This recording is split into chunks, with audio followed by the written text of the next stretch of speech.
golden boy Leslie Tebogo, very good athlete coming up, 19 years of age, world youth champion. And we also what he was capable of doing at the World Athletics Championships in Oregon. That was last year. I feel it's his time, but he might as well get stiff competition from Noah Lyles, an athlete who's we've seen what he's capable of doing. I think he's going for the double also at the World Athletics Championship. We saw him beat Omanyala by a microsecond at that was a photo finish. It's really interesting, but I think Lyles will still win this one, and Tebogo will have a silver. That's my take. Tebogo over Knighton. Tebogo over Knighton. I'll go for that. I'll gamble with that. No, but like, is your gamble informed on their data, or is it informed on your bias of being African? Because I'm looking at the times they posted. Tebogo just smashed Bolt's record just the other day. Not the world record, but the record at that meet. Also, I'm asking because I've looked at, I'm looking at what Knighton has done compared to Tebogo. Tebogo is not strong in the 100. What I've picked up from Lyles and Knighton, and I'll give you two scenarios. Lyles and Knighton raced against Omanyala for the 150 meters in Atlanta in the exhibition run. At 100, at 110, Omanyala was leading. But by the end, those two had passed him. I'm just looking at the endurance. Omanyala has beaten Tebogo in the 100 meters, correct? But I'm just giving you Lyles, Tebogo, Knighton. If Lyles is winning it, I'm giving you Knighton a second. I feel like Tebogo still has some improvement to make, but that is just off the cuff. We'll look at that as we get into the World Championships. We may be surprised by who else makes it into that final. We get back into this race. We have 2 laps to go. 2 laps to go.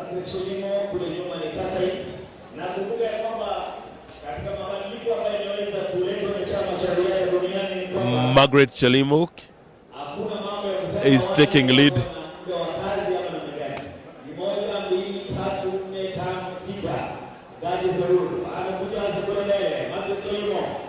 And I'm seeing from prisons. And here we go. This is where the best lady comes out to play. 350 meters to go. It's still KG. Greg, I'm looking at a bunch. That's what was my concern. Those are 8 athletes, all stuck together, now 7. And look at it, going into the 200-meter mark, and anyone can take that race, Greg. Look at it. Anyone can take that race. And it's everyone going deep. 100 and... Whoa. We're close to 100 meters to go. Oh, Prisons, KDF, Central. And all they require is just to make it into the finals. And it's all mental, just trying to show the other person that, yes, I'm better than you. And here, we've closed it. That's the first semi-final with a time of 15:48. It's locked as we await what's going to happen into the second semi-final. Greg, another twist. I think I'm loving this twist, which is just giving us different perspectives going into that World Championships in Budapest. Jamaica. Sprints. Are they as strong as they were before? I can say it's strong because you look at the 100 meters. Let's say a decade ago, to find like 3-4 athletes clocking 9 point something in 100 meters was quite hard. But right now, anyone can do that. It means that it's where there's a group of people who can do it. Greg, can you do 9? No, I can't. Yeah, of course, I'm talking about the competitors. Yeah, I'm talking about the competitors. They can do that, most of them, because it's all about preparations. And they've mastered what to do, when to do, and how to do it, and it's really helping them. That's what makes it hard to determine who's gonna take gold in Budapest. At the moment, nobody is a clear favorite. My query was on Jamaica. Jamaica are coming up with a very young team of athletes. So is it a future team? It's a future team. They might not be aiming at this Budapest Worldies, but watch them at Paris 2024. They'll come up well. So let me ask you, countries to watch out for in the 100 meters, 4x100 meter relays. Which are the countries to look out for? I'm looking at the United States of America. Very good team. Very good group of athletes. I'm looking at Kenya. If we qualify. Yeah, if you qualify. Of course, it depends with who teams up with Ferdinand or Manyala. And then I'm also looking at the Bahamas. They have a very good team. And Jamaica, of course. The young boys. Canada, I'm not sure about the grass and this team. But you look at how they've lined up in the recent past. They have an Olympic medal, and of course they'll be looking forward to improving on that. So it all depends with who teams up with who. I was watching the 2012 to 2016 Olympic Games replays for the 4x100. You look at Team Jamaica. They had very good guys in the second and third takeover. Like in 2012, it was Asafa Powell who finished after Bolt gave him the baton, and Bolt did the 200-meter curve. Yeah, the 200-meter curve, and gave it to Asafa Powell, whom we know that has a very good takeoff, and he was clear of the rest, breaking the world record. I think it was 36.80, and then in Rio, they did also the same, but this time round it was Bolt who did the 100-meter part. So. Is that 2008 and 2012? 2012. 8 and 12. 8 and 12, yeah. 8 and 12, yeah. And that clearly shows you that you must have a good team for the relays. If you have one bad starter, then you are as good as gone. And also the changeover makes it even interesting. And right now, USA is on top of the world.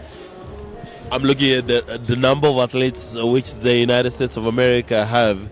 I can mention, I'll give you a scenario. Trevon Bromell, when Omanyala hit the 9.77, Bromell hit 9.76 in Kasarani. Bromell is now not even in the top 5 in the US. Marvin Bracey nearly beat Fred Curley for the World Championships gold, but Marvin Bracey is top 5. Correct?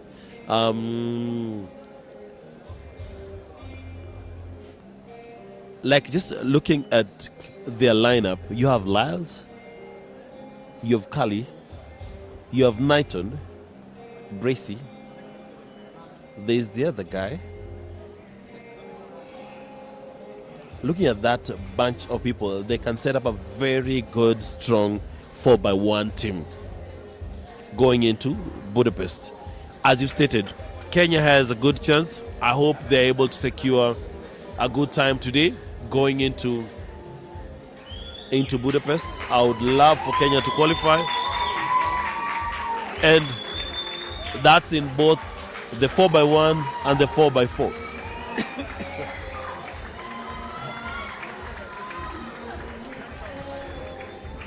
Of course, it will be very interesting to see if we make it, because the 4x100 actually is a race we'll be watching. This will be the last race of the day. And I look at the lineup in Team Kenya number 1. We have Mokamba, we have Omanyala, we have the likes of Hesbon Ochieng. We have a chance of making it to the Worldies because, by the way, we are the African champions over the distance. Of course, South Africa coming in very, very, very close, and Botswana. You've talked about the stiff competition in the sprints in the United States of America. It's coming back home here. You look at Omanyala, look at the likes of Hesbon Ochieng, look at the likes of Stephen Onyango. Look how I wish Mark was also present to try this out, but hopefully one day we shall see him back in action. So we've seen everything coming back to where it's supposed to be in terms of competition. You see, a long time ago you could just say, oh, it's 4x100, say that's Jamaica or USA. But right now you go into a world championship where we have nothing much but hope that anyone can upset anyone on day. But this one now is the second semi-final of the 5,000 meters here at the Nyayo National Stadium. Slightly a few minutes to 11:30. And we are live from the Nyayo National Stadium in Nairobi. It's quite chilly today, and this one means that we'll witness quite slow times technically because of the weather conditions. But it also gives these athletes the chance to ensure that they qualify for the final, and it should be a blockbuster. We've seen the likes of Chelimo winning the first heat, and looking at this lineup, Dorothy Kimutai, Millicent Nyaberi, Orwoba Winavin, Lucy Muli of the universities, born in 2002. Of course, Yvonne Chepchirchir of Central, Jacqueline Chepkoech of Central Rift, Zena Jepto, an experienced athlete here, also coming in from the Central Rift, Maureen Jepkosgei, Naomi Kiso, Betty Chalangat, Judith Chepkwony, the Sela Jebleting of KDF, Diana Cherotich of Nairobi, Margaret Ngoiri, another very, very, very good athletes over the 5,000 meters. There is Sharon Chemwetich, Beatrice Chepkoech of Police. Watch out for Beatrice Chepkoech, by the way. She's really done wonderful things over the years in the 5,000 meters. There's Jane Gatti, Virginia Nyambura of Police, and also Faith Simoto. Watch out for Sharon Jemwetich of NYS, and I like what they are doing also. NYS coming up very, very strongly, and at least they are trying to bridge the gap between them and the likes of KDF and Police in this one. KWS, we saw them in the weekend meets. I haven't seen them here. I don't know why. We should be looking at that and asking ourselves a few questions. But remember, after that, we've been talking much about the sprints. We have 7 heats of the 100 meters coming up. This will be very, very interesting. I look at heat number 1, Joshua Otieno of Nyanza North, trying to look at his qualification time coming into this one. We have, I'll be giving you that in a bit. Meshak Babu, Boaz Baraka, Ibrahim Muya, Pius Adome, Kelvin Jatan, Daniel Simiu, and Jashon Mura Moncheri of the Seychelles. And it's also interesting to see other countries also coming up to try out on this one. I think the Omanyala money is now spreading towards the region, and of course the Indian Isles. Don't talk about Harambee Stars. Yeah, just had to throw it in, Greg. As you're looking into this one, British Chepkoech, she was a pace sitter at the Paris meet where Faith set up the world record. So she has credit on her name as being a world record holder in the 3,000 meter steeplechase, and also enabling a record to be broken by being a very good pace setter at that. And she's in the second lane with the Kenya Police uniform, correct? Seeing it as of now with like 10 laps to go. An NYS athlete has been dropped behind. Others are trying to keep up with the lead pack. As you are reminded on no one will love you better than me. Sela Jebleting leading the way in these early stages of the 5,000 meters semi-final number 2. Watch out for Beatrice Chepkoech. Did a very good job 2 weeks ago to propel Faith Kipyegon to breaking the world record. A record that stood for 15 years. I hope it does. I hope it can even do 10 before it's broken again. I don't know how far she can go, but that's Jebleting in the lead. As the stadium announcer summons the 100 meters, that is Beatrice Chebet in number 3 right now on your pictures. Jepleting in number 2. And of course, it's now KDF versus Kenya Police. Competitors of the 100 meters, please proceed to the call room now. Washiriki wa mbio za mita 100 na ulizo kwenye call room haraka iwezekanavyo. Studio.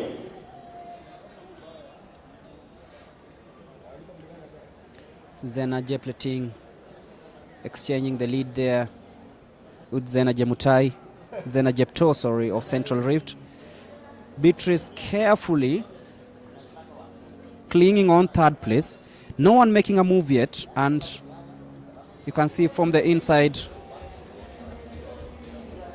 Jane Gatti of Nyanza South sandwiched in between these athletes.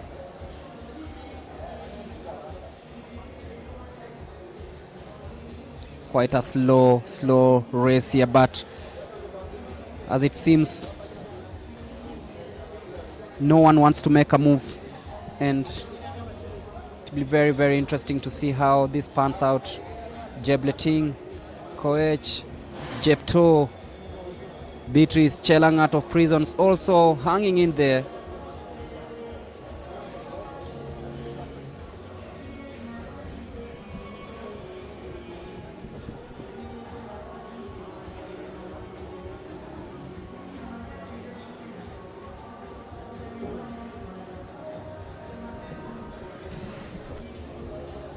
Vincent Voyo, number 1 stadium announcer, saying he's watching live from Harare, Zimbabwe. I don't know what he's doing in Zimbabwe. I think maybe he went for the dollars. But thank you, Vincent Voyo, for tuning in. This is Athletics Kenya. Day 1 of the national championships happening here at the Nyayo National Stadium. And we're bringing you the action. It's just day 1, by the way. 3 days of action today through Saturday. And all this will be coming to you live on the Facebook and YouTube page.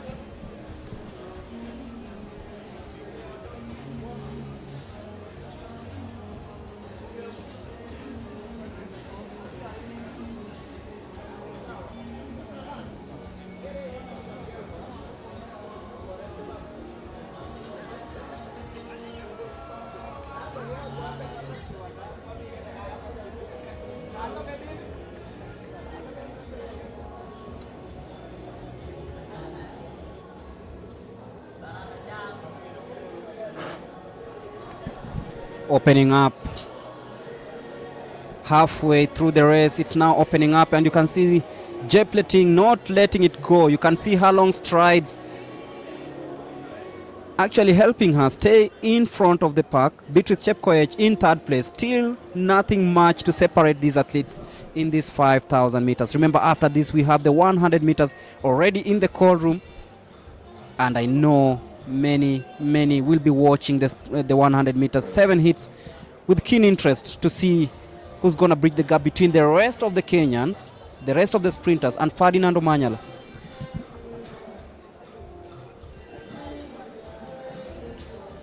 I'm just giving you a few tips on who to expect in hit number 1. Charles Nyamoya, Abdul Latif Ali, Wilson Kipkorir, Hesbon Ochieng, Stephen Onyango, Dennis Wanjala, Clement Kiplangat, and Jafari Wanyonyi.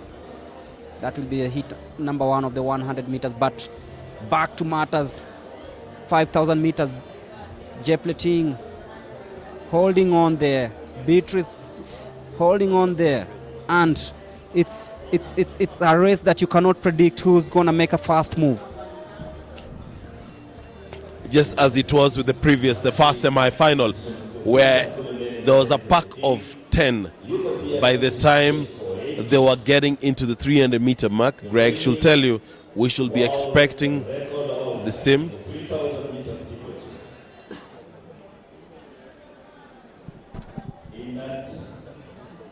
In this race also, Maureen taking the lead now.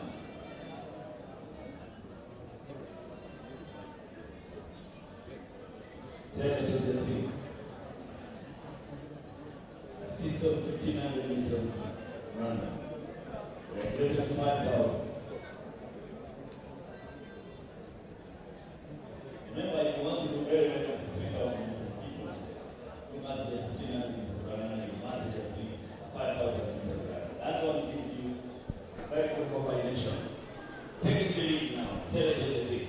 I'm more inclined in looking at how Beatrice comes out in this one. She's checking at her watch, going into 5 laps to go. She's a seasoned athlete, a world record holder in the 3,000 meters steeplechase. A very comfortable running. Jepleting in the lead. How well do you manage? There is a small surge by the top 3, but the others are not keeping away. Slowly,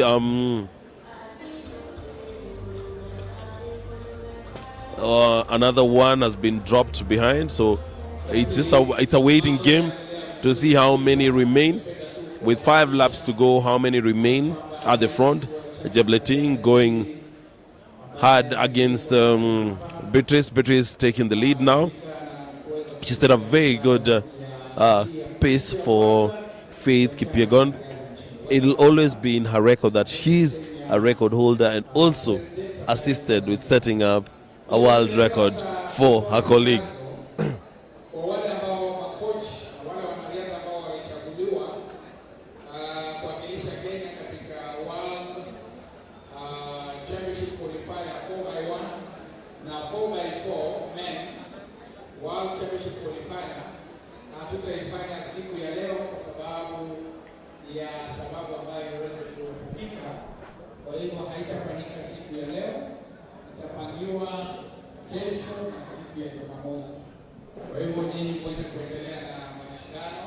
Greg, I'm looking at it being Jepleting going against Beatrice. Look at their strides; they're actually in sync. From this angle, you'll think it's one person.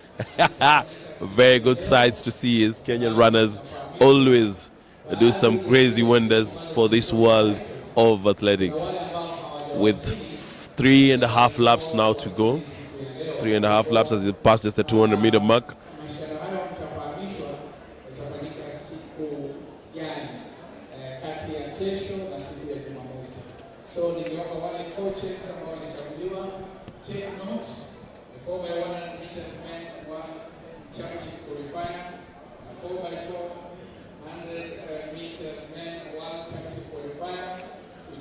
Sela Jepleting going hard against Beatrice Chepkoech.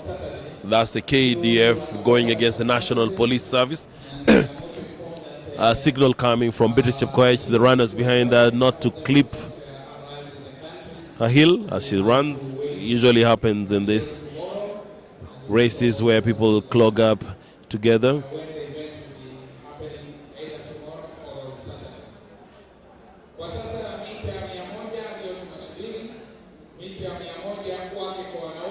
It's a pack of 7 as one is being dropped off right now. It's a pack of 7. Contrary to the previous race, which had a pack of around 9-10 people going into the 250-meter mark of the last lap.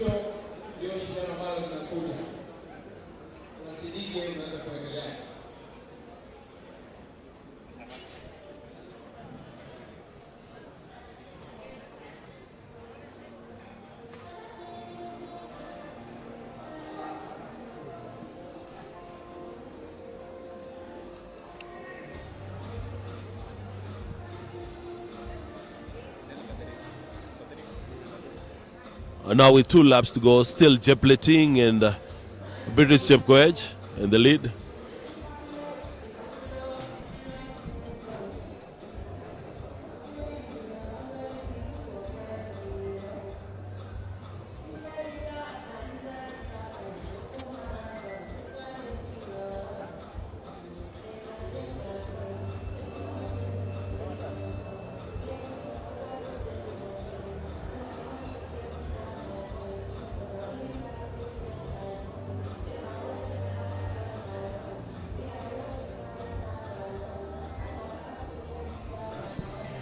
Now with 600 meters to go. 600 meters to go. Beatrice giving a surge, going into the last bend into the 100 meters. She has a lead on Jepleting, going into the 100-meter mark. Who will be able to sustain this? Gregor is looking at it.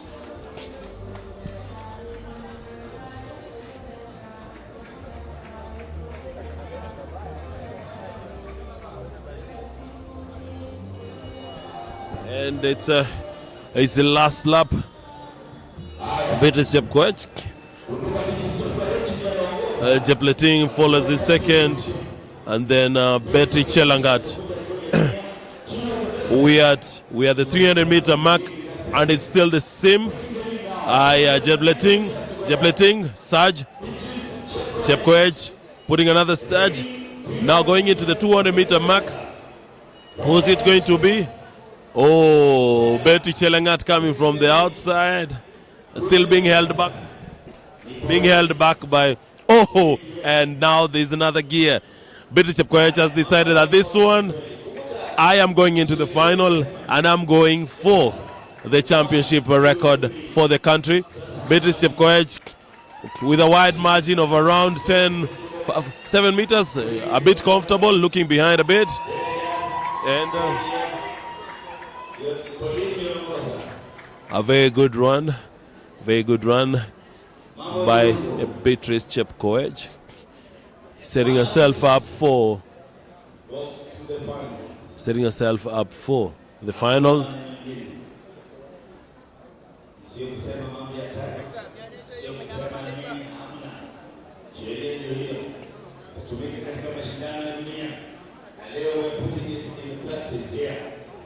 Yes.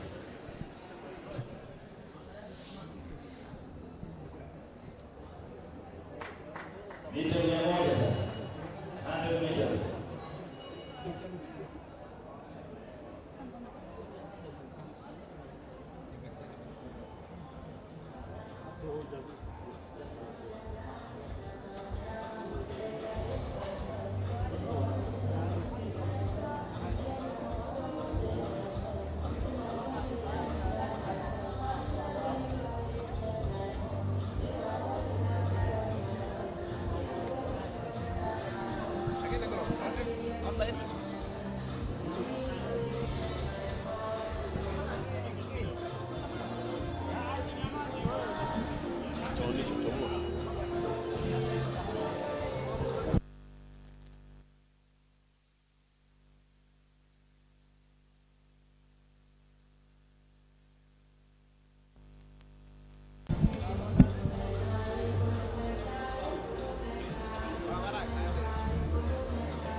As you wait for the end of the 5,000 meters.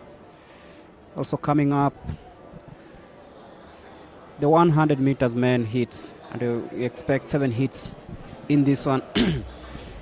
The 4x100 meters that was expected to take place today ain't gonna happen until tomorrow, because some of the countries that were to participate in that haven't arrived yet. So this means will not be doing the 4x100 meters, where we had countries like Seychelles, Tanzania, South Africa, Uganda expected to take part. Beautiful scenes of the Nyayo National Stadium. If you're joining us, welcome aboard. This is day one of the National Athletics Championships, track and field event that is respected all over Africa for producing the best athletes that have gone over to conquer the world.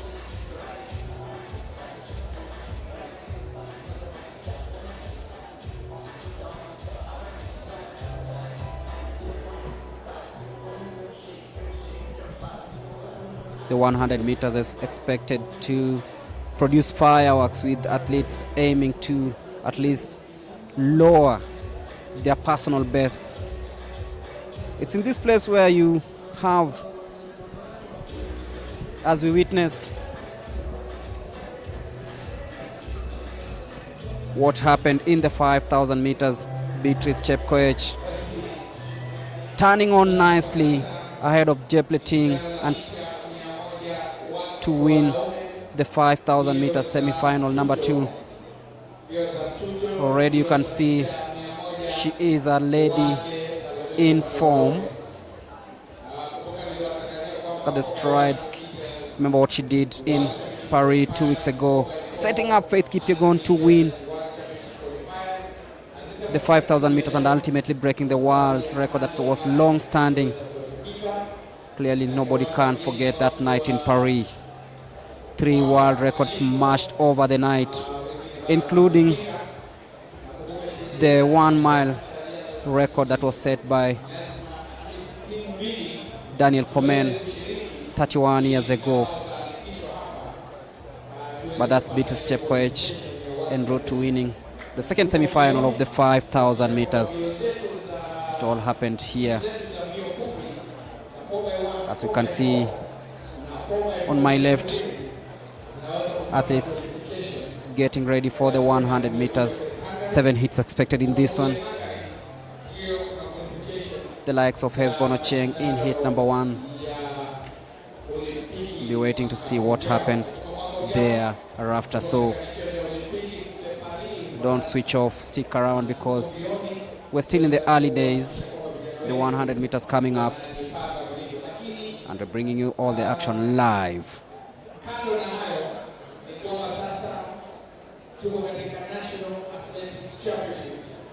If you're joining us, we're bringing you this.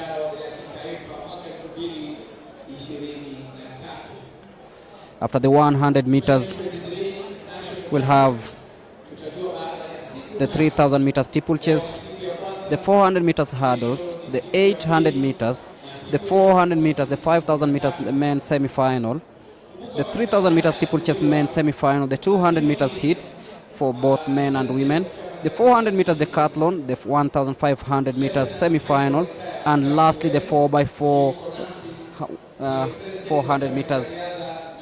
That is what is expected on day 1 of this one. But coming up is the men 100 meters.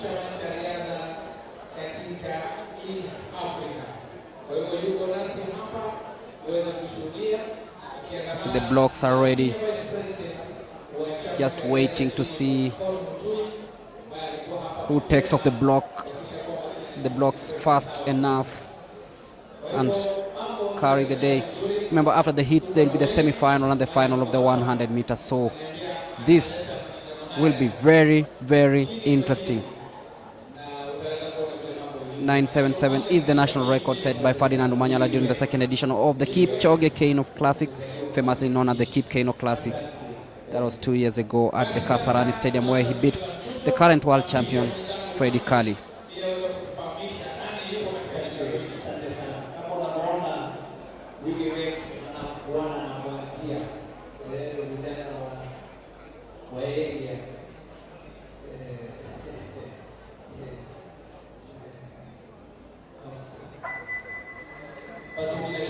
It's now doing the 1-2, testing 1-2. That's what's happening. The athletes trying out the blocks, making sure that they're in the right shape. Remember, it also depends on the takeoff.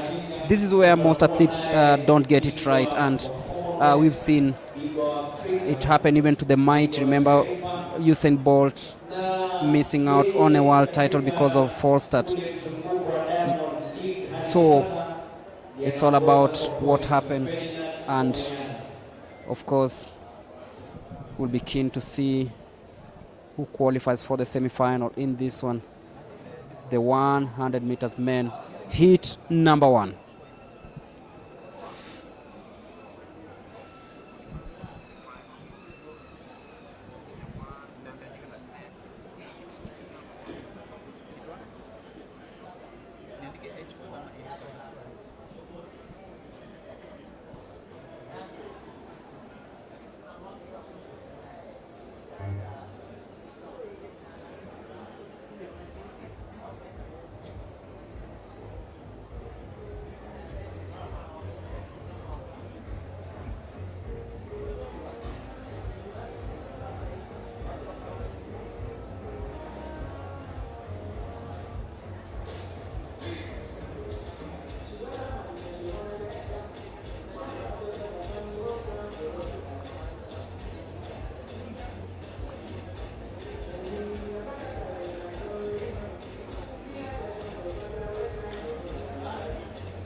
So get ready for the start of heat number 1 of the 100 meters.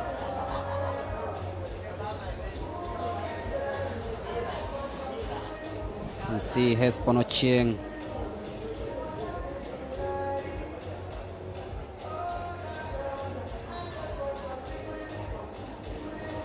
in lane number 4. Also expect stiff competition from Stephen Onyango of KDF in lane number 5. Dennis Wanjala of Coast, Clement Kiplangat, Jeffa Wanyonyi, Charles Nyamoya and Abdi Hafid Ali.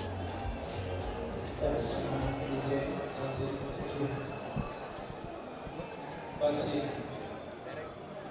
ni mchujo wa kwanza wa mita 100 wanaume.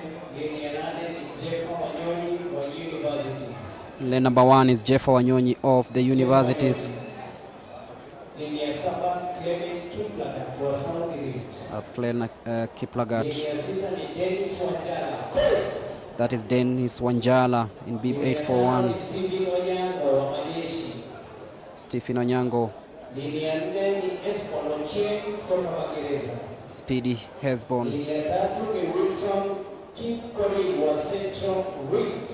As Wilson Kipkorir and Lane ya pili ni Abdulhafid Ali wa North Eastern. Abdulhafid Na lane ya Ali kwanza ni Charles Wambea kutoka Central.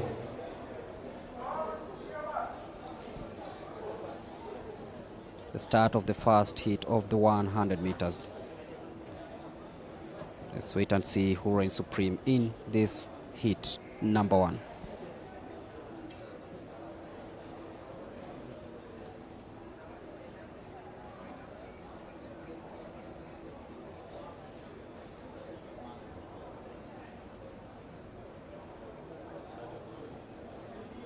Let's go.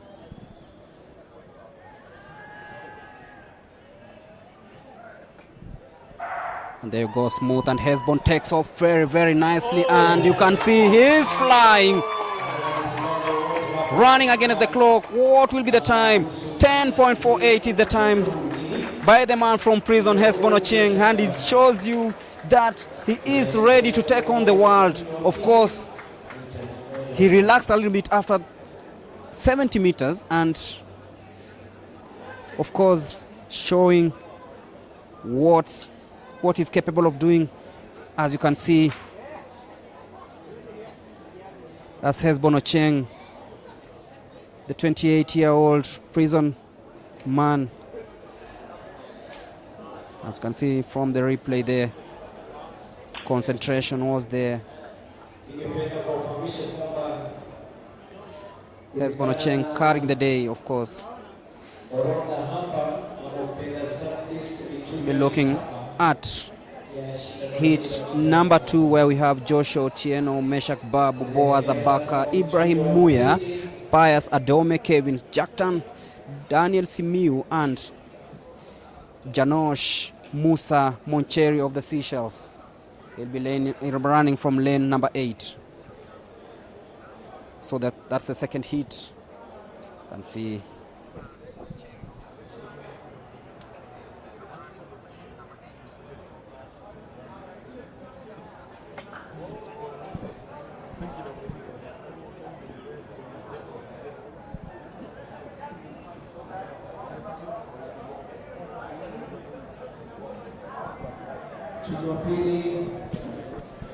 that's Hesbon Ochieng. Look at his acceleration. Look at how he controls the race. Then relaxes a little bit when he knows that he's way, way, way ahead of Wilson Kipkorir. And that is how it ended.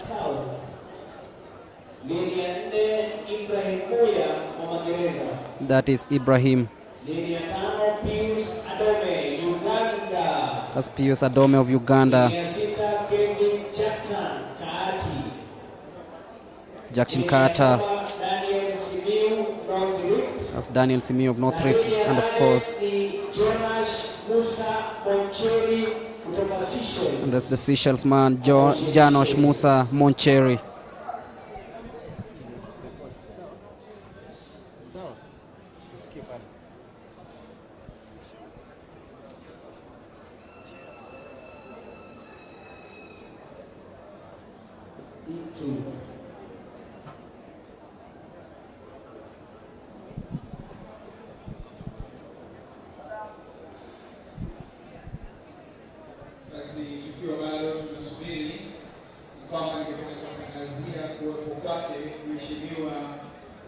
Kombe ambaye ni mbunge kutoka kule magharibi yuko nasi hapa kushuhudia mashindano ya siku ya leo.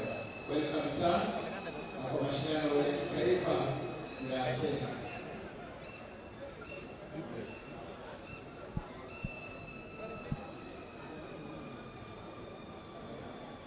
Correction, lini ya sita ni Tyson Chuma.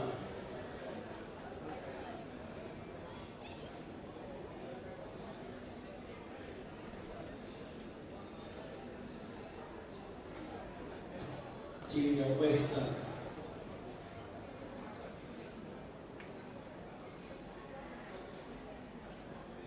Yosohama French.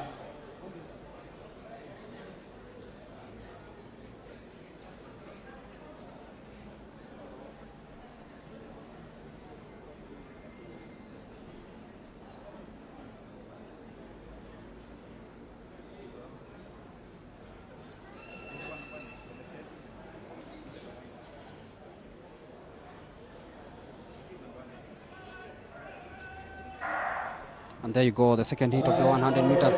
Very, very good take from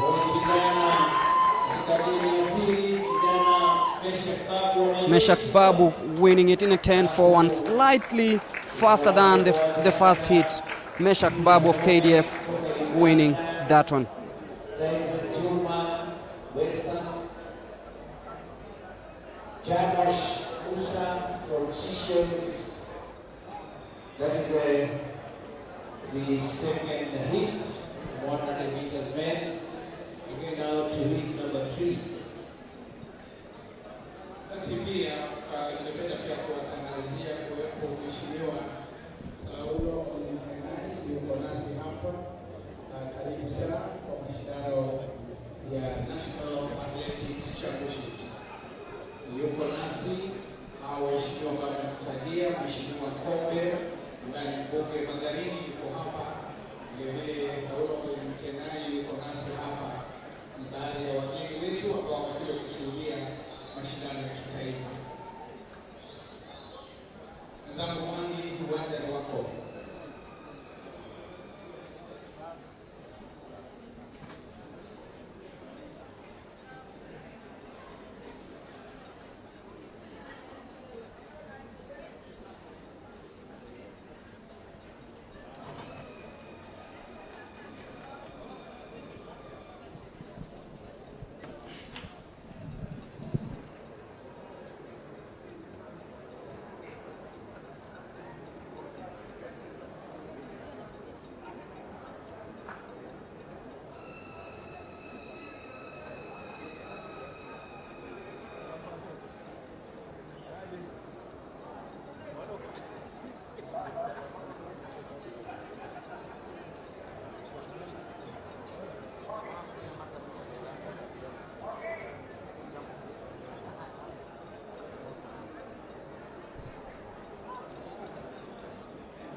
Dust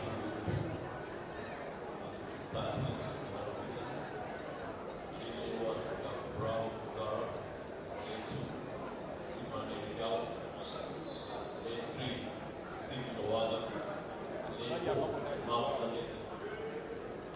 Lane 5, Benson. And lane 7, Davis Star.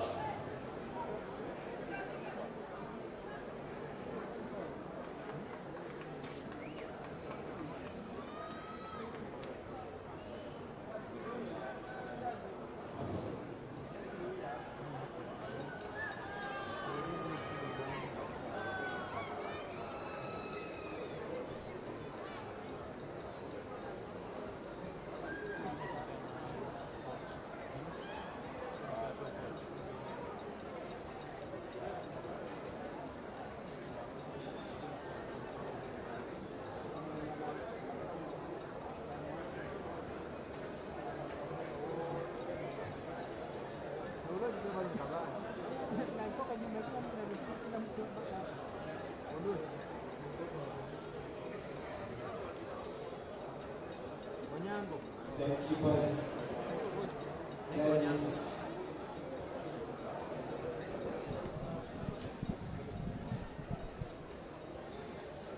Getting ready for heat number 3 of the 100 meters.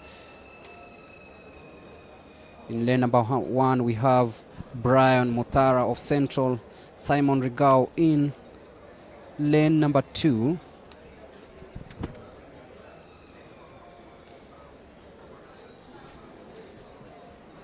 Of course, we have the Ugandan Okot in lane number 4.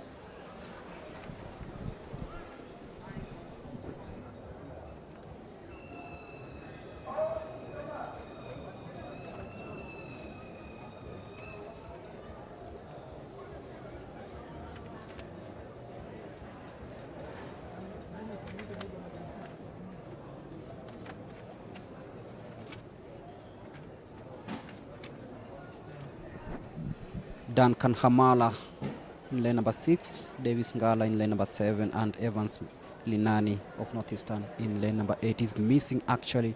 So we'll have missing is lane number 5, 7 and 8, and there we go smoothly, and the court off smoothly, and they'll be facing Kangete coming in strongly. It's Kangete versus Okot, and Kangete wins it. 10.74 is the time posted by Mark Kangete of the universities, just beating Benjamin Okot of Uganda to the tape, on the tape rather.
We go to lane heat number 4 of the 100 meters, where we have the likes of Ali Mukdar of Central Reef, Alan Ngobi of Uganda, Elias Mose of Nyanza South, Robinson Motende of KDF, Henricho Brinches of South Africa, Duke Ogoti, Police, Shadrach Waisilwa of North Rift, and Duncan Kipngeno of South Rift. That's the lineup for heat number 4 of the 100 meters. Those are the athletes to compete. That's the South African Henricho Brinches.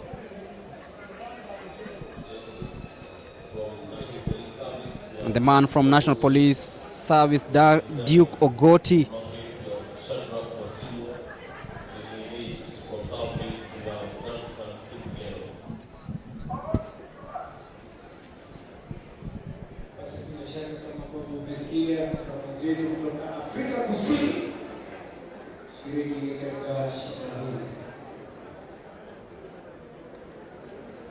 Rachel Roaches.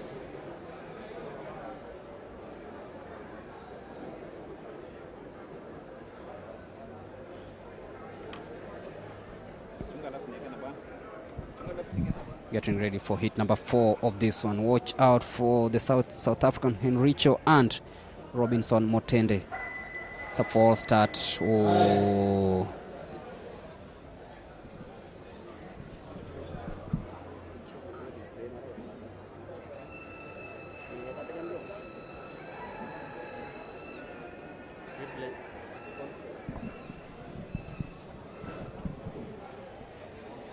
Someone in trouble.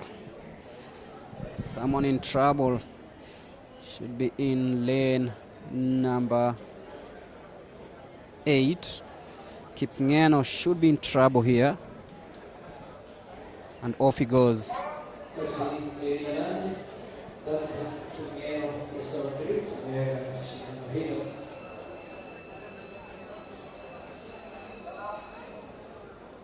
So you wait for the restart of this one.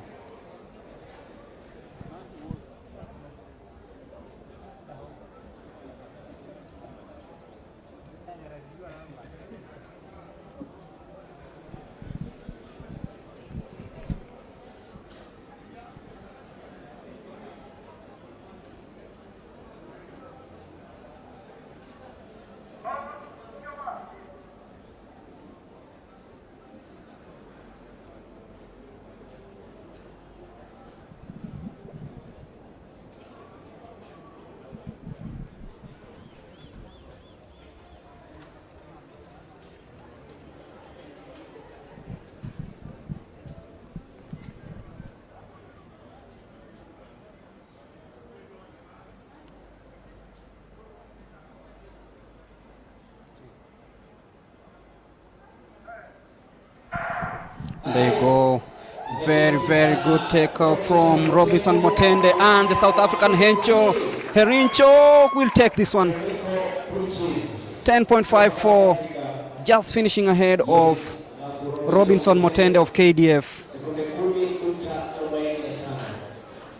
Herincho Brunches winning that one.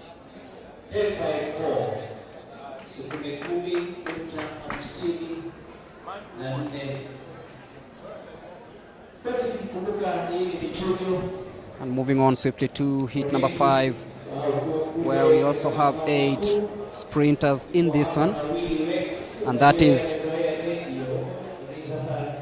Herincho just beating Motende on the tape.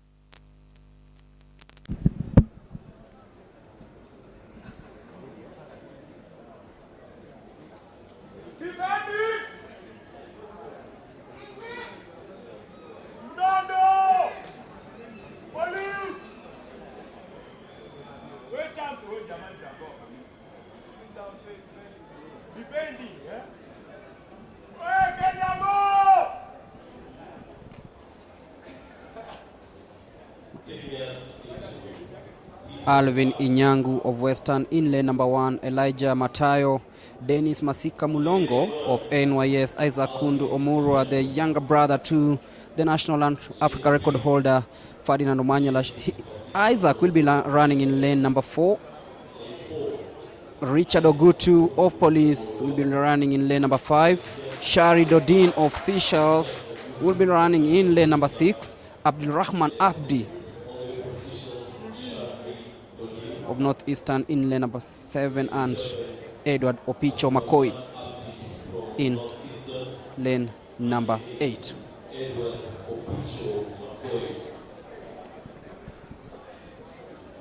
So let's see if Isaac can do what Ferdinand does, but watch out for Richard Ogutu of Police, also a very, very strong athlete in lane number 5. So that's the lineup of the 5th heat of the 100 meters.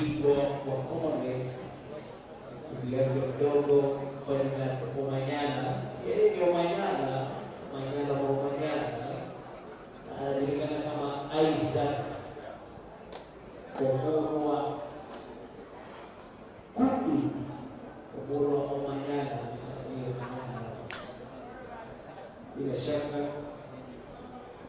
ni shindano ambalo liko na mwanariadha kutoka Seychelles, Shari Dodin, all the way from Seychelles. Karibu Kenya, bwana. Lane 1, Alvin Inyango from Western.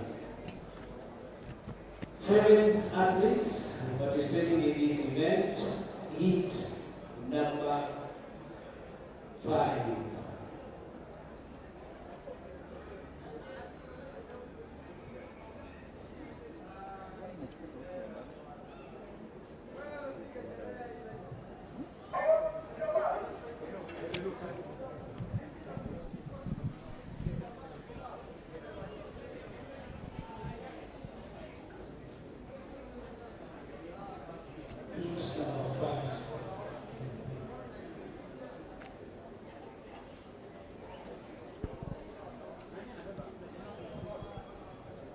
Watch out for Isaac Kundu in lane number 4, Richard Ogutu in lane number 5, and of course Dodin in lane number 6.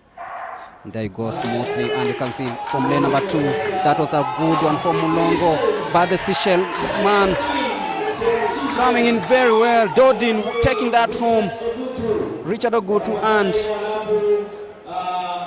Isaac Omurwa also coming in strongly. So it is Dodin, Ogutu and Omurwa in that order.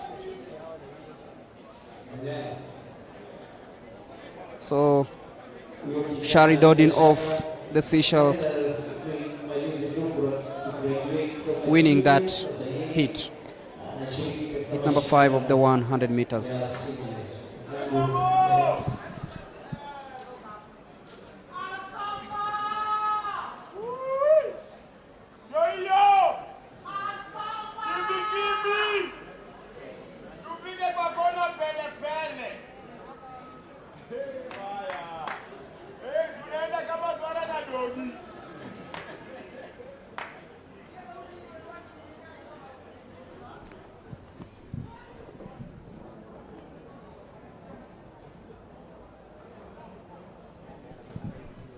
That is Dodin winning just ahead of Ogutu and Omurwa.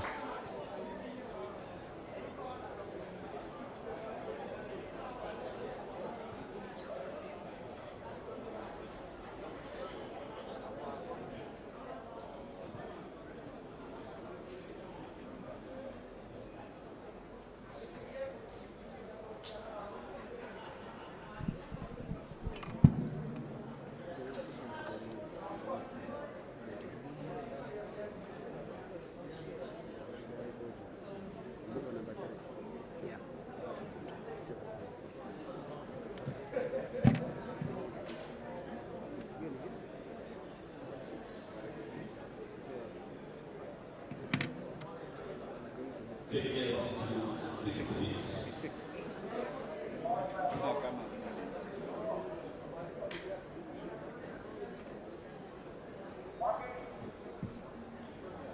Lane 1, Stephen Okumu from NYS. Lane 2, Kennedy Mutuma from Eastern. Lane 3, we have Kerry Wilson from Nyanza North. Lane 4.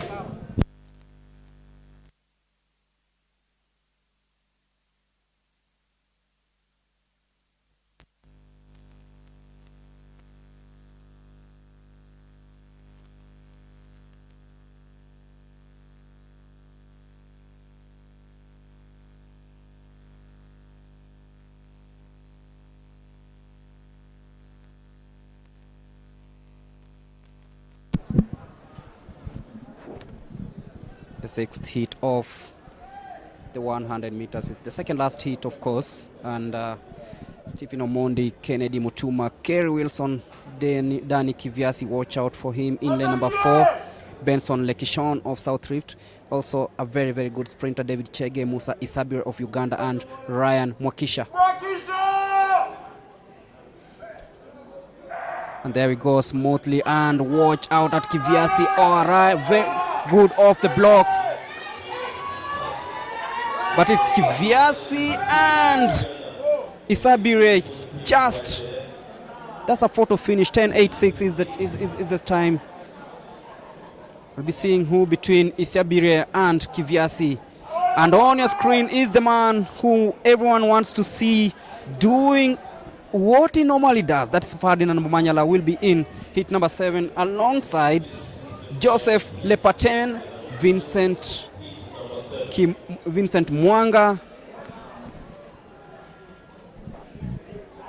Mwanga, Kevin Joktan, Kalistas Juma, Eliakim Ondimu, Moses Wasike, and Abdul Matik Mohammed.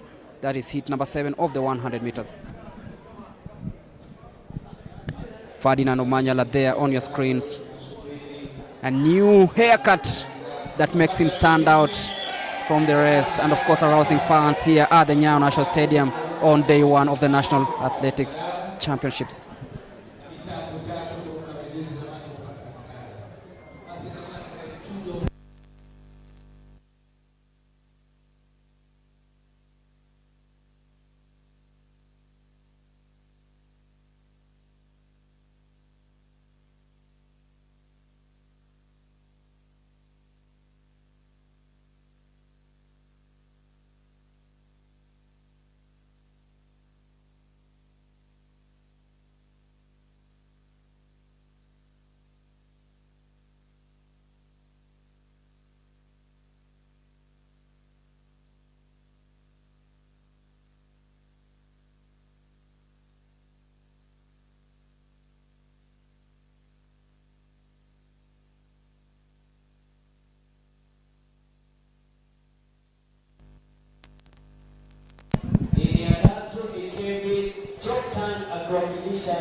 That is Kevin Joktan, the man of the moment. Ferdinand Omanyala back home after successful tours in the Diamond League. Ferdinand Omanyala. That's Kalitas Juma of KATTI. Very happy indeed. Eliakim Ondimu, of course, concentrating on this one. Moses Wasike of Nairobi. And that is Abdul Malik Mohammed of Northeastern. Heat number 7 of the 100 meters.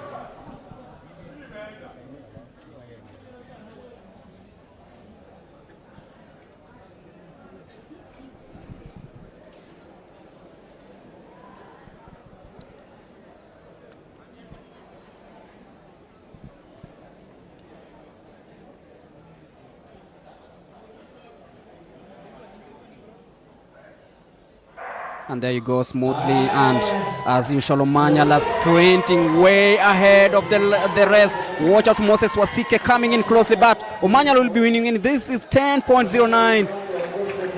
Moses Wasike coming in second, but Ferdinand Omanyala once again winning that heat easily.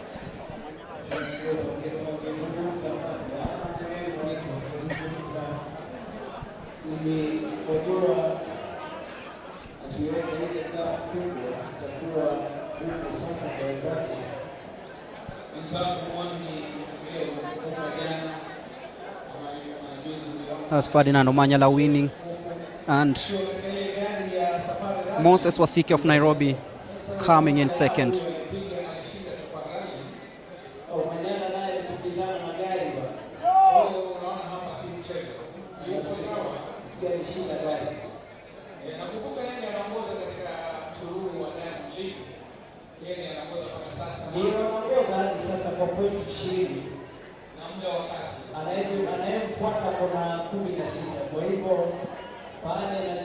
A jovial man there, Omanyala indeed, and look at how he got off the blocks, and he was way ahead of the rest, like 3-4 meters, and that was really brilliant from the Africa champion.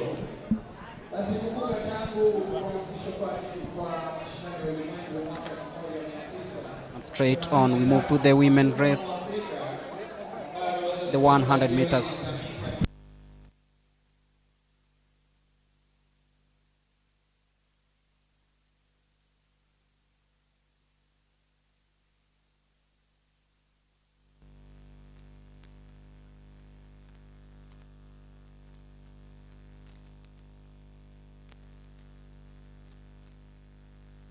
atakuwa mshindi katika mashindano ya ulimwengu. We move on to the women 100 meters.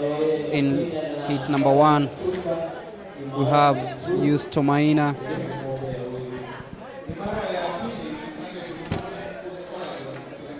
Mercy Cherop, Susan Nyambura, Jacinta Nyamuhanga of Uganda, Marcio Biero, Jen Miringo, and Praxidis Were.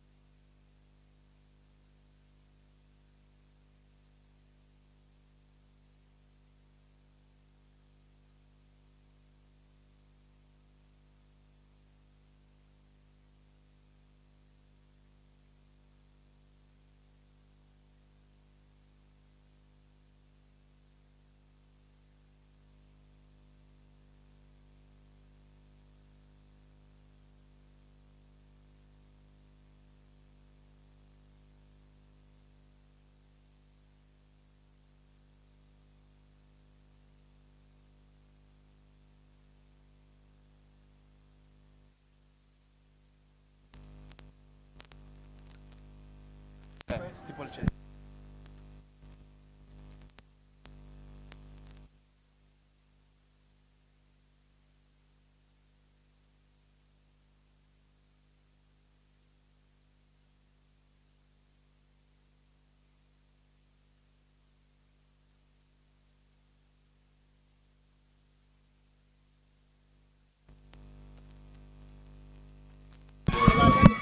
That is Nyamuhange winning easily that heat. Jacinta Nyamuhange of Uganda winning the 100 meters. Heat number 1, and she clearly steered off the rest. Tunaelekea sasa kwa mchujo wa pili, mita 100. Ni text tu.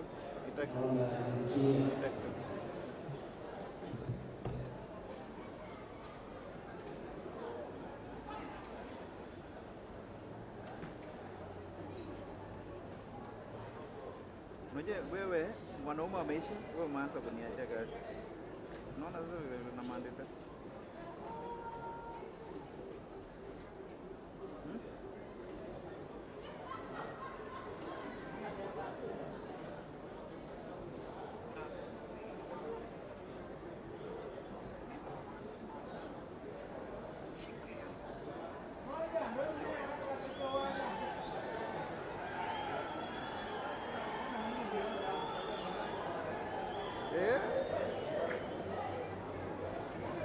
Amumzumu hata huyo demba na huyo demba anang'ang'ana.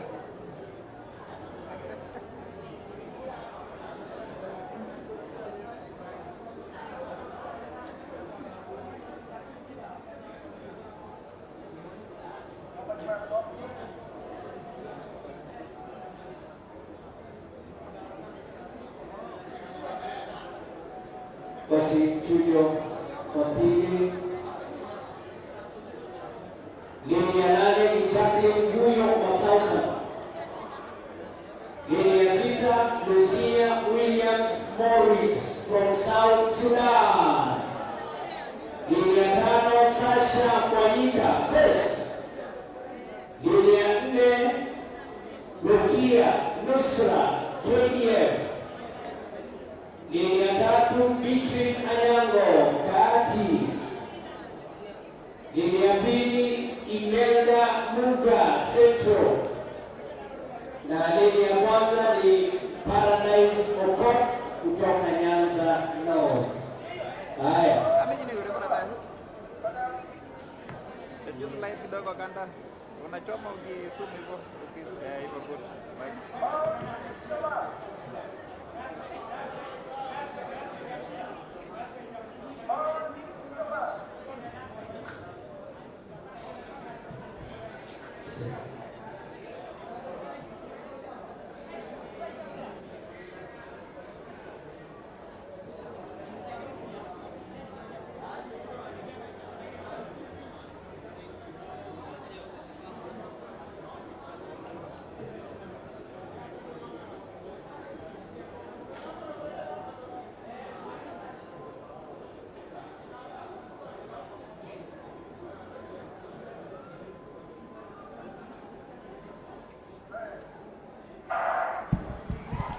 is heat number 2. And watch out for Emily Gesar, rather Nusra. She'll be winning this one. Nusra of KDF in 11.97. Quite a slow one here. And Monica Kipkorir coming in second place. That is heat number 2 of the 100 meters women.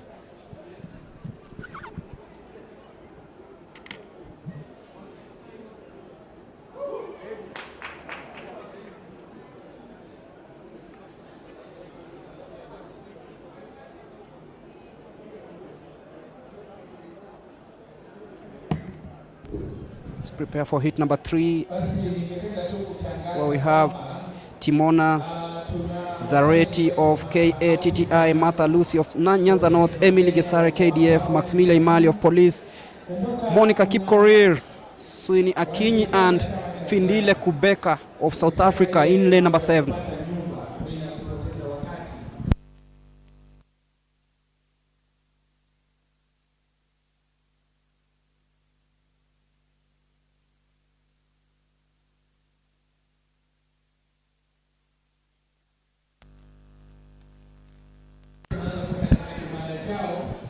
Kiko mbele ya mita 100 hapo nyuma ya zile sitting area, utaweza kuona karibu na gate 2 au finance wako hapo kwa minajili yangu na wewe katika ile project ya nyumba. That is Timona Zareti of KATTI. In lane number 2 we'll have Martha Lucy of Nyanza North, Emily Gesare of KDF, Maximilia Mali, Monica Kipkorir, Swini Akinyi of NYS, and Findel Kubeka.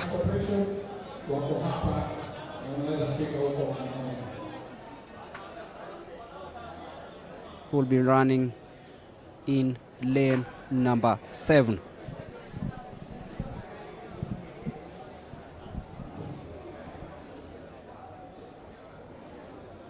That's Zareti of KATTI.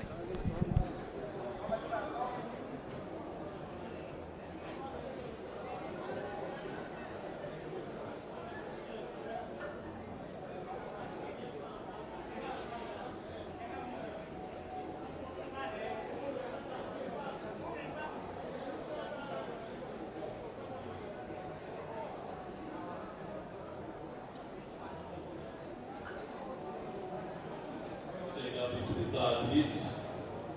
And in lane 1, we have Timona Zareti from KATTI. Lane 2, we have Martha Lucy from Nyanza North. Lane 3, we have Emily Gesare from KDF. Lane 4, we have the national champion, Maximilia Imali from National Police Service. Lane 5, we have Monica Kipkorir from North Beach. Lane 6, That's Swini Akinyi from NYS. Akinyi from the National Youth Service. We have Teresia Lima from Central. Trizangima of Central and Jacqueline Guyo.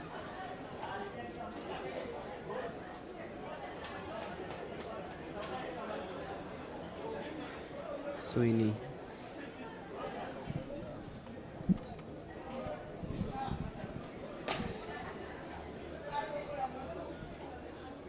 Missing is. And there you go.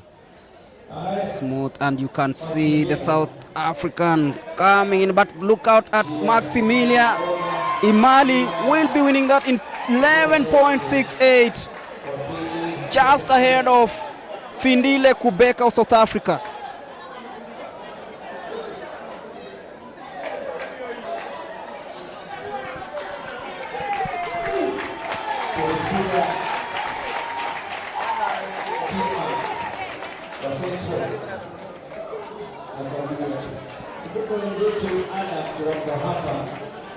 And the last Tembelee hema yetu ya Ada upande to heat number 4, where we'll have Lois Morara of KDF, Lilian Diana of the Coast, Filian Nyandusi of Nyanza South, Eunice Kadogo of Police, Lavenda Amutabi of Eastern, Gladys Olesi of the Universities, Lensa Ekot of NYS, and Faith Wanjagi of Nairobi.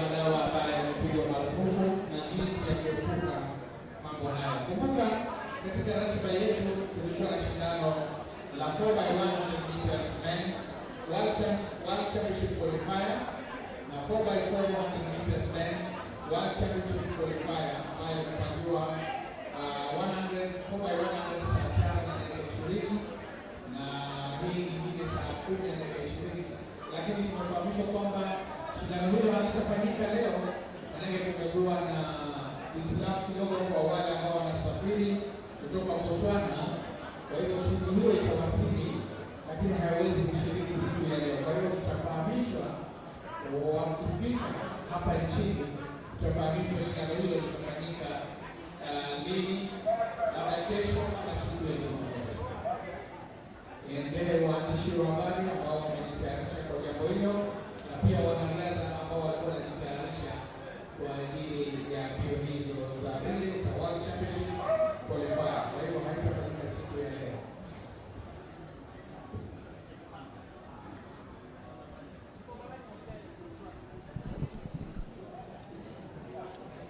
That's the heat number 5. Lois Morara, Lilian Diana, Nyandusi Kadogo, Amutabi, Gladys Olesi, Akoth, and Wanjagi. Watch out for lane number 4, where we have Eunice Kadogo of Police.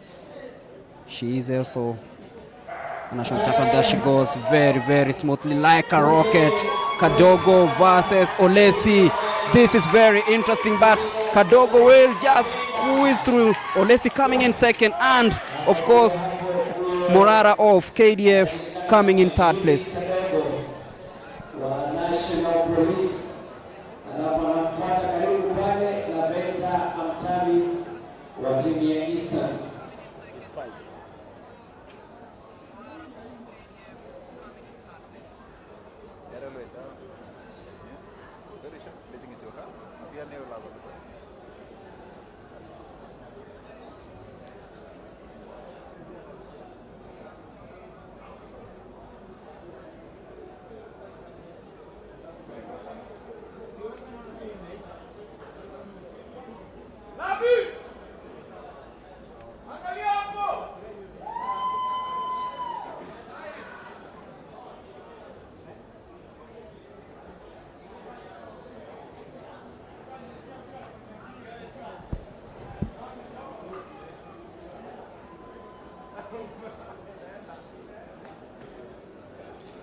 Into the fifth heat rather, where we have Victoria Omusolo Bogingwe Mahlela of Eswatini, Edna Ogendi of Prisons, Monica Safani of Police, Doreen Waka of Eastern, Lydia Barasa of Western, and Sharon Mora of Nyanza South. Victoria Omusolo from NYS.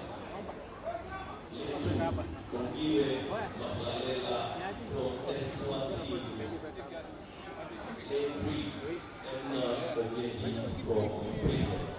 The fifth heat of that's Monica Safania of Police Service. Another one, Doreen Waka.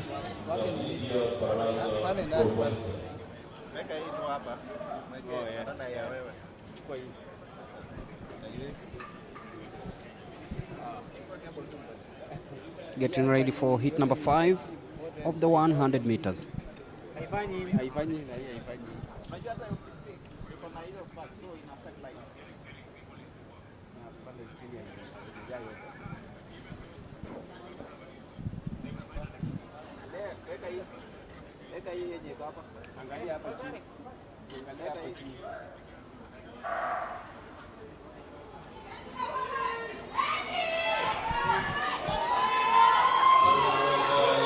Doreen Walker, but then Monica Safania just wins it in 12 seconds. This is quite slow, and I know she'll be looking at herself and asking, why did I run that slow? But then it's just the hits. We know they can always improve on their time heading into the next rounds. So Monica Safania of National Police Service winning that one.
Check, patia pombe. Si ndio nataka kuona kama ni pombe. Nipatie basi. Utakujoka atakumbuka. Atafikiri nini yo? Siwenje umeweka on. Iko on.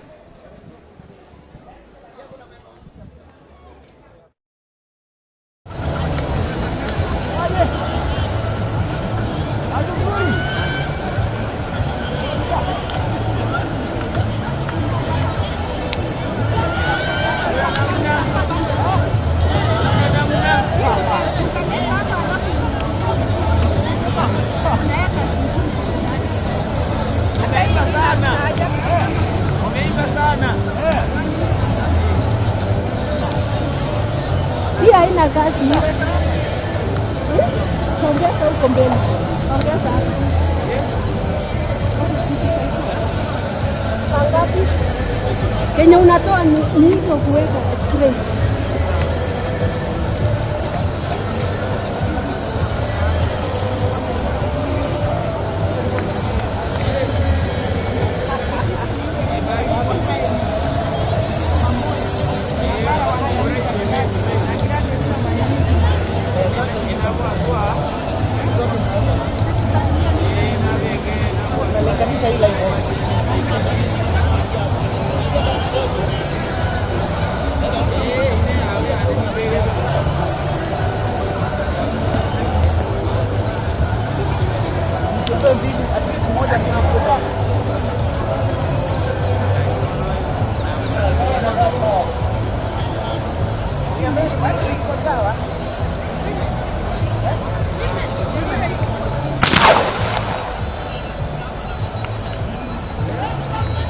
Chunga asiingie kwa maji. Wamewawekea cones. Acheni leo bwana. Haya mtoe.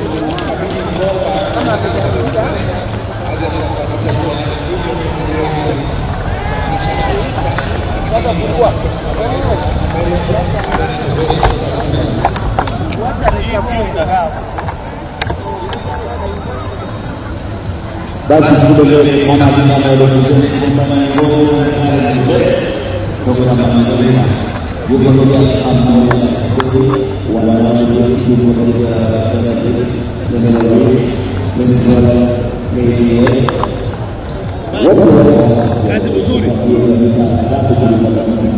Weka straight. Wewe rudisha hivi. mambo yamekuwa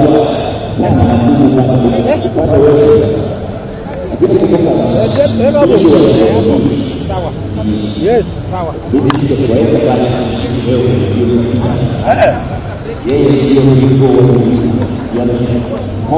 Hiyo natosha.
nafasi ya saba katika mashindano hili.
And in the lead pack, we have Karen Chebet, and alongside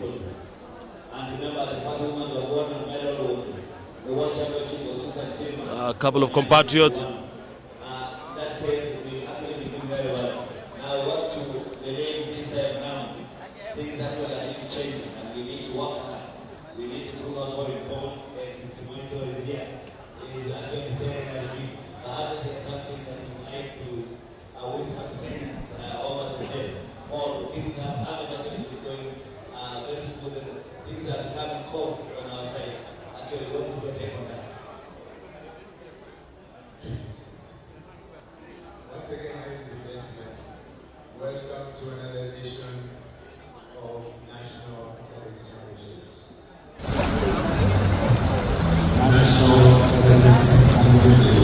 Police doing it into the prisons.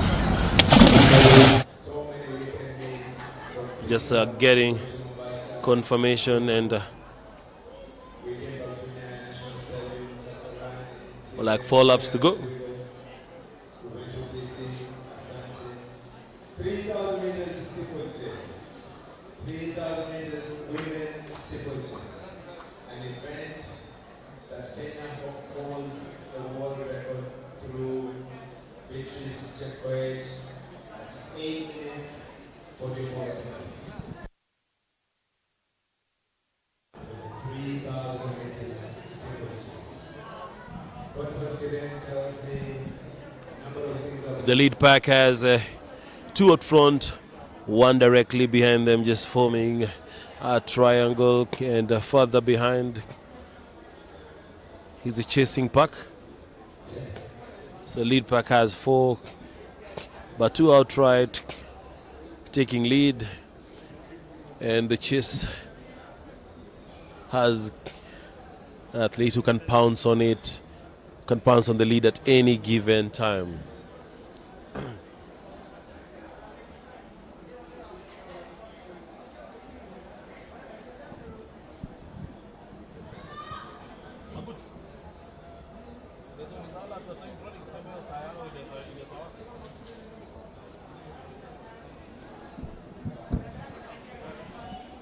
Now with 2 laps to go.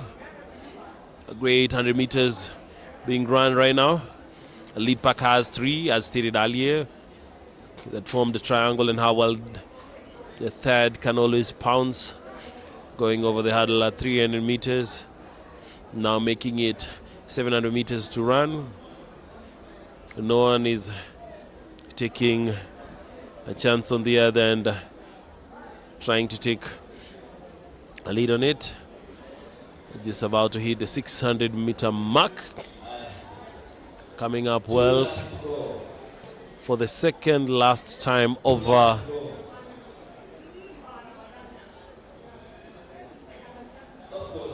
just over the water, of the second last time. as we come the final lap, as we await the bell. And here we go, still the lead. They are all stuck up together, and here goes the bell. This is the women's 3,000 meter steeplechase semi-final number 1. And over the hurdle is where you come to realize where someone decides to put a surge, because it's easier to distract your competition.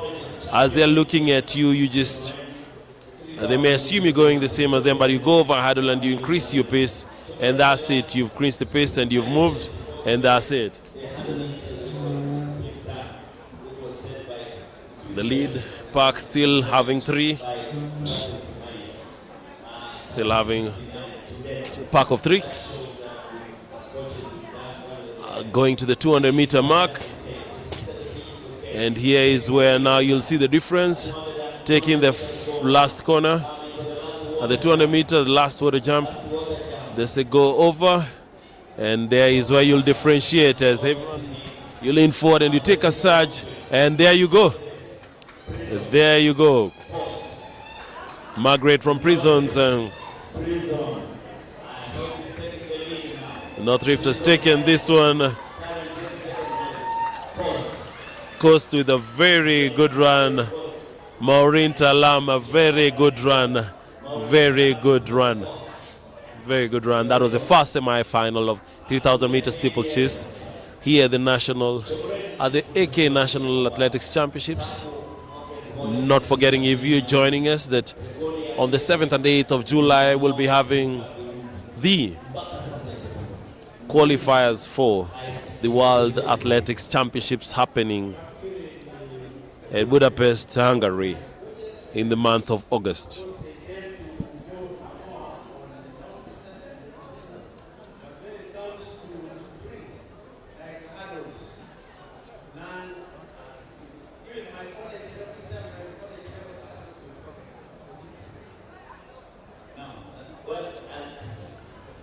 You see, you mentioned lack of competition. We normally have this race right away from the class. There is a second semi-final, and the athletes are already, I'm sure they're already set at the call room, awaiting their call to come and join.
For the coaches and especially those ones who are moving the animals, let us expose them to all the field, all the legs, and both in the field and have emulated.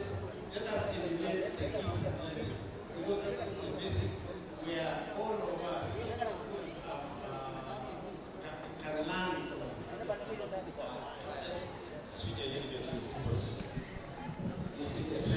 And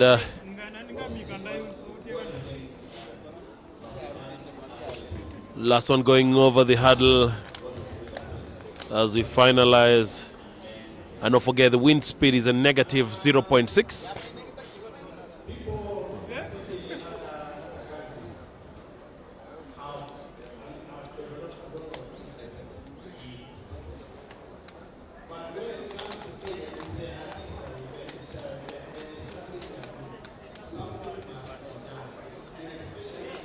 from the primary level to the secondary level, and whoever proves to be a potential steeplechase, let us come forward and give a lot of support. Now, having the element of what can you do right now? What championship is just around the corner? What do you think can be done right now so that we restore our position? Most of us say that to me, there's still a lot to do.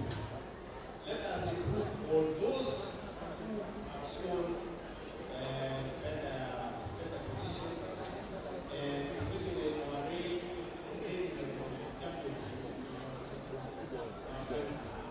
And then we get them or we commit them to serious training and preparation. As an IT, do you think in our regions, in our countries, we have enough technical officials? And we don't have enough technical. We have officials. We have technical, but we don't have qualified technical officials.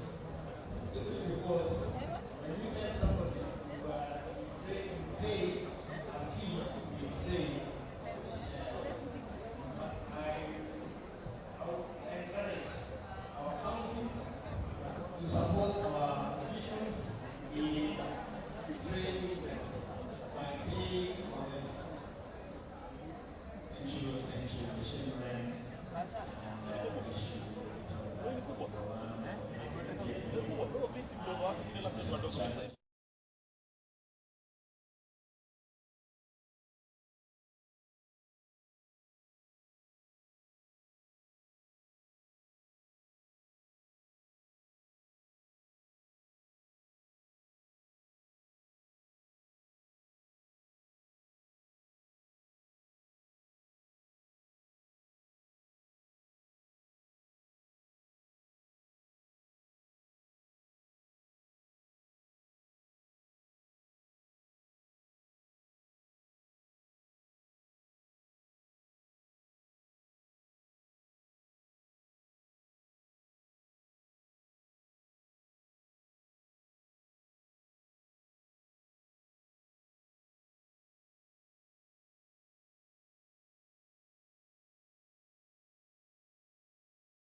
Kurui, Martha Chelimo, Diana Chepkemoi, Mercy Wanjiru Gitai, Sharon Chepchirchir, Millicent Cheruto Cheriot, Purity Cherotich, Stella Mateigu,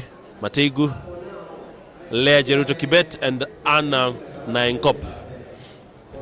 These are all athletes representing the prisons, KWTTI, North Rift, South Rift, KDF, NYS, Police, and Central Rift.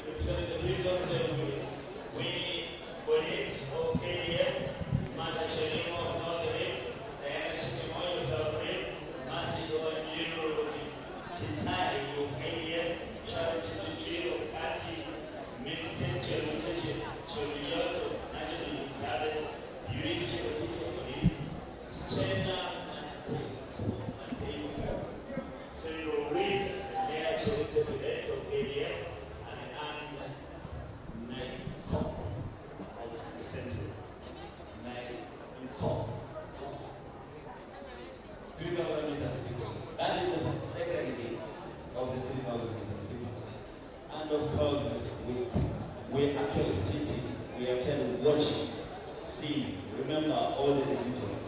We are talking issues. You can have a look at the stadium. The stadium in several areas is empty.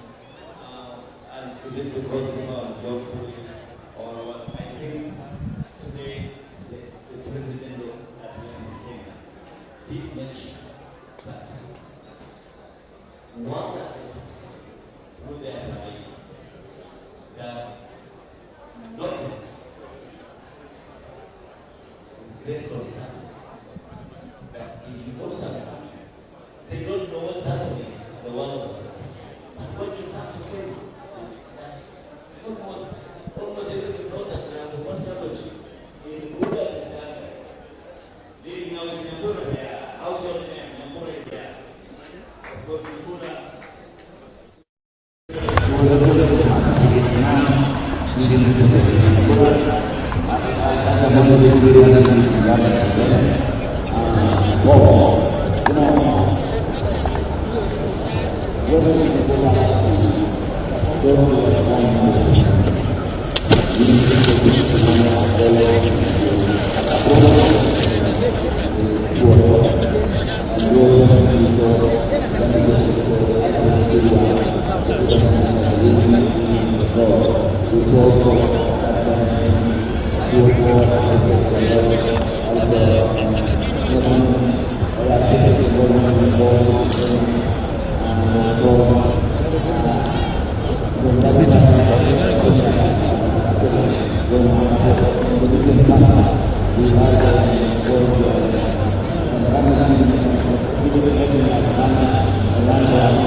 Two laps to go in this one, and Fancy Cherono still fancying her chances, leading the way in the second semi-final of the 3,000 meter steeplechase happening here at the Nyayo National Stadium.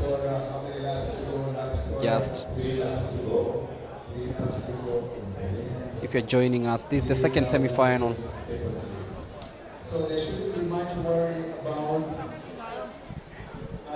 Remember, after that you have the 400 meters hurdle, both for the women and the men. That is semi-finals. So many years, and we still have much more talent in this steeplechase.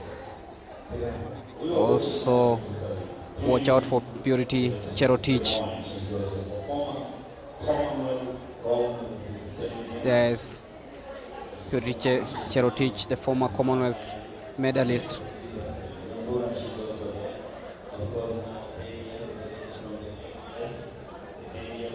There's Masi Wanjiru and Lea Jeruto Kibet, sandwiching Fancy Cherono, who is also the favorite in this one.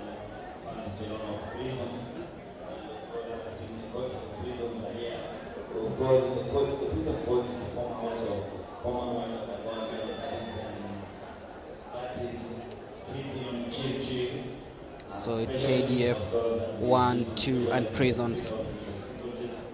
We also have Coach Maliki is also here, the Supreme Court is here. Now, that is how you can see the lady from prison now is taking the lead. And of course, the KDM there, Massimo Nyayo from the KDM. KDM in contact to us is here, we're ready to collect. I'm going to get another KDM prisons, KDM prisons. Another KDM now is a wake-up call for the KDM, another coming up. Now, taking the lead now is Fancy Cherono. Fancy Cherono prisons ahead of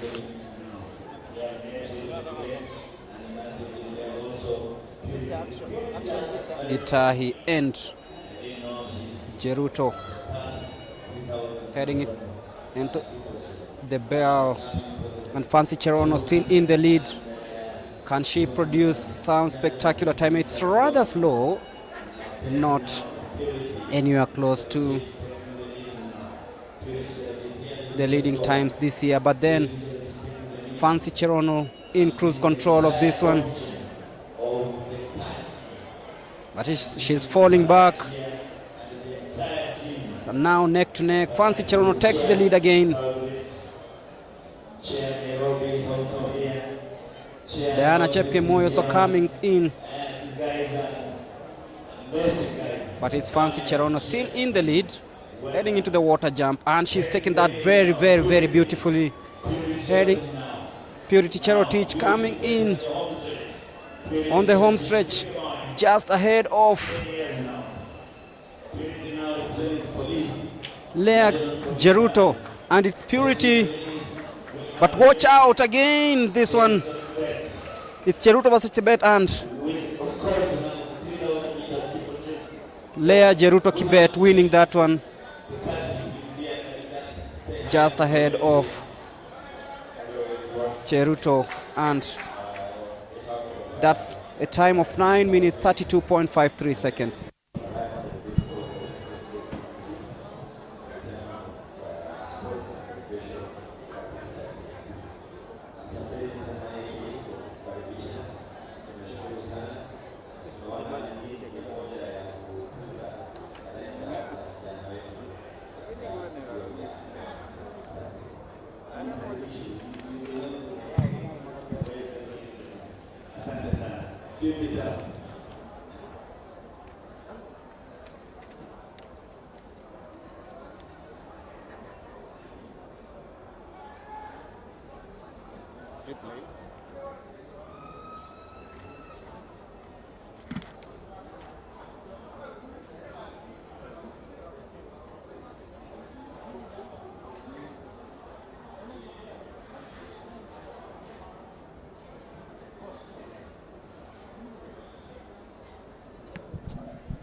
As we head into the 400 meters hurdles women semi-final number 1.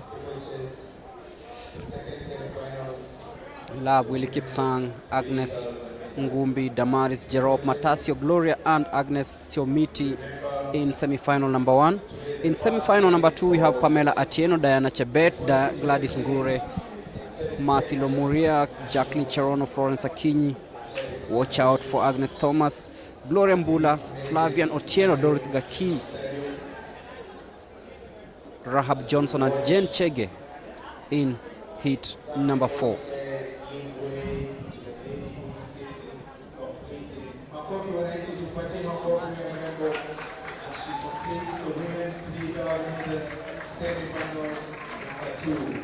Let's appreciate this woman from National Youth Service. Let's appreciate this young lady. Makofi kabisa akimalizia. It's not easy to complete 7.5 laps of the steeplechase. So once again, ladies and gentlemen, our program is just heating up as we move close to the next event.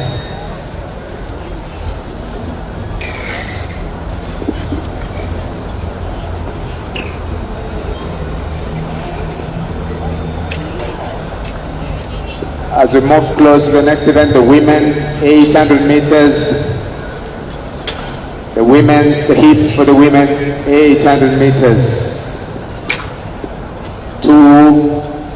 laps of the track for the next event.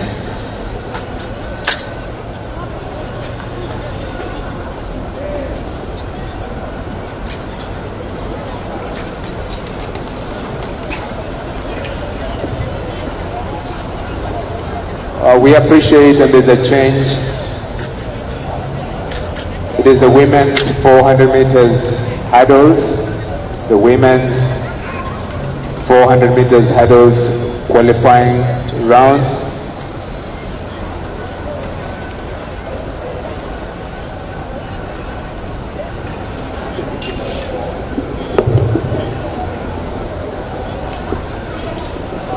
So once again, we appreciate all the visitors led by our own Athletics Kenya President, Lieutenant General retired Jackson Chowei, who is at the stadium currently as we watch the women's 400 meters hurdles.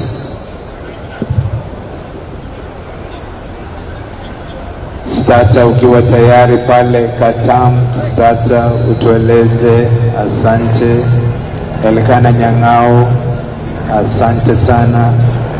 400 meters hurdles, women.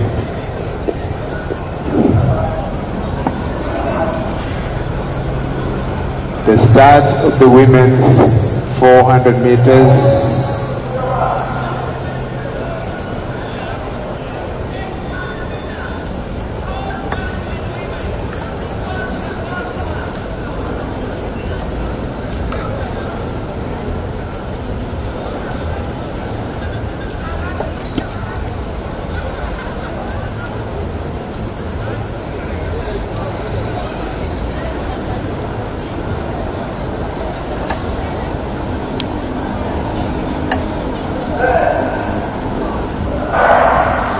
So once again, ladies and gentlemen, the start of the women's 400 meters hurdles. As it is the semi-finals.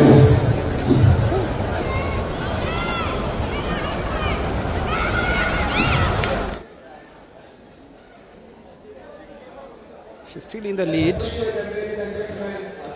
That is Lomuria coming in strongly, going into the 150 meter mark, and you can see she's taking on the hurdles nicely, hoping that she'll do that on the home stretch. Neck to neck here.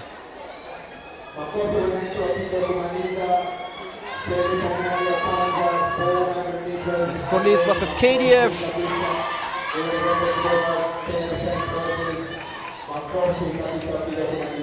It's 59.99 is the time.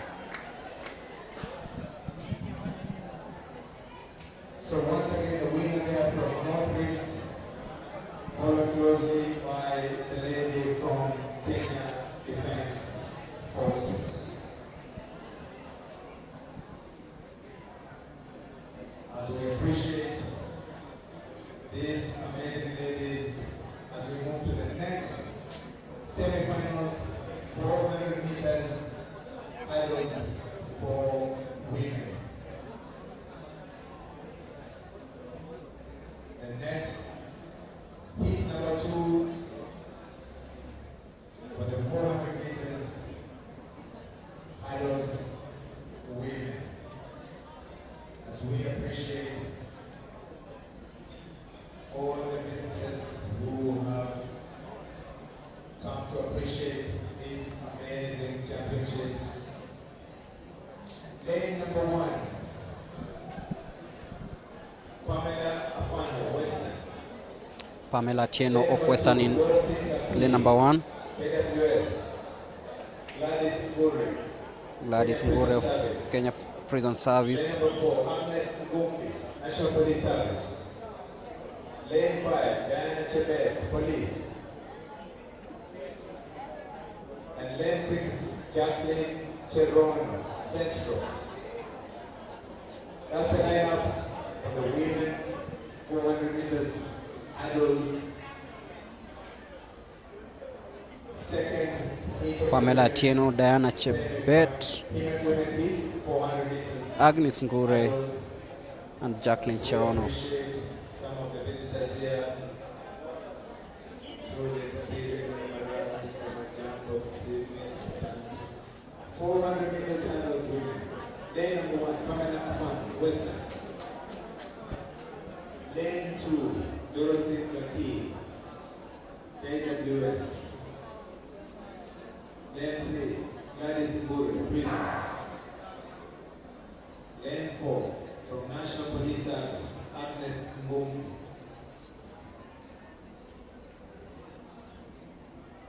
Lane 5, Diana Chebet, National Police Service, Diana. And lane 6, Jacqueline Cheron, Central.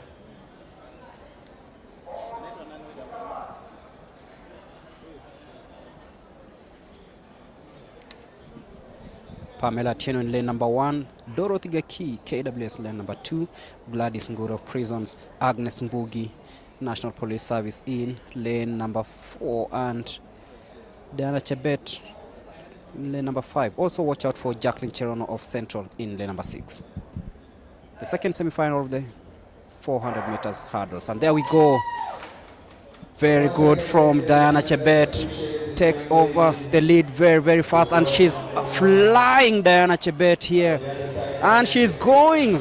Who will catch her up? Because also coming through is Gladys Ngure of Prisons, trying to close in, but Diana Chebet in a commanding lead here. Agnes Mbugi of National Police Service also trying to come in strongly, but Diana Chebet, as she takes that bend,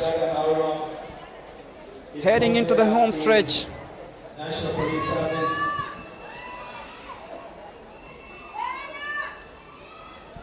Diana Chebet, really, really strong. National Police Service, let's appreciate her. Followed closely by Gladys Ngure, Kenya Prison Service. And she'll be winning that. Diana Chebet just ahead of Gladys Ngure of Police. So it's a Police 1-2 in the second semi-final of the 400 meters hurdles.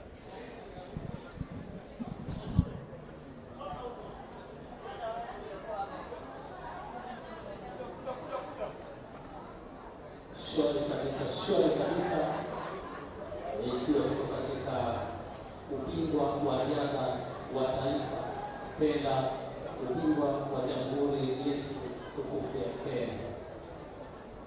Paul Kipimoja, mwaka huu unaona namna gani?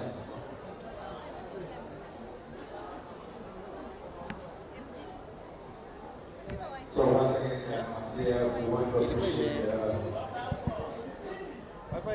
the people who are bringing this information, Steve Maneki here, what was today, and we want to appreciate you as we continue to give you the information about the World Athletics Championships in Budapest, Hungary. That's the culmination of this year's championships in Budapest, Hungary. As we also inform you what has happened over the year in athletics, the women's 1500 meters has gone down with our own Faith Chepngetich Kipyegon, who broke the previous world record, running 3 minutes 49.11 to break the world record of the women's 1500 meters. And in the same week, breaking the women's 5,000 meters. See then, breaking the women's 5,000 meters, running 14 minutes and 6 seconds, 0.20. Kazi ya ziada inayotetea kabisa kutoka kwa Faith Kipyegon. Alafu mtangazaji mwenza kama Kipyegon 15,000 meters, 1,500 meters na 5,000 meters tayari iko nyumbani. Bado kuna kadhaa wanariadha wetu wa Kenya waweze vilevile kuuleta rekodi hizo hapa nyumbani. Na bila shaka kufanya bidii kabisa, naona bila shaka zitakuja nyumbani. Akaikan dewa nenda tu. The 3,000 meters steeplechase Lakini kibiru akurebe tekuda. was for the first time broken by a runner who has no relations with Kenya. For the first time since 1978. For the first time, the world record in the steeplechase is held by a runner that has no relations with Kenya. Is that true, Steve Mwaniki? Basi kama vile mwenzangu anafahamisha ni kwamba rekodi hiyo ya dunia inaelekea huko katika vijana kutoka Waibish ama kule Tope. Kwa sasa kumbuka Housing Finance Corporation wako hapa, naambiwa wanashirikiana na chama cha riadha nchini. Kwa wale officials ambao naambiwa kuna nyumba, basi mwende hapo mpate maelezo. Kuna nyumba Housing Finance, nyumba ziko tayari, wewe ujaze form, uambiwe vile utaipa. Kwa hivyo very important you visit kibanda yao. Imodia aweke kwa discuss. Imodia nenda kwa discuss mara moja. Imodia kutoka Nyayo Stadium nenda kwa discuss haraka iwezekanavyo. Housing Finance wana nyumba na ni wanariadha pamoja na officials wa Athletics Kenya wamepata ile partnership pamoja na chama cha riadha nchini. Naambiwa pia kuna finance ndio kupatiwa pesa ya kupata kipato kama leo nenda pale wana kibanda pale karibu na mlango na barabara ndani ya uwanja karibu na viti zile za green kule ndani ya uwanja ambapo Housing Finance wako hapo.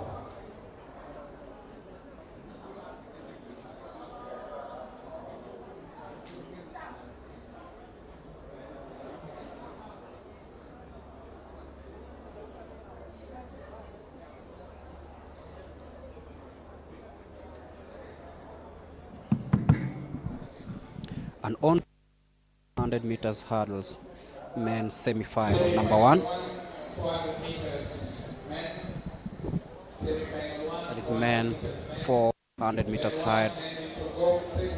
That is Henry Togom of Central in lane number 1. Lane 3 Weissman Were KDF. Lane 4 Weissman Were KDF. Lane 5 Laban Kipchirchir Central Rift. Lane 6 Dixon Wafula Western. Lane 7 Stephen Mtana Kati. And lane 8 Moses Rono Post.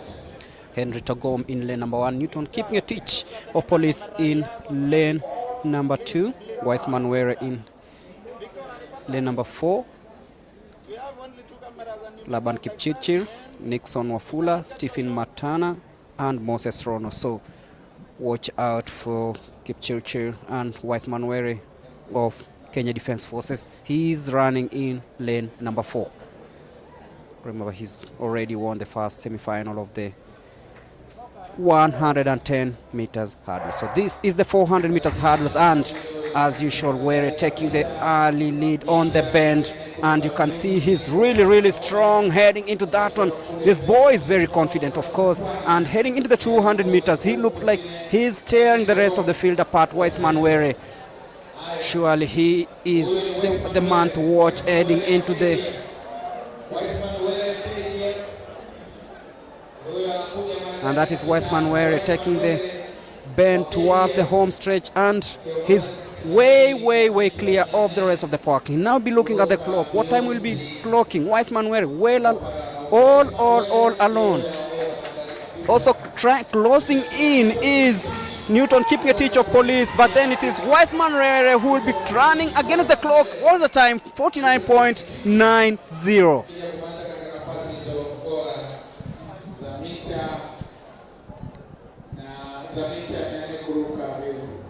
all chiefs, wale chiefs wote wale ambao wanasimamia vitengo mbalimbali katika officiating ya mashindano haya ya chama cha riadha nchini National Athletics Championship, all chiefs, naomba mweze kwenda kumwona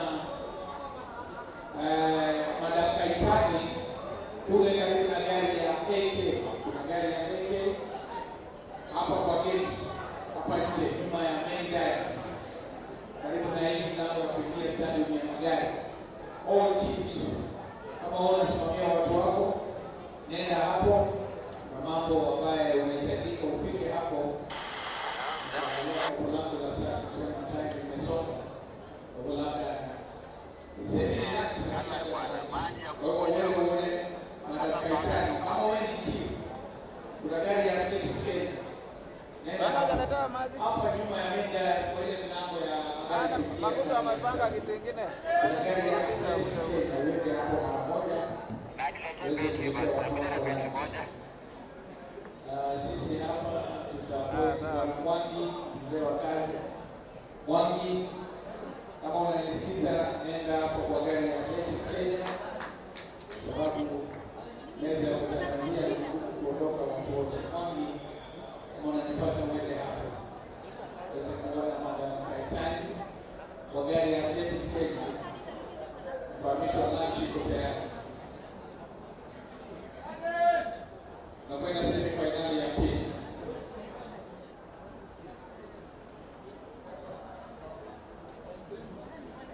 Semi-finali ya Karibu pili. enda mbele Victor. Karibu enda mbele hao watu wote. Mbele tuenda mbele kabisa mbele yao. Semi-finali ya pili. Fuata tu hapo, fuata tu hapo. Kwa sawa tu, fuata uende mbele. Enda mbele tu nipate wote. Leni ya kwanza William Nyagaka wa Prisons. Leni ya pili Frederick Odhiambo kutoka Kati. Leni ya tatu Amos Rono kutoka Southern. Leni ya nne William Berry KDF. Leni ya tano Mtuli Cleo Western. Leni ya sita Mesha Baraka Southern. Leni ya saba Evans Kiprono Central. Leni ya nane John Juguna Coast. That's John Juguna from Coast. So the lineup for the men semi-final number 2 in the 400 meters hurdles. In lane number 1 we have William Nyagaka, Frederick Odhiambo of Prison of KATTI in lane number 2, Amos Rono, South Rift, William Bevy in lane number 4, Mutuli Cleo, Meshak Baraka of course from Southern in lane number 6. So this is the lineup for the second semi-final of the 400 meters hurdles. So let's see who carries the day here. Then 7, 12 to stand up a little bit, maybe technicality, but it should be solved in due course.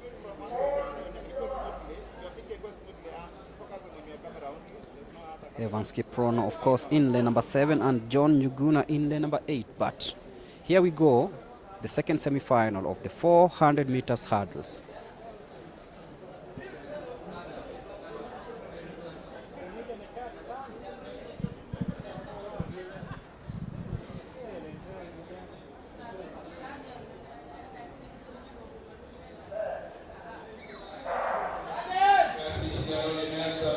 Watch out, very smooth from William Bevy of KDF in lane number 4 and taking the early lead. Meshak Baraka also coming in very, very smoothly, but then William Bevy is all taking the early lead. Amos Rono of South Rift also coming in very, very strongly, but then William Bevy of KDF taking the lead, heading into the 150-meter mark. He's still in the lead. Meshak Baraka also coming in very, very strongly in lane number 6. But then with Bevy versus Baraka, and then there is Amos Rono of KDF. But Bevy very, very strong, heading into the last hurdle, jumping it smoothly. Now it's the battle between the second and third position, and it will be in lane number 6. Meshak Baraka taking the second position with Rono coming in third. Basi wale wamefuzu kwa finali 100 women, 100 meters hurdles women, wale wamefuzu kwa finali ni Rebecca Juma Western, William Nyandusi Nyanza South, Gladys Kure, Prisons, Rukia Nusra, KDF, Veronica Chebet, NPS, Diana Chebet, NPS, Agnes Mumbi, NPS, na Gloria Mbula, Southern. Hawa wamefuzu kwa fainali ya mbio za mita 100 kuruka mbio. Wale wamefuzu kwa fainali 110 meters hurdles men ni Laban Kipchirchir, Central Rift, Samuel Woods, Prisons, William Baby, KDF, Michael Musoka, KDF, Wiseman Were, KDF, Jason Ogega, Nyanza South, Samuel Idi Kati, na Benedict Zina Southern.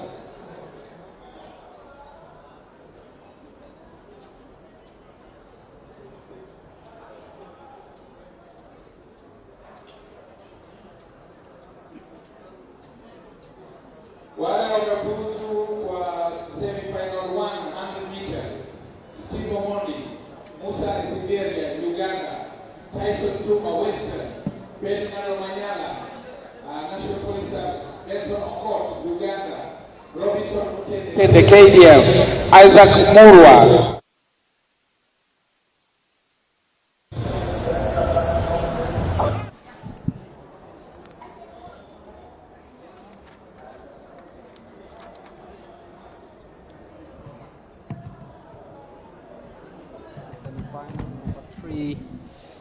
Edward Ngunjiri, of course, Nicholas Lepran, Kiplimo Kesio, Sami Rogut, Kip Korir-Rotich, Abednego Kioko, and Sila Kip Korir.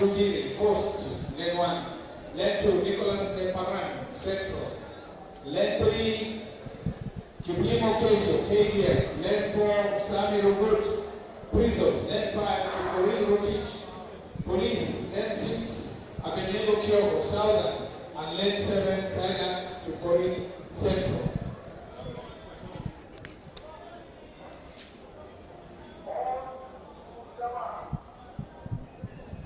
The third and last semi-final of the 400 meters hurdles.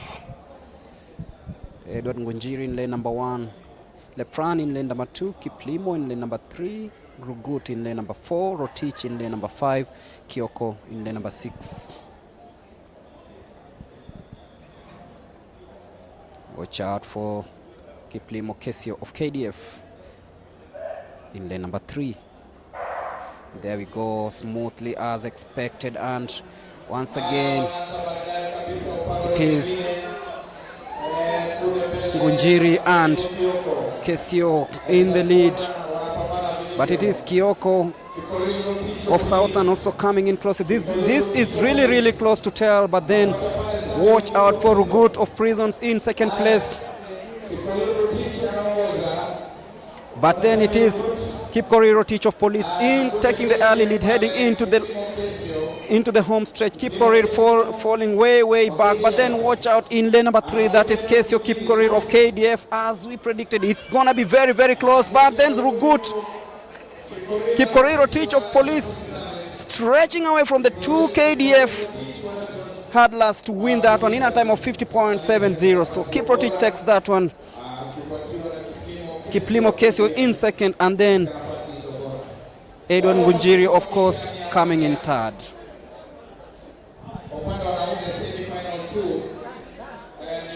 Jonas Musa Monteri, Toga Sessions. Those who are qualified for 100 meters semi-final 2, we have Jonas Musa Monteri Sessions, Dan Kiviazi Prison, Meshak Babu KDF, Pius Adome Uganda, Moses Wasike Nairobi, Enrico Bruchis South Africa, Shadrach Wasilwa Nogri, and Simon Rigai Eastern. 100 meters semi-final 2, 3. Those who have qualified for the semi-final 3, Eliakim Ondimo, University, Richard Ogutu, National Police Service, Shari Dodin, Seychelles, Hesbon Ocheng, Prison, Steve Onyango, KDF, Mark Kangede, Universities, Brown Muzara, Central, and Charles Nyamwea, Nairobi.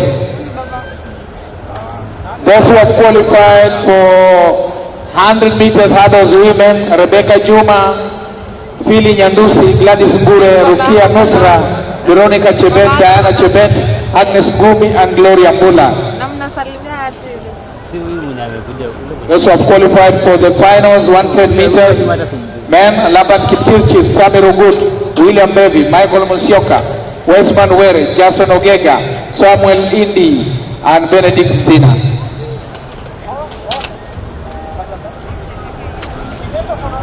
Kanini gani?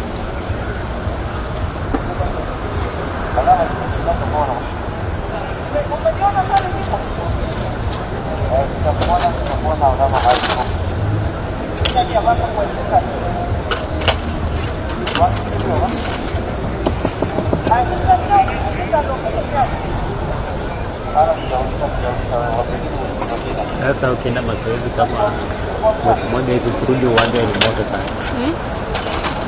Kurudi uwanja unaweza kimbia mbaya. Kwa sasa ni mita 800, mchujo wa kwanza. 800 meters semi-final, 800 meters each. 800 meters.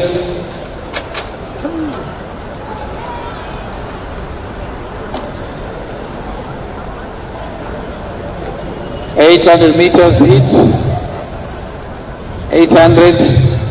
Dr. Rose Tatamuya yuko hapa, secretary wa Masters.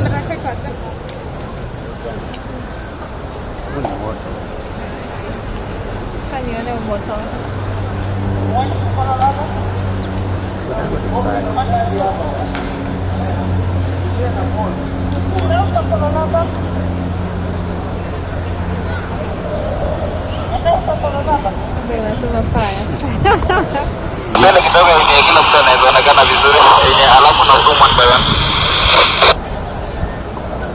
Hata ukienda na sana.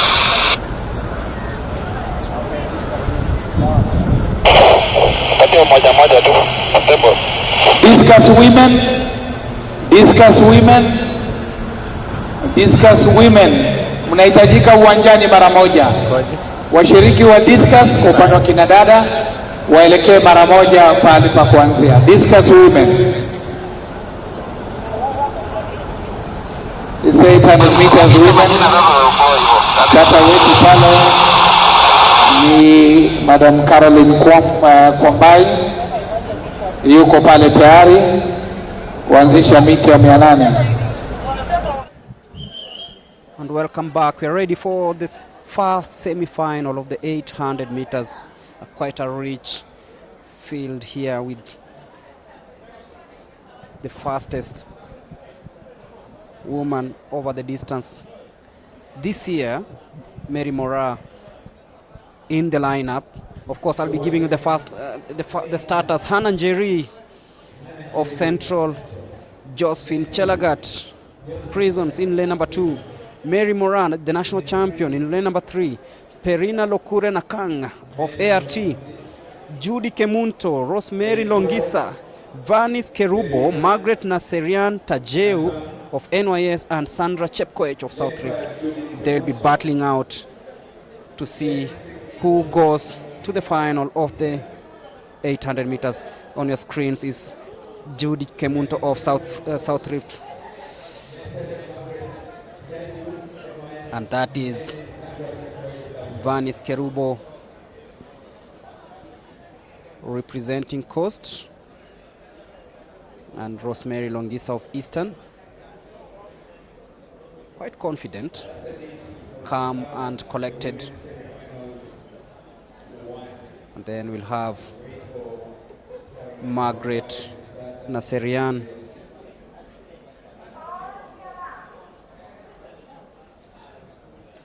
so get ready for that one, and off we go.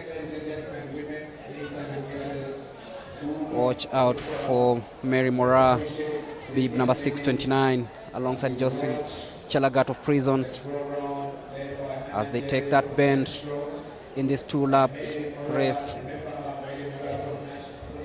Mary Mora showing no signs of letting this go as she takes an early lead in this women 800 meters as they take that bend on the inside.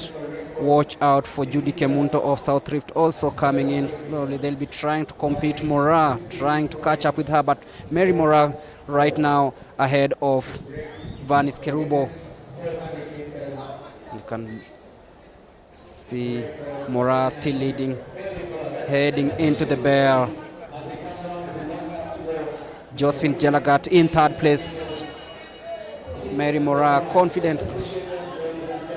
That lap finished in 0.1 seconds, and now we'll be looking forward to see what Mary Mora can do. She's really confident in first place. Doesn't seem to be letting go.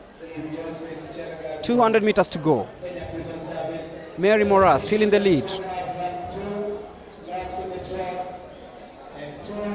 Kerubo still in second place. Not Kerubo, Vanis Kerubo.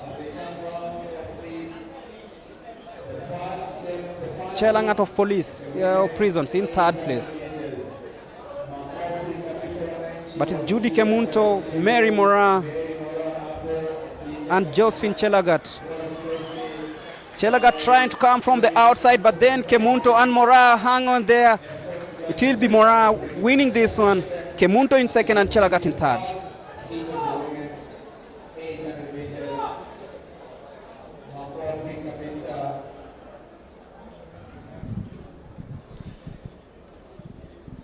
That is Mora, Kemunto and Chelagat finishing in 1, 2, 3 positions respectively.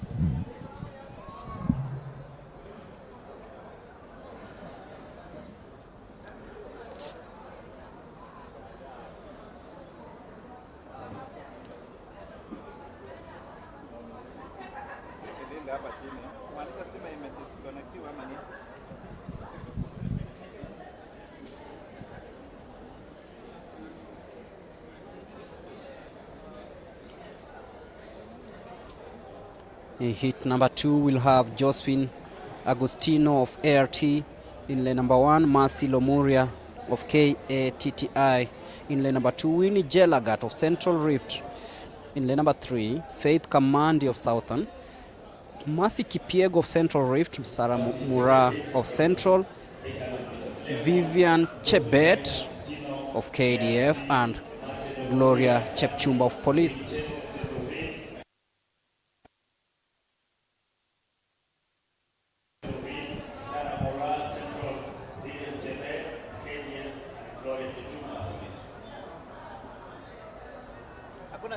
Victor, ni cross hiyo kwa stima imeenda. Nani ataenda kuona ende unione.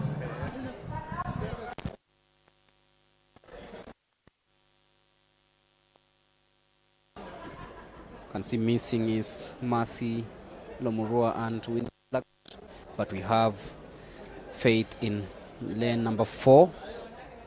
In lane number 5 we'll have Mercy Kipiego. Lane number 6 will have Sarah Mura, Vivian Chebet, and Gloria Chepchumba. So, who is joining Mora, Kemunto, and Chelangat? Warning issued to all the participants in this one as you await for the start of the women 800 meters semi-final number 2.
Magoti.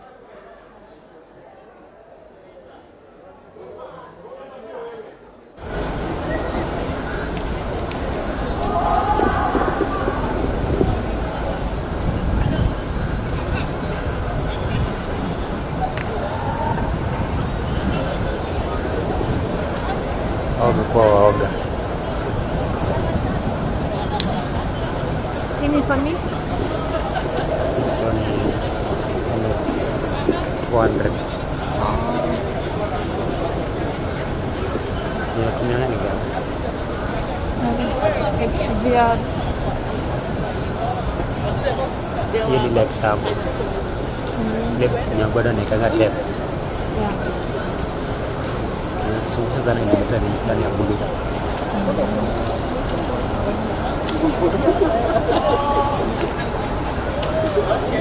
Naona mzito sana.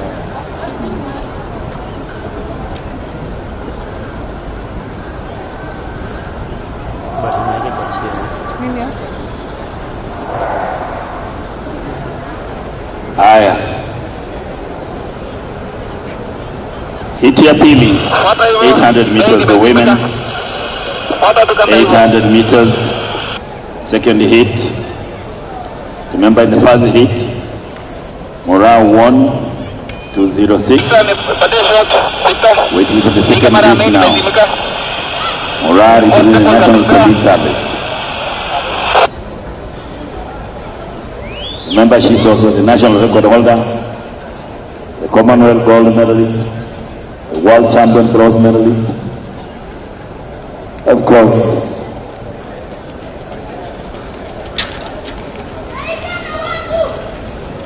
one of the new kids on the block.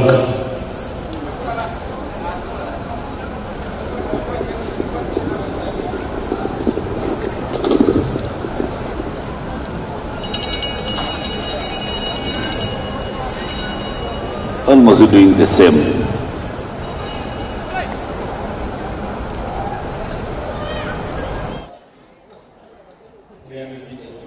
Still showing no signs of bursting, and that is Chebet.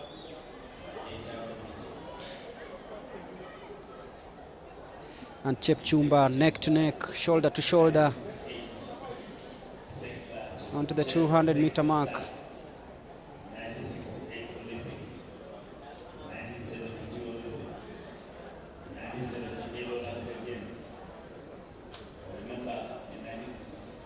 It's Chepchumba versus Chebet. They look really, really tired heading into the home stretch. This will be slow. 50 meters to go. It's Chebet versus Chepchumba, and she just edges. 2:08.05 is the time.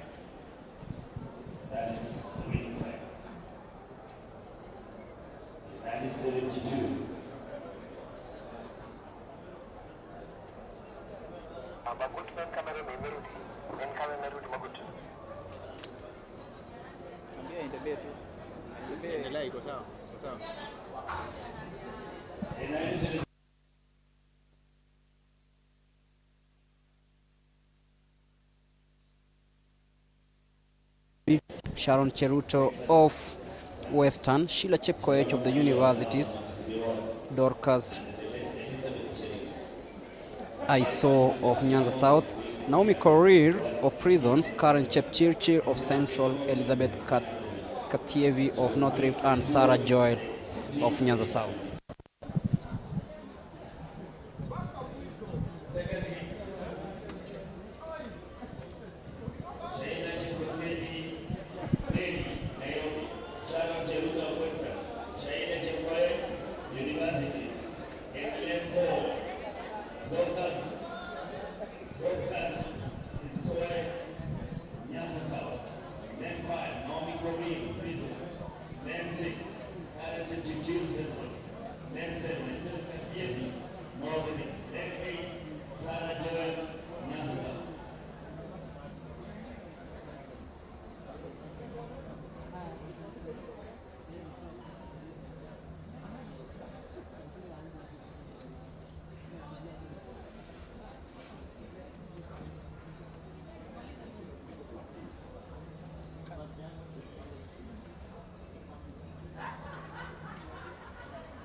That's the third semi-final of the 800 meters.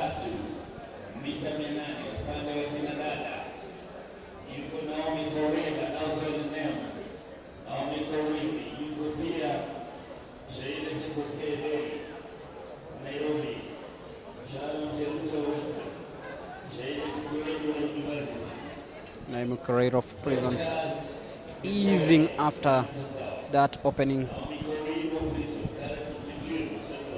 burst of pace.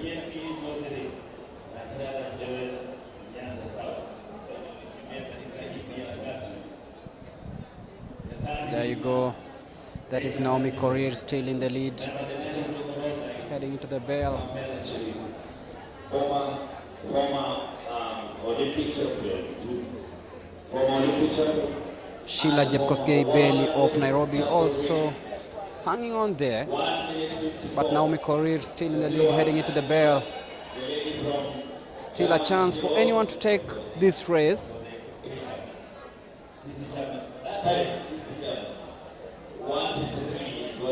Jepkosgei versus Korir. Now, 800 meters. It's Korir versus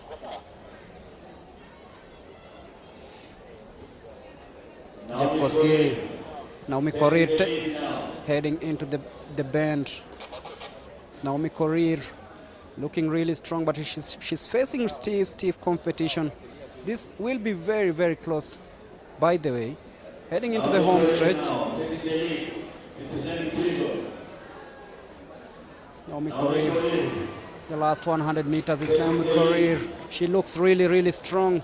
Will she hang on there? But watch out for Jepkosgei Sheila. But then Naomi Korir confidently taking this home in 2 minutes, 11.01 seconds.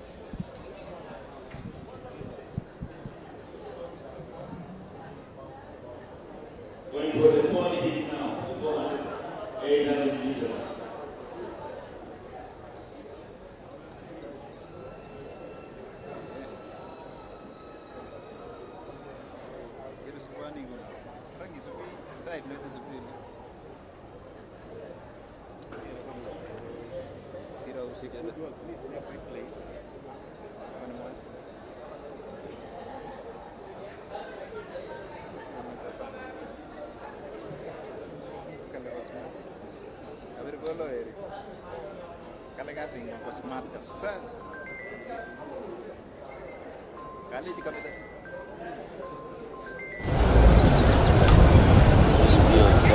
Amekwambia na wapi? Amenicall. Sijui wewe ni alafu mpe. Ndio alafu atakupa beti. The fourth hit of the 800 meters. Uko mwisho. Pale juu. Hautapotea. Utaona Lane 1. Malikoro hapo. Vivian Koskei, KDF. Lane 2, Winnie Kesang. Language. Lane 3, Victor Chepkiroi. Lane 4, Sylvia Chemutai, Prison. Lane 5, Christine Command, Coast. Lane 6, Janet Chepkemoi, North Rib. Lane 7, Penina Mutisia, South Rib. And Lane 8, Naomi Kadogo Masibo, National Youth Service.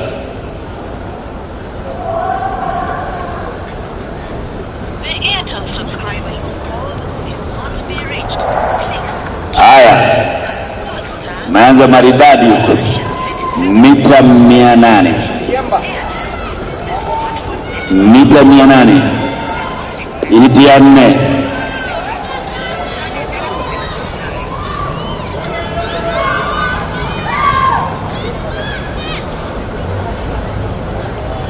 Kule mbele ni Winnie Koskei, KDF, ngali unaongoza Winnie Koskei.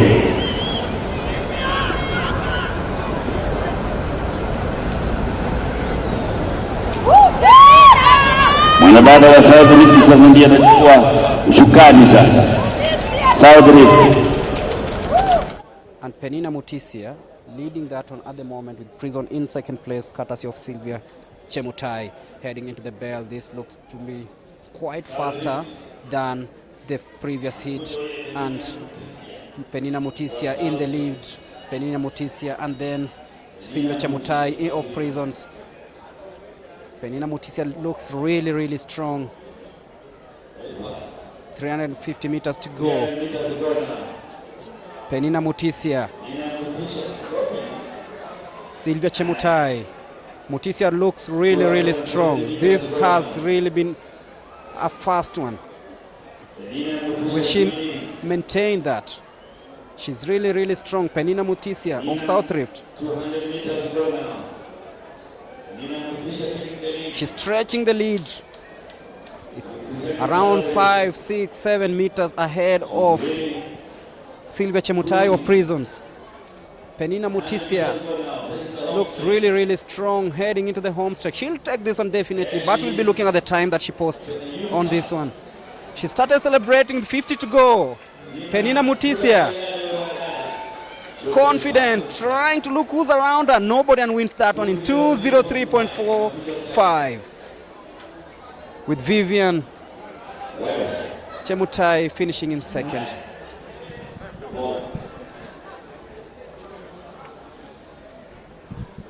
So once again, ladies and gentlemen, that was the end of the women's 800 meters heats.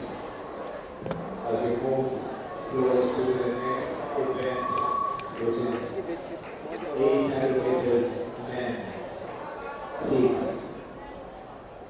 The men's 800 meters. So once again, the qualifiers for the 100 meters semi-finals, number 1. 100 meters semi-finals, number 1. Masi Obiero, Universities. Domiwa Malalewa. Maximilian Imani, National Police Service. Doreen Pinson, Monica Stefania, National Police Service. Amanda Boba, Central. Gary Abidi, Kristen. Those are the qualifiers for semi-finals 1.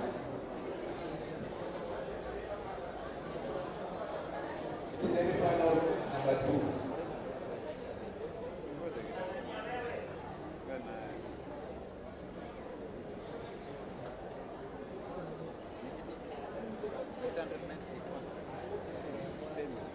So once again, ladies and gentlemen, the next event on the track is the men's 800 meters.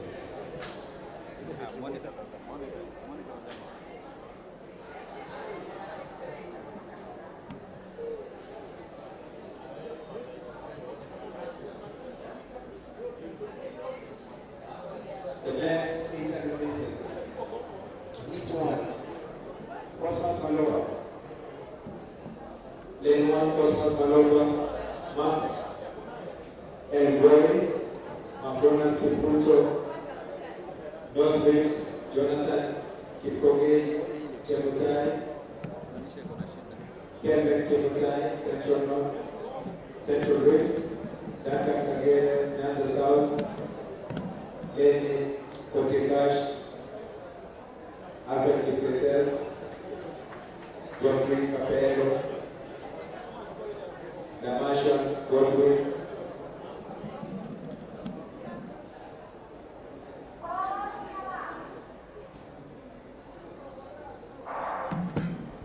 The second heat, the first heat of the men's semi-final of the 800 meters. The first heat of the men's 800. That's the first semi-final. Cosmas Maloba, Mark Elgoy, McDonald Kipruto, Jonathan Kipkogei Chemutai of Bahrain, Kelvin Kimutai, Duncan Kangere, Lenny Koitikash, Alfred Kipketer of Prisons, Geoffrey Capello, Lamashon Godwin, and Edwin Some of Northeastern. That's the lineup for the first semi-final of the 800 meters. And now you can see it's faster, and of course everyone eager to take the first league, and Alfred Kipketer leading the way as we speak. A very experienced runner here. And they hit the bell. Alfred Kipketer of Prisons. Good to see him back. Oh, and someone has just tripped. Oh, that means he's out of the race. But then Alfred Kipketer in cruise control of this one. Right ahead there, followed closely by Lamashon Godwin. Alfred Kipketer still in cruise control of this one, taking that bend nicely. Lamashon trying to come from the outside, but then Kipketer is hanging on there, using his experience to shrug off his closest challenger and heading into the home stretch. It's Kipketer still leading this one. Lenny Koitikash trying hard, but then watch out for this young man from lane number 3. I'm talking about McDonald Kipruto winning that one. Kipketer will take the second, and it's a photo finish between Some and, of course, Koitikash. So Kipruto takes it home. Kipketer comes in second and will be waiting for a confirmation between who finishes third and fourth.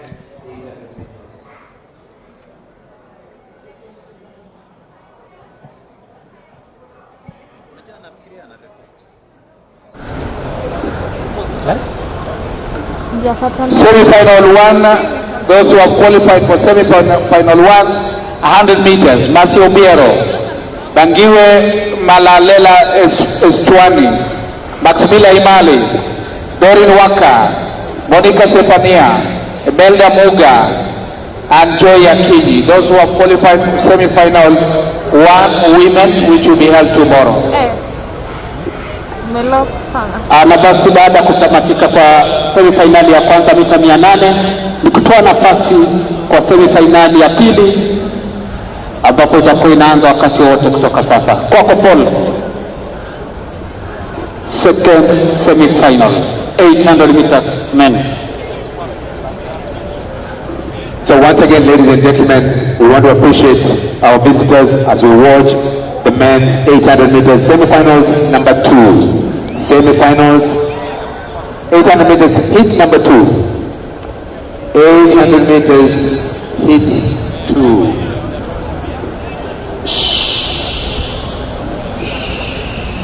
800 meters heat 2.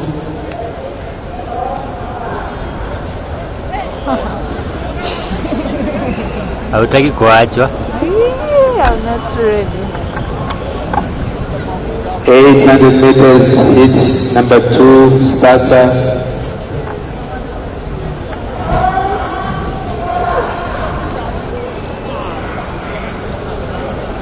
So 800 meters heat number 2. In this we have Mohammed Ahmed, Robert Corey, Isaiah Wanje, Kimngetich Ngeno, Cornelius Tuwe, Henry Kwese, Edward Kemboy, Robert Kimutai Korir, Evans Kibiwot, Mashamila, Spina, Larry Marine. Awasi tangazo maalum, kama labda umeweza kupata funguo ya gari na kuomba uweze kufikisha funguo hii hapa mahala na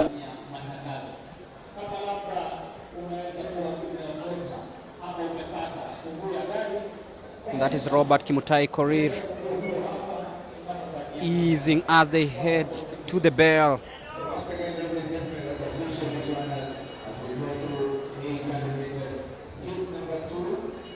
Larry Marine of Central also coming in strongly.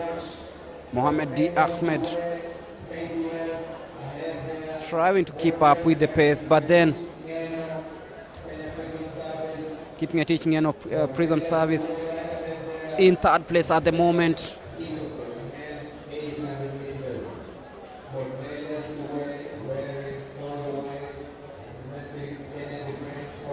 But it's KDF in number 1, that's Cornelius Tuwei, leading the way as they head into the home stretch. This is really, really close.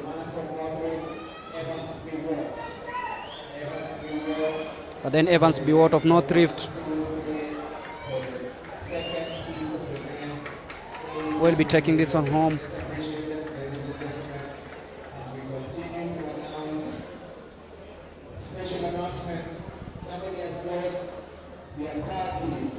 Cornelius Tuwei, Evans Biwot finishing in 1 and 2 respectively. As we move to the third heat, John Likobe Taban, James Kishuki, Brian Kiptum, Ferguson Rotich, Jonathan Kitililt, Timothy Cheruiyot, Solomon Kimutai, Jonathan Kiptor Rotio, Kelvin Loti, Brian Musioka Maasai.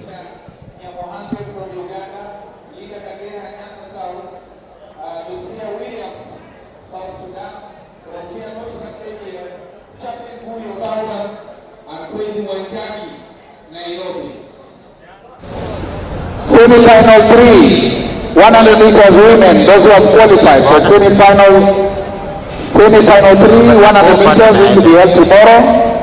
William Nyandusi, Edna Ugendi, Laventa Amutabi, Esther Bagari, Eunice Kadogo, Luis Morara, Susan Nyambura, and Maza Lucy.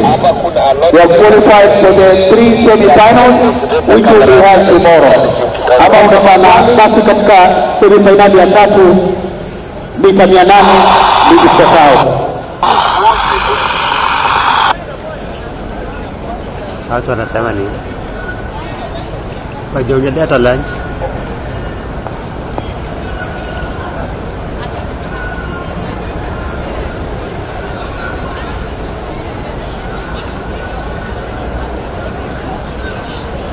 Katika nusu fainali ya 3 mita 800 kituo cha wanaume ni wafuatao: John Lokido Taban ART, James Kisuki Central, Brian Kiptum North, Ferguson Rotich Nairobi, Jonathan Kipili Kenya Defence Forces, Timothy Cheruiyot Prison, Solomon Kimutai NYS, Jonathan Kipto Rotio, Kelvin Loti Western na Brian Musioka Maasai NYS. Kila la heri katika shindano hili. Nani ana shida? Timothy Cheruiyot. Labda leo ashinde. Jua na win. Third semi-final 800 meters.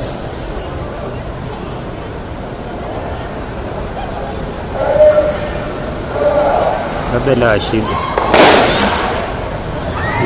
Safi kabisa, basi shindano limeanza kwa uzuri kabisa bila mushkili wowote, ikiwa ni nusu fainali ya 3, kitivu ni cha wanaume, shindano la mita 800. Huyo namba ngapi sasa? Hapa katika uga wa kimataifa wa Nyayo, ikiwa ni ubingwa wa kitaifa ukipenda National Athletics Championship. Huyo mwenye ni namba 4. Huyo mwenye ni namba 4. Ule mrefu kwa wote huyo. Huyo wa green huyo. Huyo 545. Jamani Kenya Prison. Yule atakuwa na bwana. Kumbuka basi Timothy Cheruiyot, bingwa wa ubingwa, alikuwa bingwa wa dunia, yuko miongoni mwa wanaoshiriki katika shindano hili, wakiwa wameshapigiwa kengele, ambapo ni ishara kwamba ndio mzunguko wa mwisho katika shindano hili. Kwa mtangazaji mwenza Kire, Ferguson now taking the lead, Ferguson Rotich, the most experienced athlete in this particular event here, representing South Reef. Ferguson Rotich took lead in the second spot now. Timothy Cheruiyot also there. Brian Kiptum is also there. There's a student all the way from Anderson. Just coming there, and the East African champion is there. Now taking the lead. Ferguson Rotich, Jonathan Kiptum, Timothy Cheruiyot, especially the other day, he ran 329. Western guys there, Western. Now Timothy is there very closely, 1:46.2 and official time. Western. Wow, what a race! This race has been now. Hiyo race imekuwa ni iko namna gani? Naona pale kwa Jonathan Kitilit, yuko pia Timothy Cheruiyot, yuko pia Ferguson Rotich, a well experienced athlete in that particular event. We are coming to the the 40 hits of the 800 meters. That was really spectacular. That was really spectacular. Very Basi baada ya kutamatika kwa semi-finali ya 3 inatoa nafasi kwa semi-finali ya 4 ambapo tunasubiria iweze kuanza wakati wote. Kwako Paul Kipkemoi.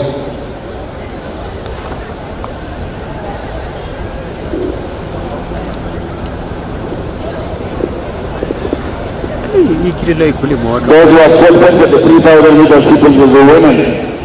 Pamela Kosei, Lea Cherita, Purity Cherotich, Karen Chebet, Caroline Chekorir, Fancy Cherono, Magic Wanjuro, Diana Chepkemoy, Virginia Nyambura, Winnie Boynet, joining Chemneno and Matthew Wanjuro.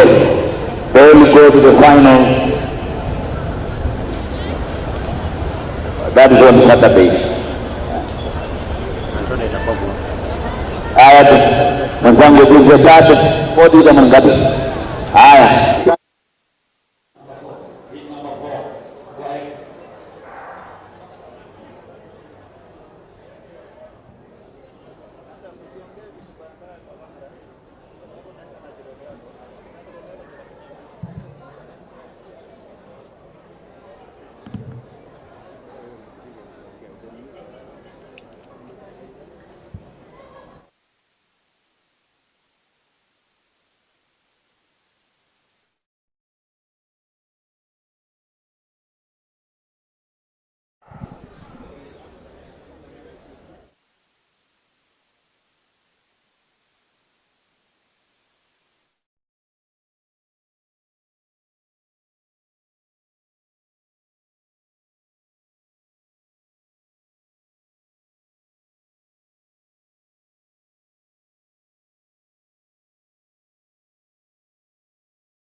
Go through his technical preparation,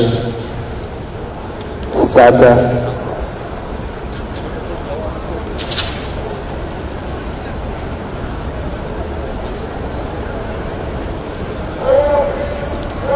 ule demu wa Saluni alikuja wakusha na akachukua na bwana.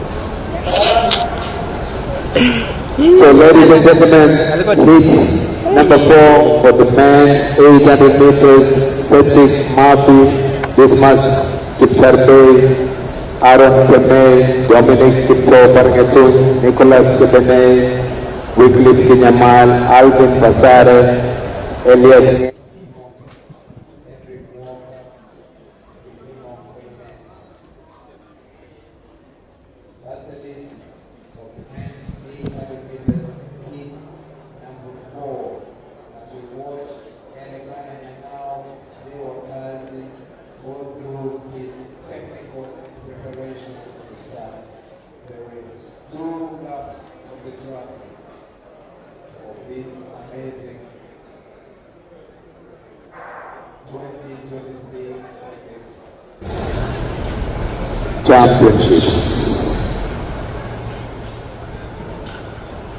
ambapo Paul Kipkemoi katika shindano hili tunajivunia kwamba pia rekodi ya dunia katika kiti cha wanaume iko hapa nchini.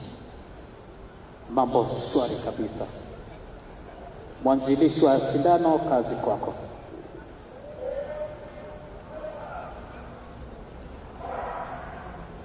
So once again, ladies and gentlemen, 800 meters,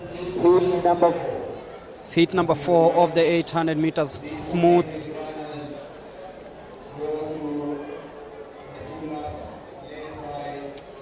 Cedric Marby, Dismas Kipcharbey, Aaron Kemei, Dominic Kipto. Watch out for Wycliffe Kinyamal of Police. Also Henry Mwoka of Northeastern and Kiplimo Koimet of Central Rift.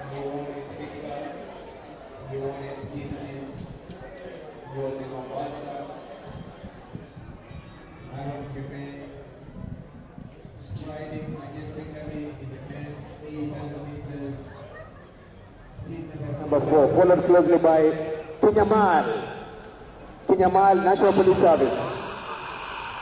Followed closely by this international runner, Wycliffe Kinyamal from National Police Service. So there it is.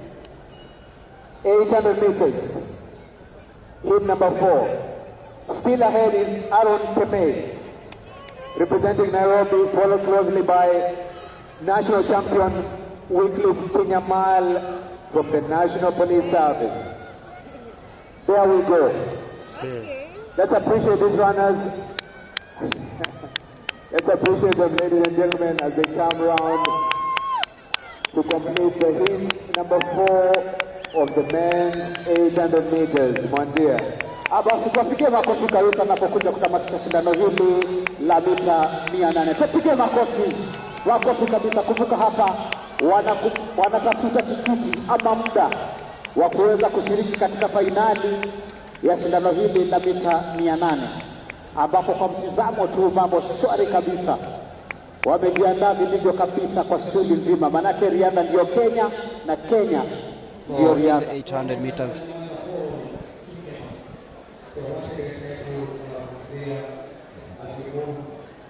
Actually, it's the last hit of this one. Pesile Show, Ismail Toet, Paul Njoroge, Naman Cheriot, Koitatoi Kidali, Collins Kipruto of KWS, William Ryan of Police, Kenneth Kimutai, Vincent Mumanyi, and Shadrach Maru.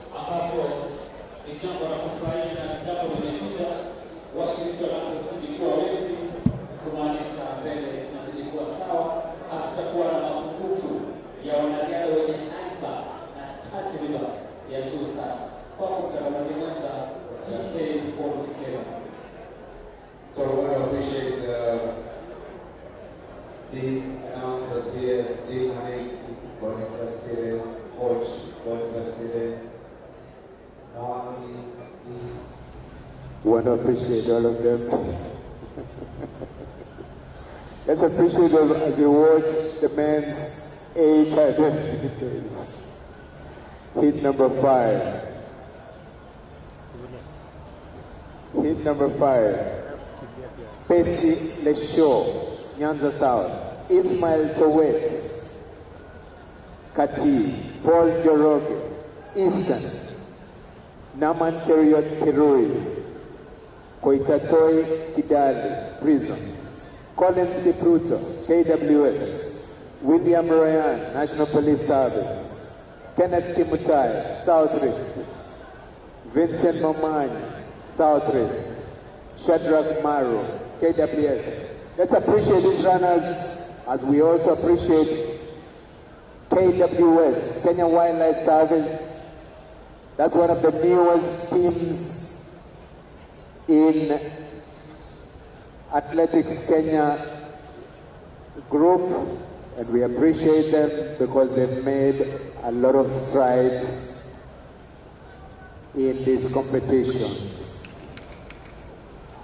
Bila shaka mchujo ni wa 5, shindano ni la mita 200, kitivu ni cha wanaume, ambapo wakati wowote kutoka sasa shindano hilo litakuwa linaanza. Hivi basi waanzilishi wa shughuli naona wanajikurukuta kuweza kuhakikisha kila kitu kiko safi na tayari kwa ajili ya shughuli nzima.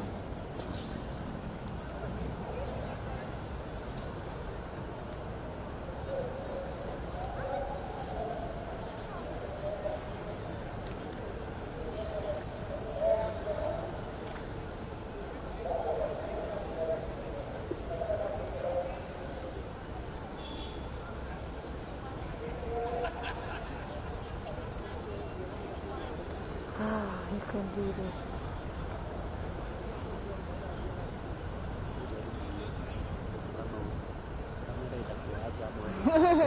So once again, ladies and gentlemen, we just want to appreciate these amazing runners. Pesi Lesho, Nyanza South, Ismail Towe, Sata.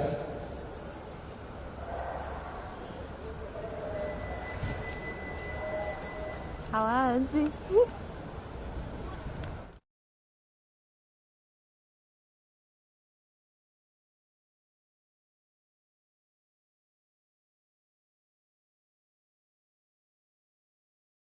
It is the final heat of the 800 meters men, and of course, looking at the likes of Koitati, Kidali of Prisons, Collins Kipruto of KWS, William Ryan of Police is the favorite in this one. And as they head onto the inside lane, each one seeking for a podium finish come tomorrow when the finals take place here at the Nyayo National Stadium.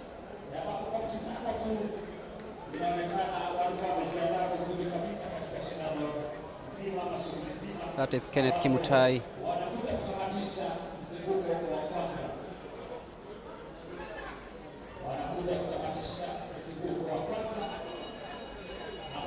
.32 is the split time heading into the last lap of this one.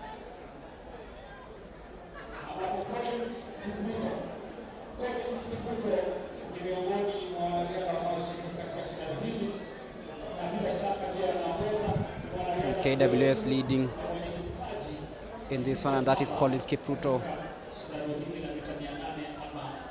with the luminous spikes. He's still leading here. Collins Kipruto of KWS.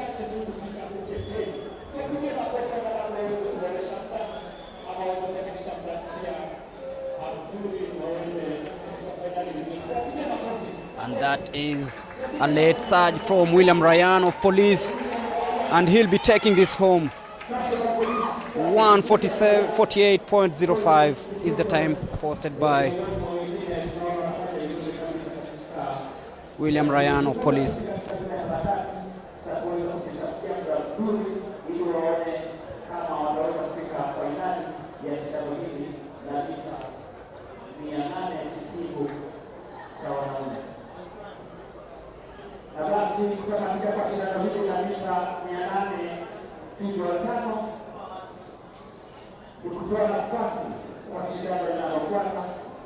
ambalo ni la mita 400 kitivo cha kinadada.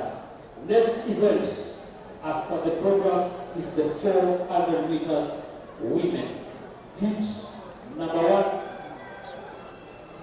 itakuwa inaanza, and then idadi ya michujo ni 5. Idadi ya michujo ni 5.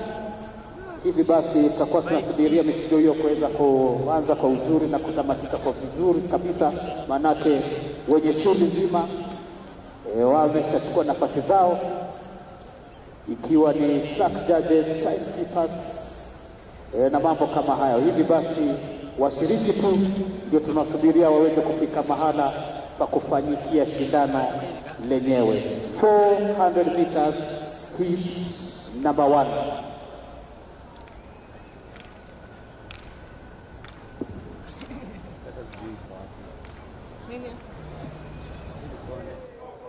ambapo tunamshukuru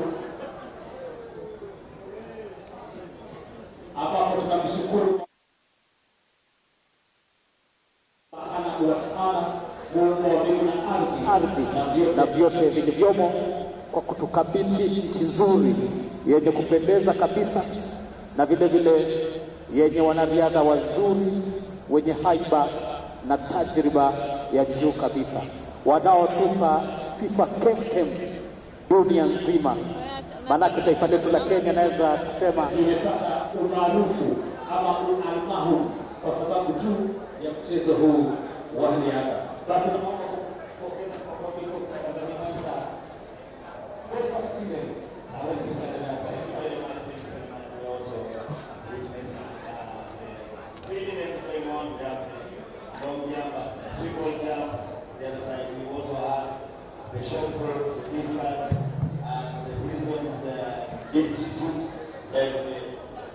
was also taking place. Now we have the local men going on, and of course the next event of the touch and the 400 meters dash. Actually, before us we have seen several paths here, very beautiful. For the winners today, for those who will be winning today and tomorrow. Remember the lineup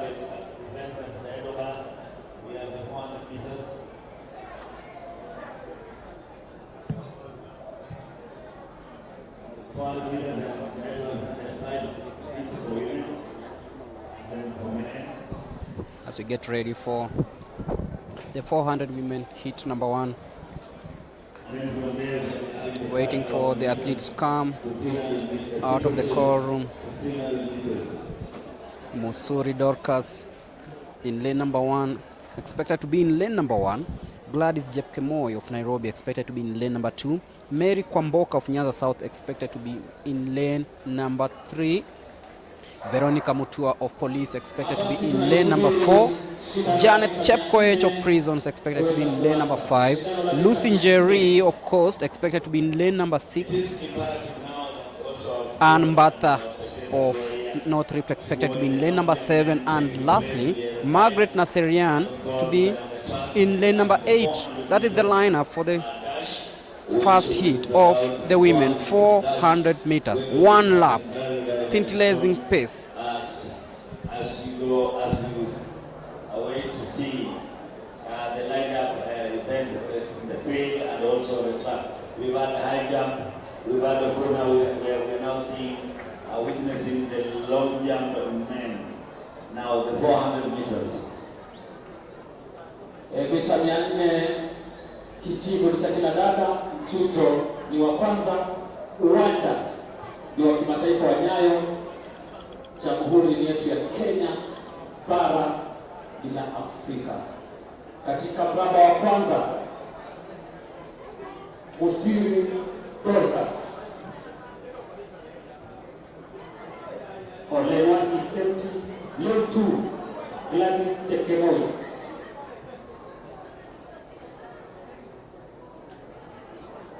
Lane 3, Mary Kwamboka.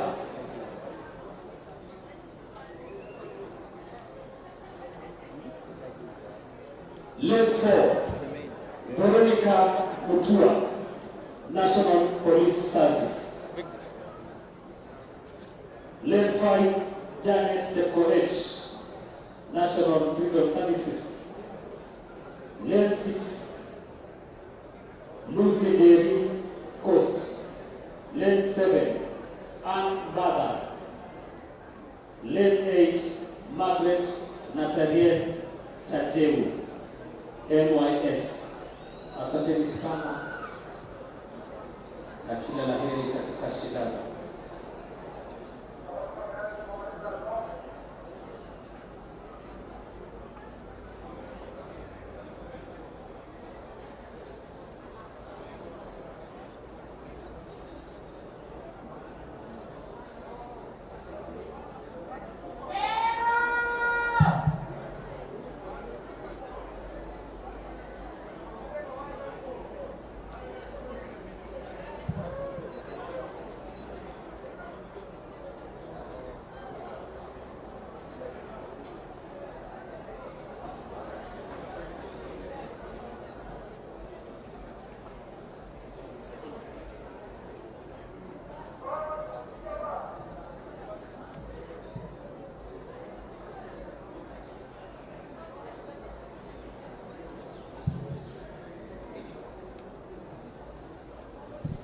The first heat of the 400 meters women.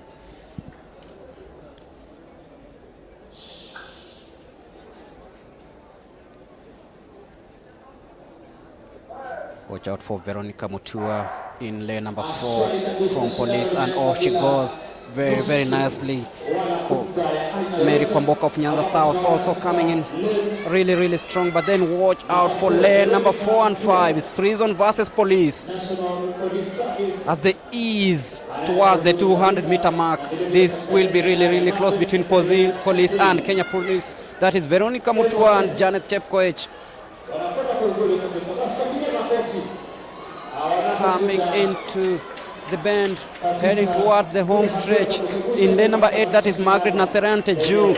But then in the lead right now is Gladys Jepkemoi of Nairobi, stretching away from the lead. She's in a comfortable lead. Will she hang on? But then Veronica Mutua of Police trying to come in close, but it is Nairobi taking the first heat of the 400 meters, 53.13 seconds.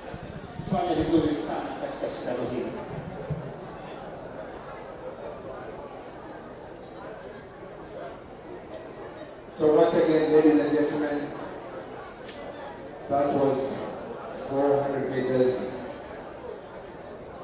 heat number 1.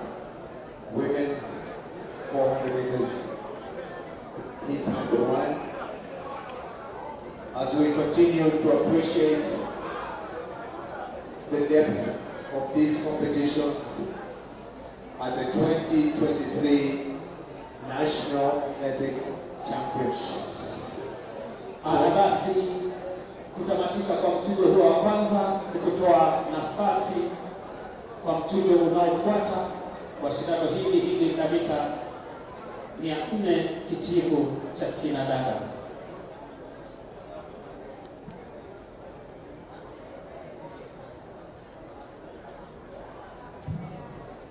Special announcement for Stephen Mutonga, NYS, James Mazige, host, and Heat number 2, Grace Kidake of Eastern, Jacqueline Nanjala of North Rift, Maureen Thomas of Police, Rose Ihisa Uwaro of ART, Mercy Okech of KDF, Christian Command of Coast, Mercy Cherop of KATTI, and Purity Joy Chepkoech of South Rift. On your screens, in lane number 2 is Jacqueline Nanjala, of North Rift. Grace Kidake, Eastern. Mraba wa pili, Jacqueline Nanjala, North Rift. Katika mraba wa tatu, Maureen Thomas, National Police Service. Katika mraba wa 4, Rose Isia Uwaro, ART. Katika mraba wa 5, Mercy Okech, Kenya Defence Forces. Katika mraba wa 6, Christian Command, Coast. Katika mraba wa 7, Mercy Cherop, Kati. Na kwenye mraba wa 8, Purity Joy Chepkoech, South Rift. Kila la heri katika shindano.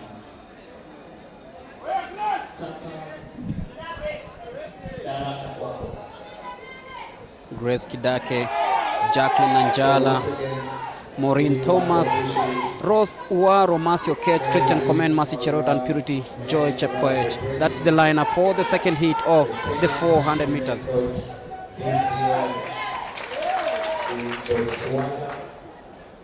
Running 50.44 for the 400 meters to break the Kenya national record.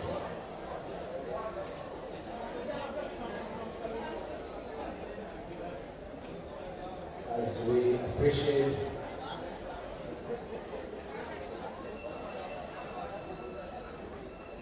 these amazing women, 400 meters.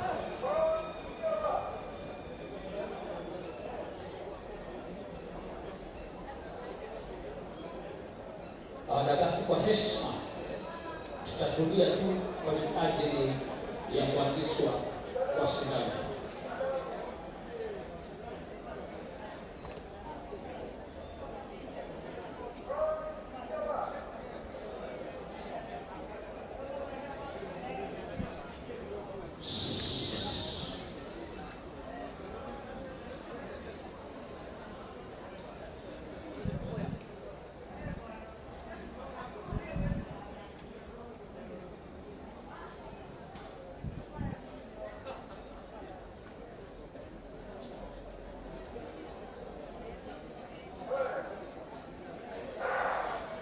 There you go, the 400 meters heat number 2.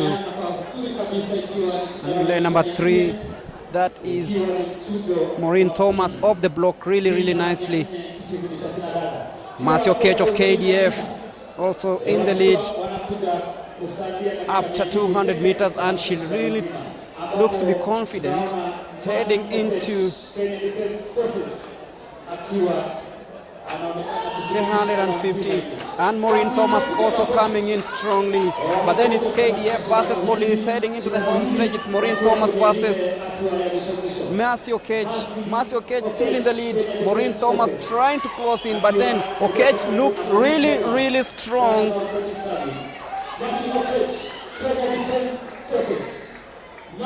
And Mercy will be winning this one 52.76, just ahead of Maureen Thomas.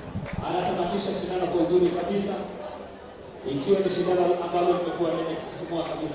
Basi tupige makofi mwanariadha huyu, tupige makofi kabisa. Bila shaka katika riadha unahitaji tu kuwa na moyo wa kutokata tamaa na moyo wa ujasiri, maanake usipopata matokeo mazuri leo, kesho hiyo nafasi unaweza kuipata.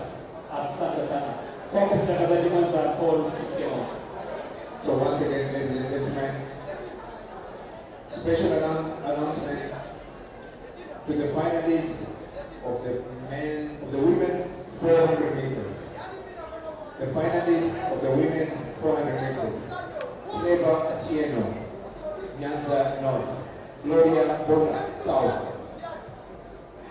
Agnes Ngombe, National Police Service; Gladys Ngure, Prisons; Florence Kini, KDF; Rahab Johnson, Eastern; Diana Chebet, NPS; Dorothy Gaki, KWS.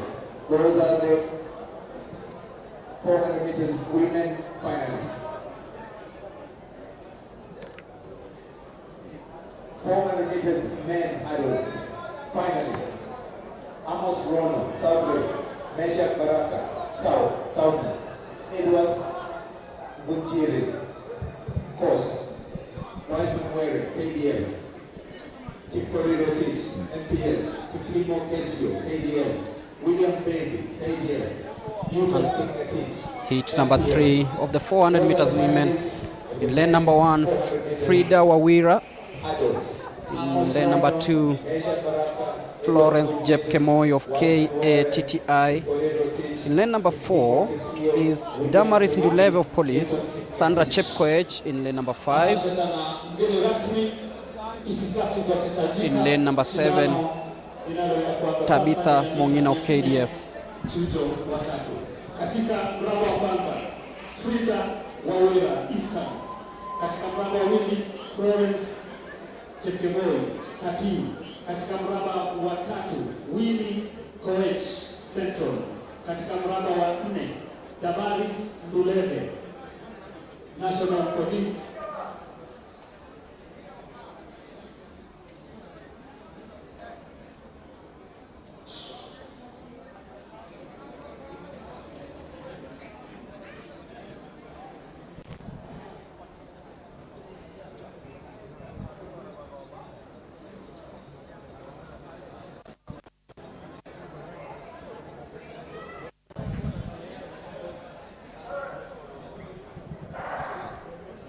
That's the third heat of the 400 meters. And Nduleve off very, very nicely, closely followed by Sandra Chepkoech of South Rift. But Nduleve seems to be taking this away as she extends her lead, tears away from the rest.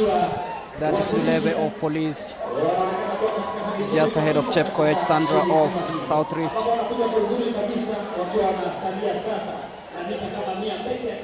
Grace Kidake of Eastern also trying hard from lane number 1, and that is Nduleve.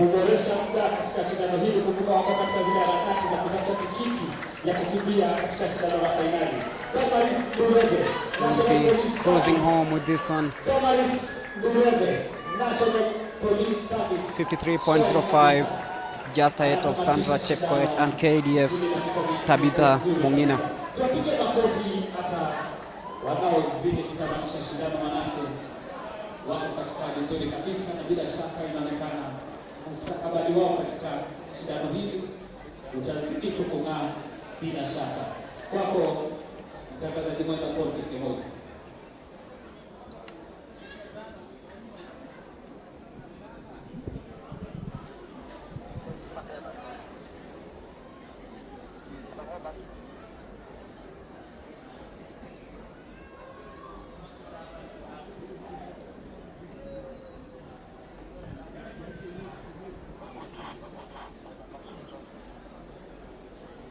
So once again, ladies and gentlemen, we wait for the next 400 meters women heat number 4, as we appreciate these amazing championships. Athletics Kenya 2023 National Championships.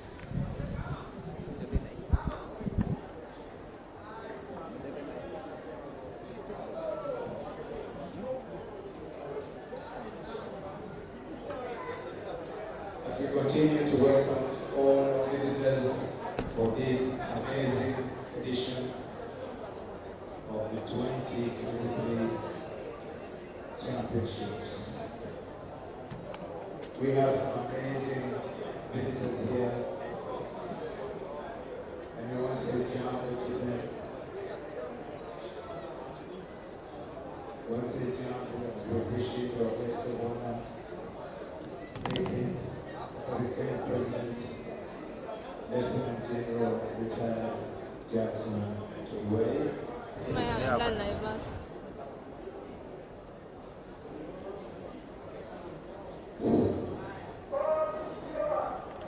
Meters, heat number 4, women. That's heat number 4, women. Watch out in lane number 3. That is Gladys Gumba of Southern. There's also Doris Chepkirui of KDF in lane number 6. Bikoti Chepkirui of NYS and Faith Salome of Southern. There you go.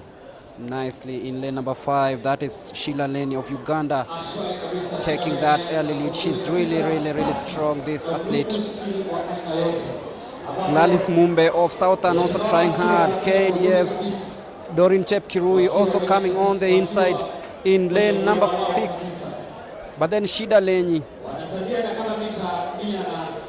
looking strong, and she's getting stiff competition from the Southern athlete Gladys Mumbe. Mumbe coming in strongly. Mumbe closing the gap between her and Shida Leni, and this is really interesting. And let's see who has that last kick, but it's Shida Leni. Very strong, this athlete from Uganda. She will be winning this one with Malumbe coming in second. 52.71 is the time posted by the Ugandan. Katika riadha huwa kuna kimbia dhidi ya muda na vile vile dhidi ya mwenzako, dhidi ya muda na dhidi ya mwenzio. Shwari kabisa riadha, mambo pale uwanja, mambo hadharani ukipenda, na kazi ya macho huwa haina ugomvi. Mengi yanajitokeza tu yanavyoonekana. Nidhamu tu uweze kufuata zile sheria na utaratibu unaohitajika. Mathalan, unazingatia mraba wako. Maanake ukiingia katika mraba wa mwenzio, hapo unaingia katika hatari ya kuweza kuingia kwa makosa yanayoweza kufanya usiendelee na mashindano. Asante sana. Na basi mgeni rasmi na itifaki zote tajika baada ya shindano hilo, ama hapo ndipo tunafikia shindano la mwisho wa shindano la kinadada, ambapo inatoa nafasi katika shindano la wanaume. Shindano ni hivi tu la mita 400. Hivi basi tutaingia katika heat number 1, men category 400 meters. Sport Kipkemoi, unaweza kuendelea.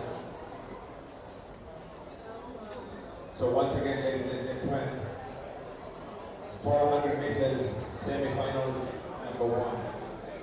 400 meters semi-finals nambari 1. Gideon Zai Coast. Gideon Zai Coast, as we wait for them to settle down in the men's 400 meters heat number 1. Let's appreciate the talent. Let's continue appreciating the talent in this country, in athletics.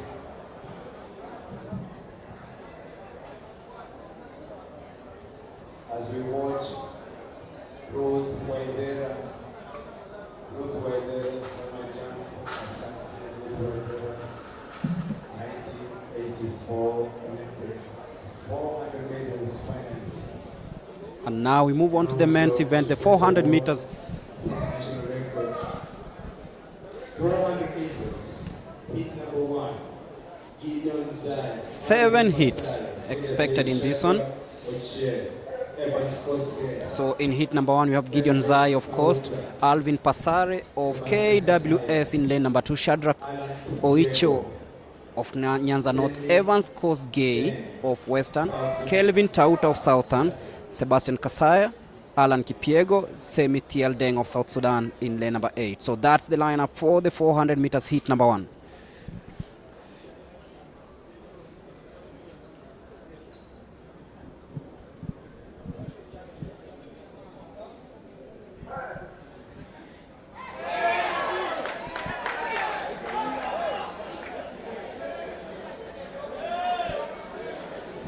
Alvin Pasare. So once again, ladies and gentlemen, let's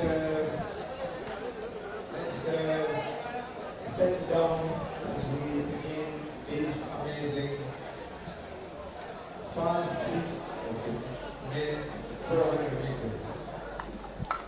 As we watch Mzee wa Kazi Elkana Nyang'ao, Mzee wa Kazi Elkana Nyang'ao.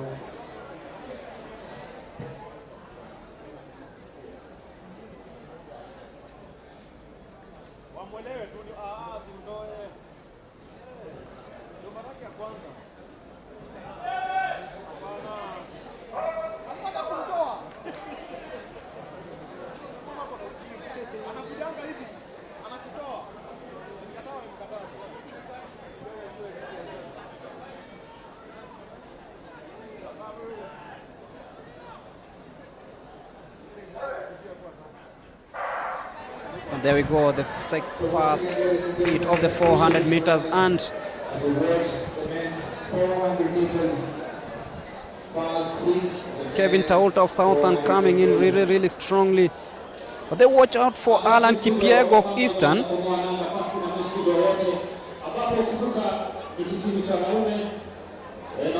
Kipiego in the lead as we speak.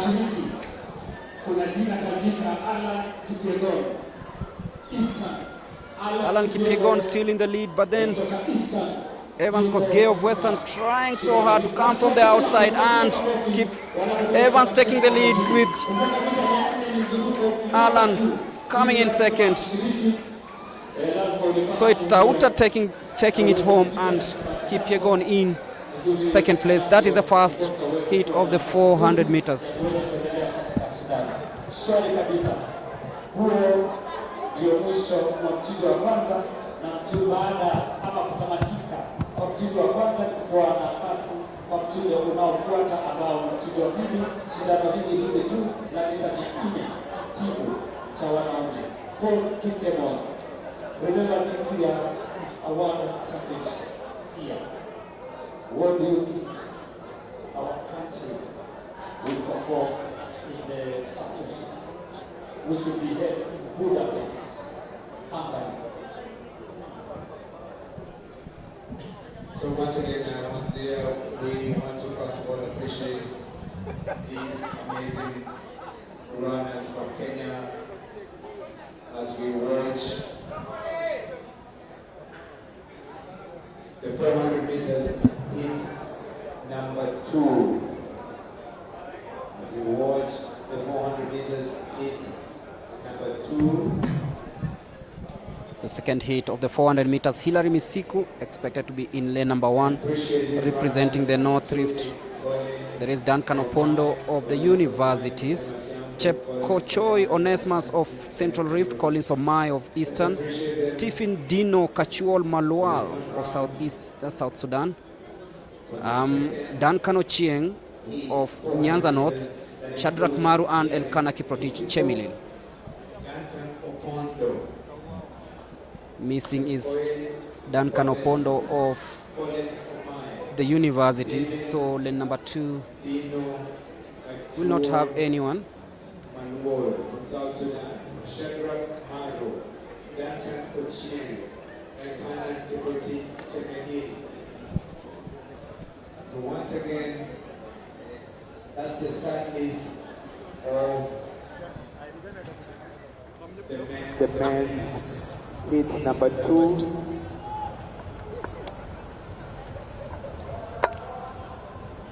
Of the men's 400 meters.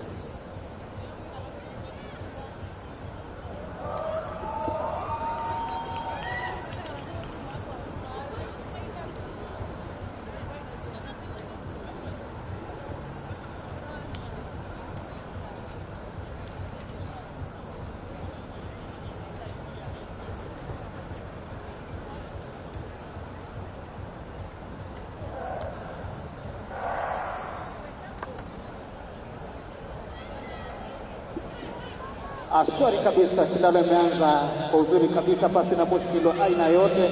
Papo that's the second heat of the 400 meters men, and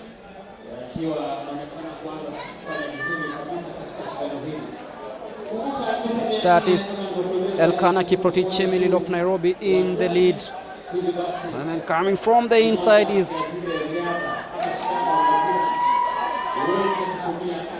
that is Kiprotich. Omai coming in strongly from Eastern, but then it is Chemelil taking it home, and Omai will come in second. Bila shaka wameweza kutamatisha shindano kwa uzuri kabisa, wote wakionekana wakiwa katika ubora wao kabisa, yani ile ishara kwamba wamejiandaa vya kutosha kwa shughuli nzima hii. Na basi kutamatika kwa shindano hili la mchujo wa pili ni kutoa nafasi kwa shindano linalofuata ambao ni mchujo wa tatu. Shindano hili la mita 400 kitimizwa na wanaume. Kwako mtangazaji mwanza Paul Kikemoi. Exactly. So once again, I want to say thank you. Special announcement. We are still waiting for anyone who has picked up some car keys around the stadium for one of the athletes. We appeal to anybody who has picked up keys, car keys, for one of the athletes who has dropped and lost the keys. We would really appreciate if you bring the keys right here to the announcer's desk. The keys belong to one of the runners.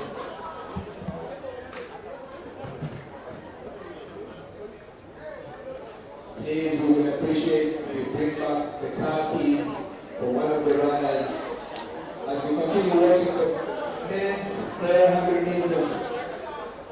The men's qualifying rounds for the 400 meters men. As we appreciate the entry of some of the new teams, including NYS, National Youth Service. We have seen them entering athletes in every event.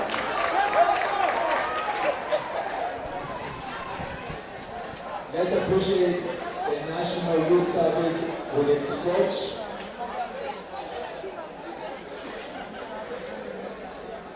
who has made a lot of efforts as we prepare to put together a good for heat team number 3 National Youth of Service. the 400 meters. In lane number 1, Kun War Liem of ART, David Ingunyi Namunasi of NYS, Justin Majok Gum Adekdek of South Sudan, Emmanuel Mutua of Southern, Zablon Ekwan of KDF, Kelvin Muriuki of Eastern, Sila Kipkorir of Central, and Laban Kipkorir of South Rift. So we are ready for the third heat of the 400 meters.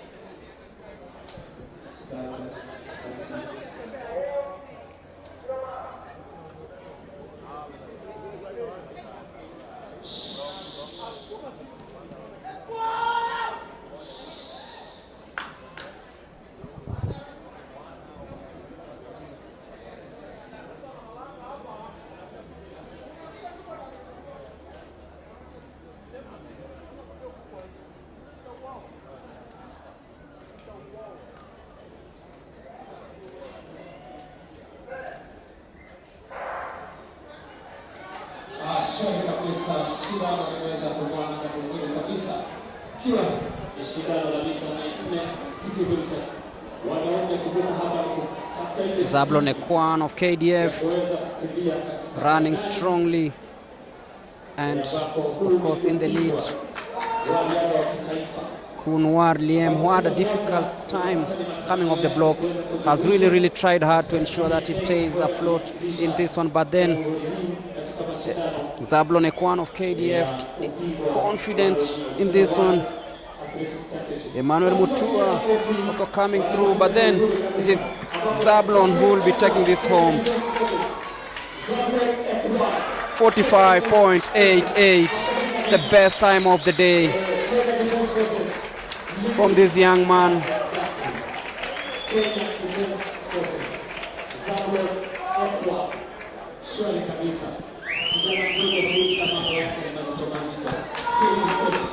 Kenya Defense Forces, Zablon Ekwan.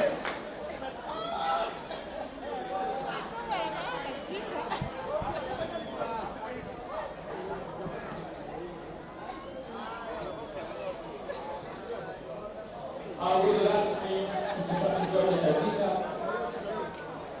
kutamatika kwa mchujo wa tatu, bila shaka kutoa nafasi kwa mchujo unaofuata ambao ni mchujo wa 4 shindano hili la mita 400 kitini cha wanaume, uga huu wa Nyayo ikiwa ni katika And we straight go into the fourth heat. mwaka huu wa 2023 ambapo bila shaka Missing is tajika kabisa Agoth Ngot in lane number 1, but then John Kazungu of Coast will be running from lane number 2.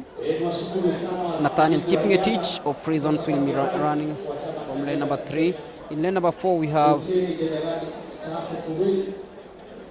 Kennedy Kimeo of KDF, Isaiah CLL of the universities in lane number 5, William Mwangi Kamau of NYS in lane number 6, Jared Atuti of Nyanza South in lane number 7, and in lane number 8, Danson Kibet of Central Rift. 400 meters heat number 9. The fourth heat of the men's 400 meters, including Rini Akoth Ngot, South Sudan, John Kazungu, Coast, John Kazungu, Nathaniel Kipngetich, Prison, Asante, Kennedy Kimeo, ADF, Asante, Isaiah Shahir, University, William Mwangi Kamau, NYS, Jared Atuti, Nyanza South, and Danson Tibet, Central Region.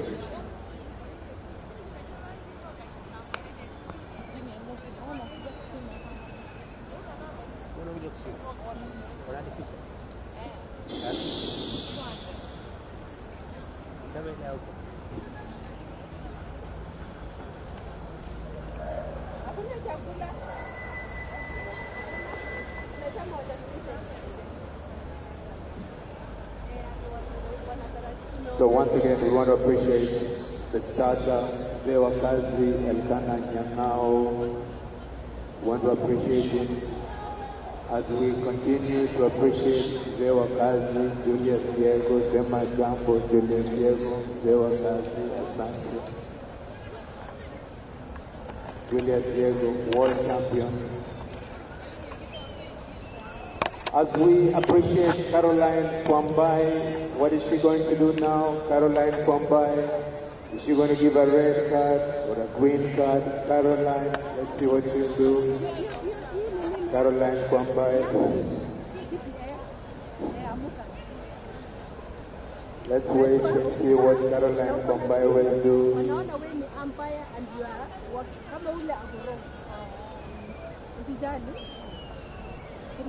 So there she goes, ladies and gentlemen, it's a red card.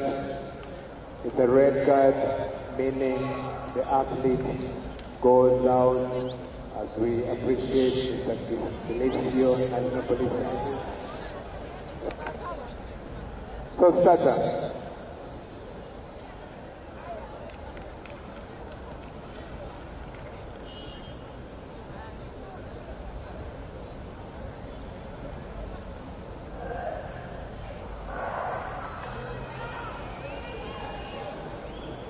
Shwari kabisa. Shindano limeanza kwa uzuri kabisa, ikiwa ni shindano hili la mita 400, ikiwa ni mchujo wa 3, mchujo wa 4 kunradhi. Shindano la mita 400, ikiwa ni wanariadha wetu wako katika zile harakati za kuitafuta tikiti ya kuweza kuendelea na mashindano angalau afike fainali na labda kujumuishwa katika timu ya Jamhuri letu la Kenya, ambapo tupigie makofi kabisa wanapokuja kwa uzuri kabisa, ikiwa wanaonekana kuwa kwenye hali nzuri kabisa, ambapo mwanariadha kutoka Kenya Defence Forces Emmanuel Kimeu, Kenya Defence Forces, tena kwa mara nyingine Kenya Defence Forces wanaongoza kwa mfano, they are leading by example. Shukran sana Kenya Defence Forces, mwaka huu hawataki mchezo, wamejitolea kabisa, wanaonesha uwezo wao katika mashindano haya ya kiriadha mwaka huu wa 2023, ukipenda National Championship 2023. Kwako Paul Kipkemoi, ama asante sana Mwange. Kabla Paul, tungependa kuwatangazia kwamba washiriki wa shot put men, shindano hilo litafanyika siku ya Jumamosi mwendo wa saa 1:30. Shot put men event will be done on Saturday, that is day 3 at 07:30 hours. Tangazo hilo liwafikie washiriki wote wa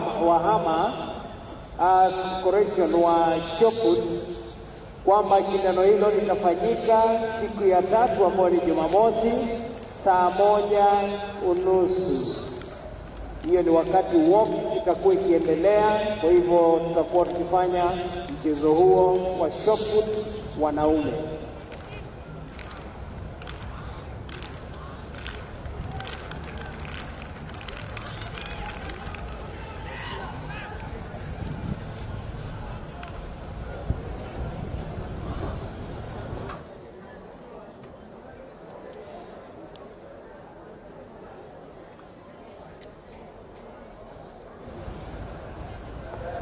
So once again, ladies and gentlemen, we move to the next heat of the men's 400 meters.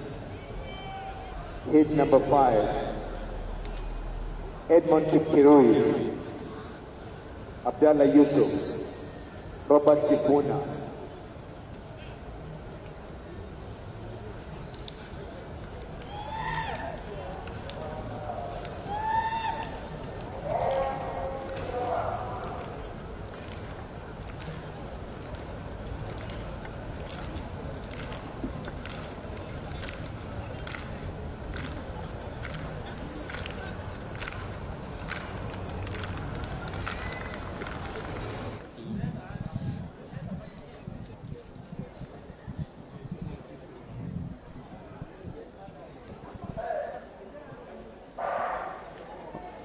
And there you go, hit number 5.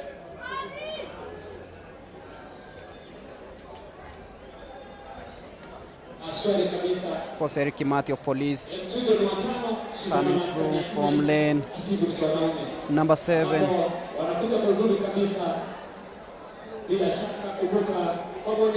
But Robert Sifuna of Western and David Sayak Kapirante of Prisons also trying out.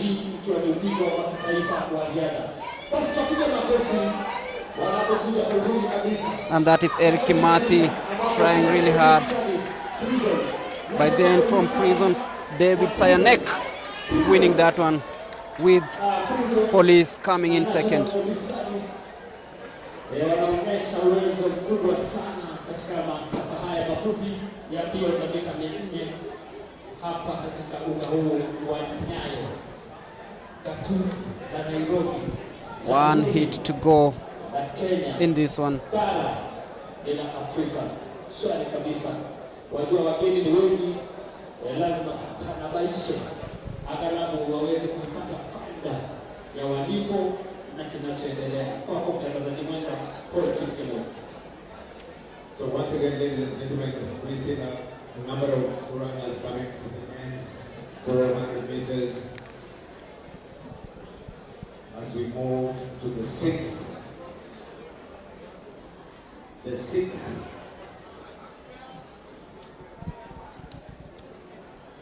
men's 400 meters. The sixth heat of the 400 meters. Joseph Njoroge, Erastus Lane number 1 is Joseph Njoroge of Central, Erastus Mbaluka of Nairobi, Gilbert Nyamao of Nyanza South, Kelvin Kiprotich of Prisons, Joshua Ndombi of KDF, Ivana Edalia of Coast, Kelvin Kipkirui of the Universities, and Babu Mar of Coast. So once again, that's the list of heat 6 of the men's 400 meters. Joseph Njoroge, heat number 1, Erastus Mbaluka, Gilbert Nyamao, Kelvin Kiprotich, Joshua Ndombi, Ivan Edalia, Kelvin Kipkirui, and Babu Omar.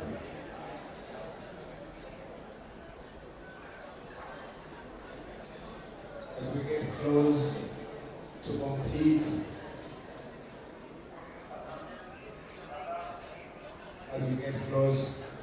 completing the heats of the men's 400 meters.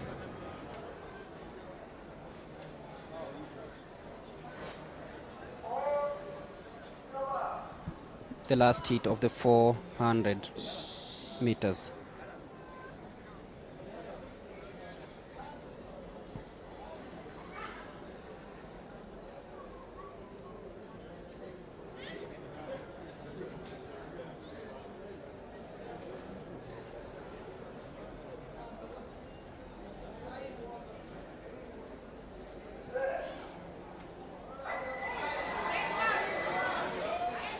It's a false start, so we'll have a restart of this one.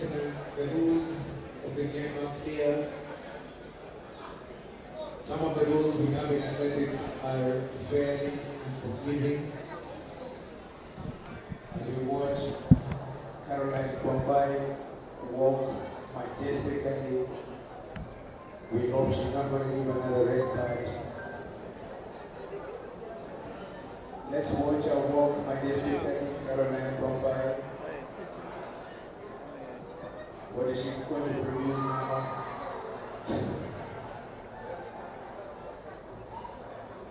So there we go, it's a red card. The rules are straight and clear. These days there are no false starts. If you do a false start, you go. Starter.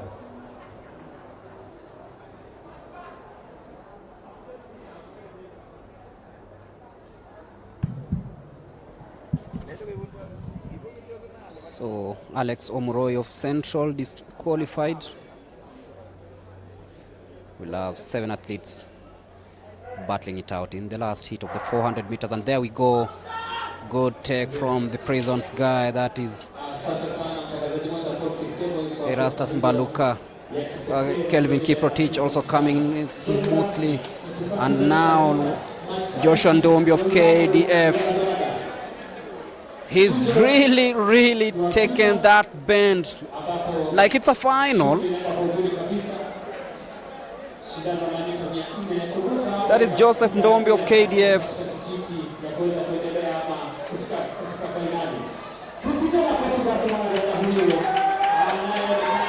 Ivana Edalia coming in strongly, but watch out for the Prisons first guy.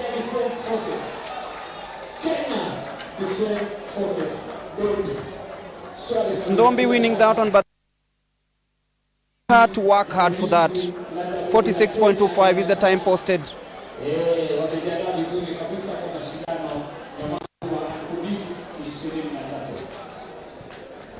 So once again, ladies and gentlemen, we're still announcing the loss of parties. An athlete has lost parties, and the winner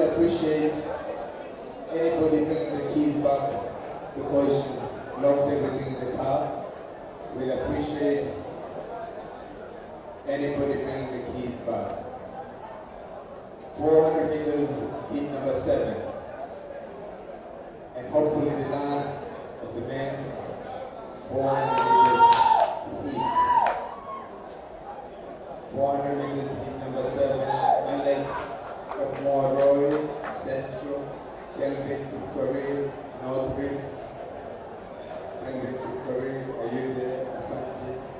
Brian Tineko, Police, Samuel Toini, North Rift, John Mocholi, NYS, Asante, Kelvin Kimutai, Central Rift, Kelvin Kimutai, where are you? Dominic Nyabuto, Nyanza South, Dominic, Calvin Mwendwa, Kati. So that forms our last 400 meters heat number 7. That's our last one. As we appreciate the talent of these runners.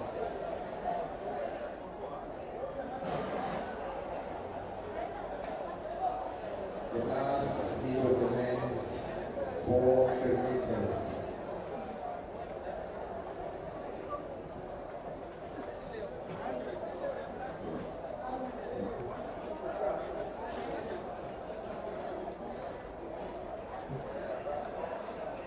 As we wait for the start, 0 miles and 2 now.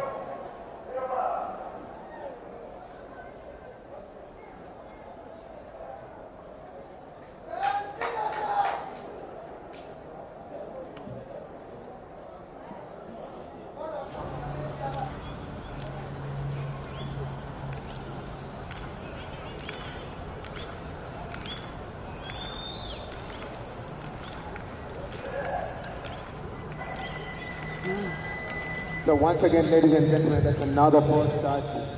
Another pole start. And as we mentioned earlier, the pole starts are unforgiving. If you do a pole start, you go home. Those are the rules introduced a few years ago by the World Athletics. As we continue appreciating special people here, I want somebody here to greet me. This guy is called Nyayo. He still holds the national record for 110 meters hurdles from 1974 Commonwealth Games. It's unbroken. Nyayo, sema jambo. Jambo. This guy still holds the Kenya national record from 1974 New Zealand Commonwealth Games 1974, and he still looks as strong as Asante. 400 meters, heat number 7. Heat number 7, 400 meters. As we watch Caroline come by, we hope she's not going to produce another red card. Caroline. As we say jumbo to Coach Irua Asante. Wakazi.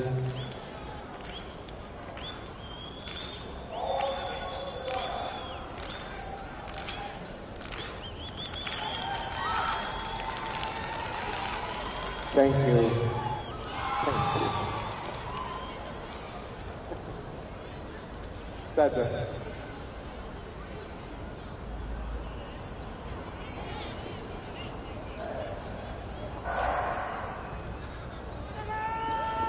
Shwari kabisa, mchujo umeanza kwa uzuri kabisa ukiwa ni mchujo wa 7. Heat number 7, 400 meters men. Ambapo katika tuko naye Brian National Police Service. Huyu ndiye anaongoza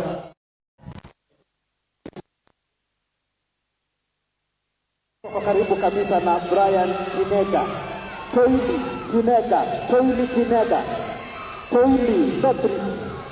Toili Matris Kinega National Police Service. Toili Kinega. Shari kabisa, makofi kwao.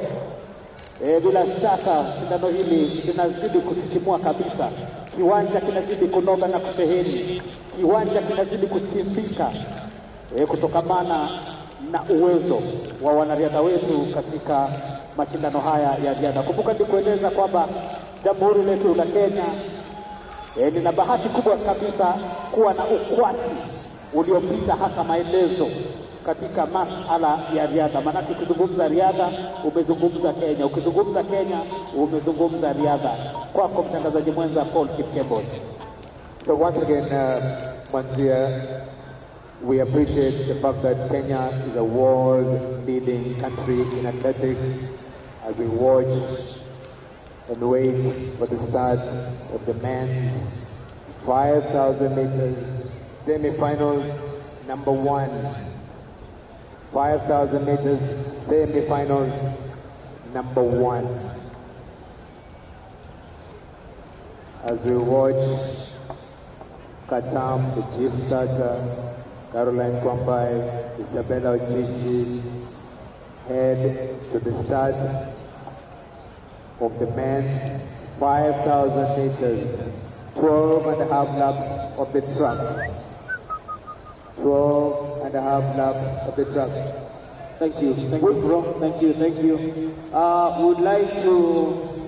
Would like to announce this again that shot put men will be done on Saturday, the third and the last day of this championship at 07:30. Kwa washiriki wa shot put wanaume, tunawakumbusha kwamba shindano hilo litafanyika siku ya Jumamosi, hapo ukipenda siku ya mwisho ya mashindano haya, mwendo wa saa 1:30. Asante sana.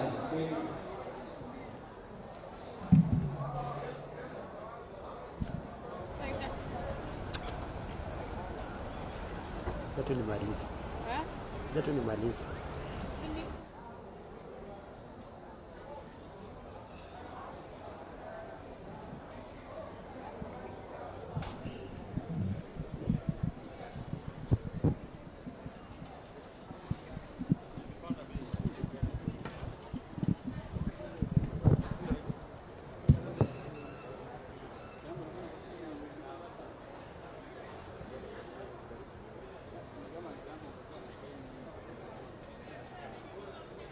Washiriki wa mita 800 ambao wamefuzu kwa semi-finali ya kwanza ni Veni Kerubo, Sara Mora, Benina Mutisia, Josephine Chelagat, Masi Kipyego, Sylvia Chemutai, Sheila Chepkoskei na Janet Chepkemoi.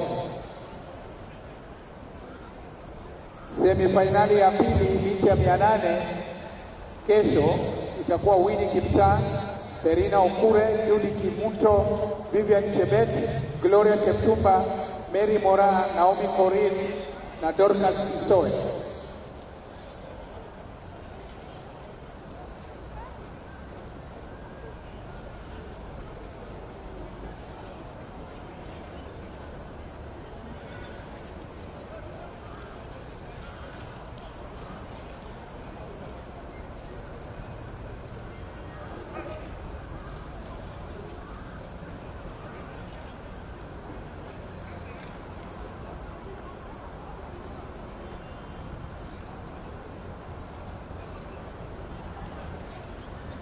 Ndio ni wanaume. Natamani sasa yao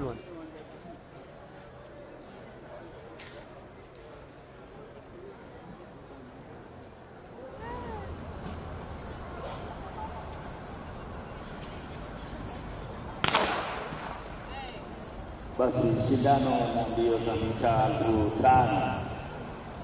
Wale wanashiriki katika semi-finali ya kwanza ni Timothy Nzioka wa Coast, Sururu wa KWS, Nicholas Kiplimo Central, Elkana Kipruto wa... And welcome back at the 5,000 meters first semi-final. A total of 25 athletes in this one. Just to go through the names you expect to see on your screens for the next 12 and a half laps. Timothy Nzioka, of course, Peter Sururu of KWS, Nicholas Kiplimo of Central, Elkana Kipruto of KATTI, Edwin Bett of Police, Clinton Kimutai of Nairobi, Peter Muindi of Southern, Matthew Kipkoech of Northeastern, Daniel Kimutai of KWS, Amos Birgen of KDF, Charles Rotich of North Rift, Kennedy Kibet Ndiwa of Western, Felix Kiptanui Mangata of NYS. There is Shadrach Ngumbao of Prisons, Vincent Langat, South Rift, Peter Mwaniki of KDF, Mangata Ndiwa of Western, Maxion Kipketich, Muhammad Hussein of Northeastern, Robert Kiprop of KWS, and Silas Kimutai, Paul Njoroge, Henry Ndiwa, and Cornelius Kagongo. Those are the athletes taking part in this one. 12 and a half laps of action here.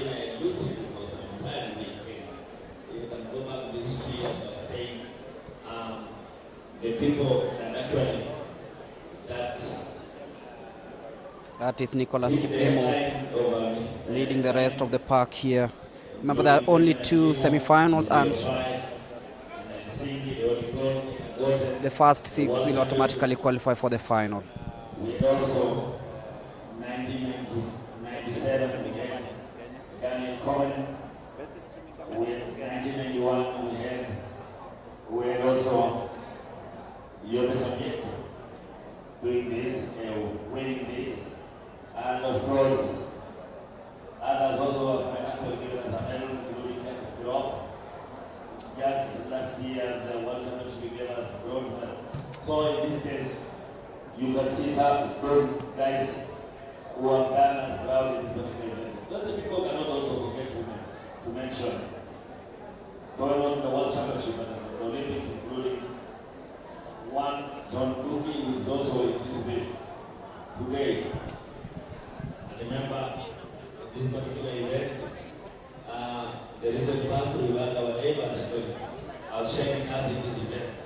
But Jacob Kiplimo, of course, Joshua Cheptegei, of course, we have our perennial leaders from Ethiopia. Imagine Haile Gebrselassie, the Kene. Now we have the likes that we have just come, the likes of the church and others who are coming, including the Dakari. Of course, those are some of the big names we can also mention this particular event. If you go to the United States, you can call guys like Bob Kennedy, of course. Robert Kiprop of Police.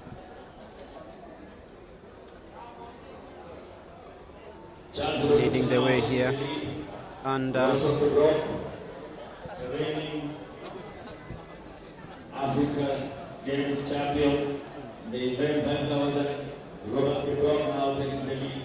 Remember, Robert Kiprop, the reigning African champion over the distance. Also in that group, also in the mix is Kibet Ndiwa of Western. Brothers Australia now taking the lead.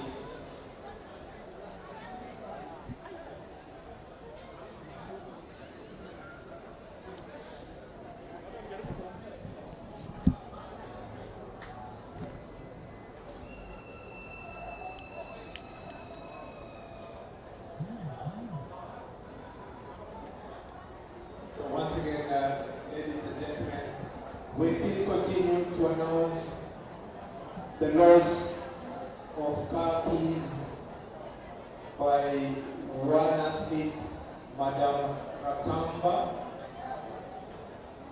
Please, we'd appreciate if you bring the keys. Peter Muindi of Southern. Tafadhali, please. Also, let's have the keys here at the announcer's desk, because the keys will not help anybody if you go home with those keys. Tafadhali. It's a bunch of keys that includes car keys. As we continue to appreciate the men's 5,000 meters with 8 laps to go in the men's first semi-finals of the men's 5,000 meters.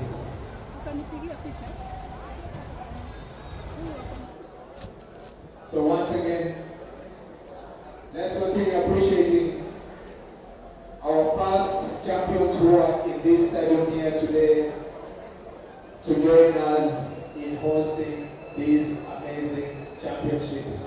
We want to appreciate Julius Diego, former world champion, Javelin, Julius Diego. We want to appreciate Kuru Misoe, Catherine Dereva, we appreciate you. Catherine Dereva, Kenya Prison Service. Susan Chepkemei, we can see you. Susan Chepkemei. William Chanui, we appreciate you. Sam Koske. As we watch the men's 5,000 meters, 7 laps to go.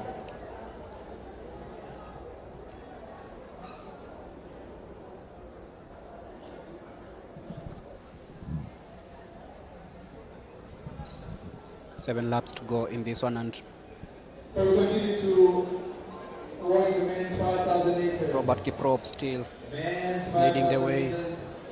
First semi-finals. We have Remember, this is the first semi-final of the 5,000 meters.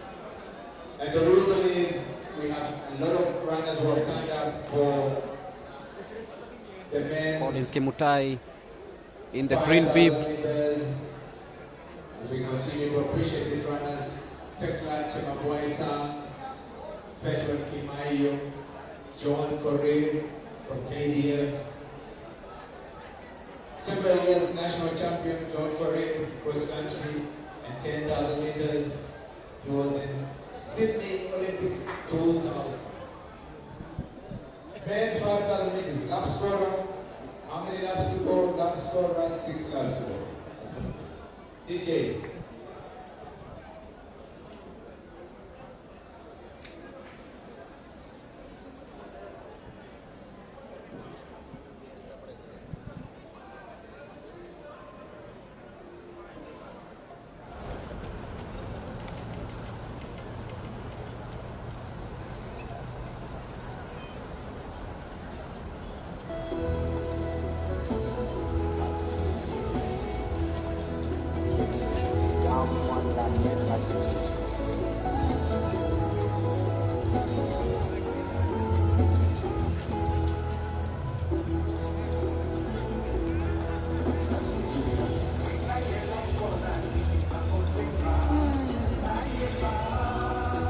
Taking the lead now. Taking the lead is Mangata Ndiwa. Mangata Ndiwa. Really not very sure. You know, people share hands. Charles Wood, Robert Kibrobo, police. Remember, the national record holder is none other than Daniel Komen. 12:39, 12:98. That's Daniel Komen. Daniel Komen. Way back, 1997. Daniel Komen. Remember, his indoor record was shattered recently by Girma.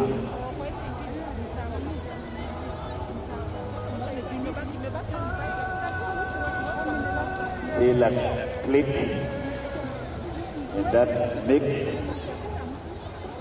We have Manhattan Diwa. There we have Western, Northern, Central, Police, KDF, Prison,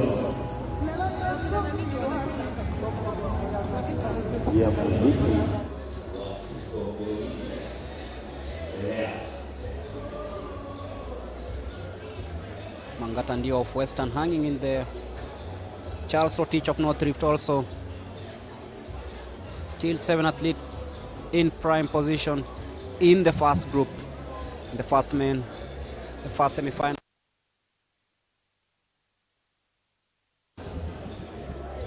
Remember, we still have more action coming your way, including the second semi-final of this 5,000 meters.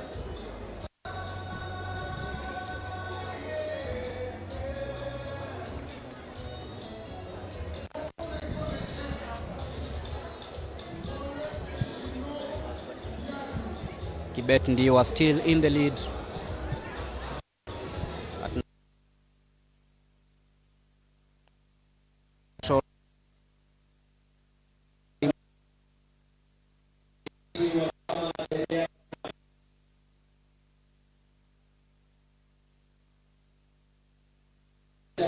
Nasi hapa akiwa Kanali Canisius Shimango. Wote bila shaka tunawakaribisha hapa katika uwanja wa Taifa kwa mashindano haya.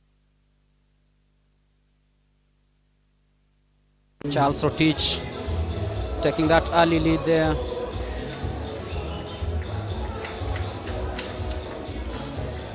Vincent Langat of KDF also in the mix. Nothing much separating the first lot. 7th. Right now it's 8 strong athletes trying to battle it out. The men's 5,000 meters. This is semi-final number 1.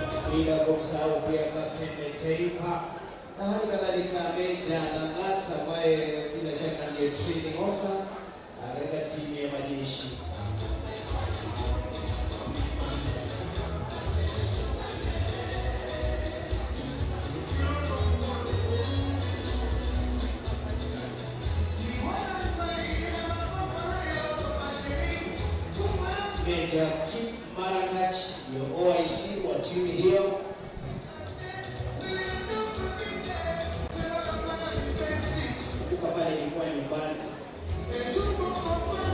Nicholas Kiplimo hasn't dropped a bit, and this is the last lap of the 5,000 meter semi-final number 1. It's now stretched to 6 who stand a chance of actually winning this one. But ultimately, it will be all about finding out who goes to the final of this one. So it's the 5,000 meter semi-final number 1, heading into the last 200 meters.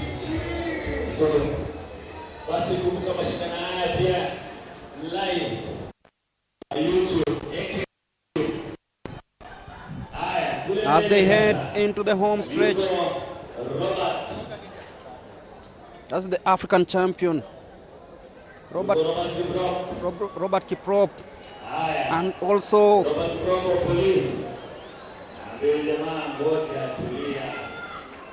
it's Robert Kiprop who will win this comfortably, the Africa champion, in a time of 13 minutes 41.71 seconds.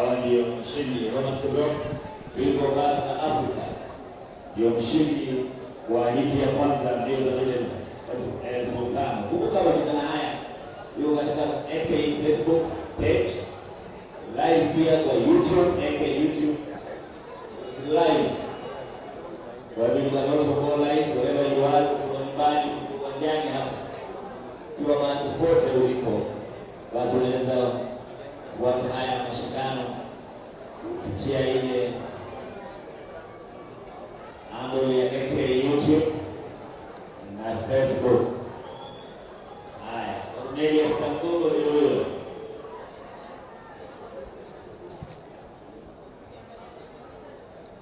Nasubiri hiti ya pili, mbio za mita 5,000 studio.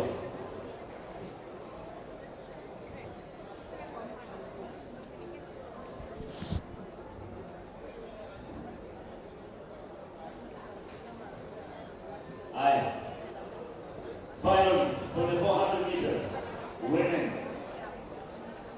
Sandra Chikoek, South Rift. Anna Mbaka, North Rift. Jacqueline Monjala, North Rift.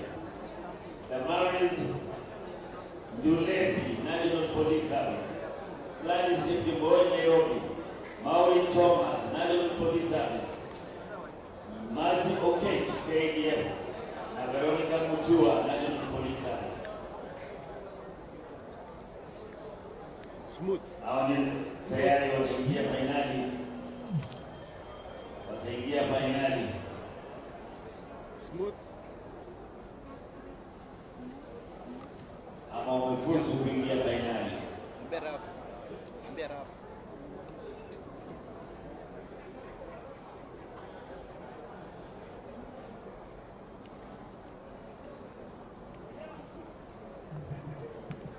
Shika.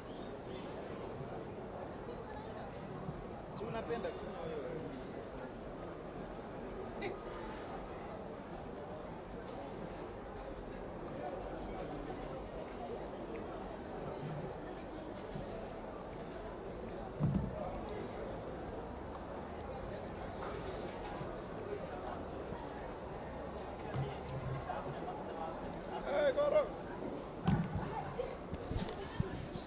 As we prepare for the second semi-final of the 5,000 meters. Another 24 athletes. Anthony Maina, Boniface Kibiwot, Daniel Simiu Ebenyo of Police, Geoffrey Ron of Nairobi, Felix Kibet of North Rift, Enoch Kales of the universities, Brian Mwangi of Southern, Bravin Kipto of KDF, Nicholas Saitoti of Western, Emmanuel Koiseye of Northeastern, Richard Atuya, Patrick Kipchirchir of North Rift, Nyanza North, David Lewon.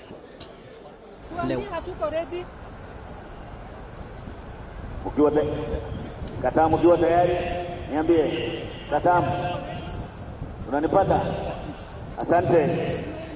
Anthony Maina, Central, Boniface Kibiwot, Eastern, Daniel Simiu Ebenyo, Police, Geoffrey Rono, Nairobi, Felix Kibet, North Rift, Enoch Kales, University, Brian Mwangi, Southern, Bravin Kipto, KDF, Nicholas Saitoti, Western, Emmanuel Kotiye, Northeastern, Richard Atuya, Nyanza South, Patrick Pichir, Nyanza North, David Lewano, NYS, Rafael Dabash, South Rift, Kauri Emmanuel Ndukunga, ART, Jonathan Kipkoen, Kimosong, Northeastern, Derek Chege, University, Simon Ngumbao, Manuel Michael, Central, Boniface Mungai, Brian Kito, Nairobi, Shadrach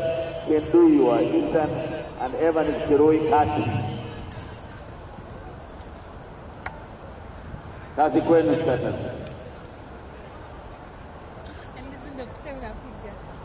Karibu piga picha.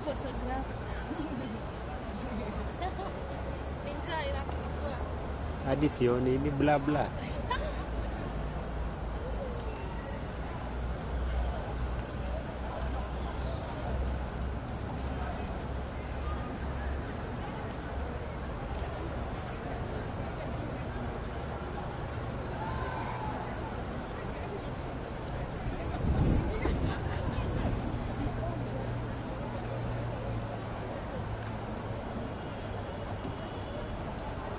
Cekkan.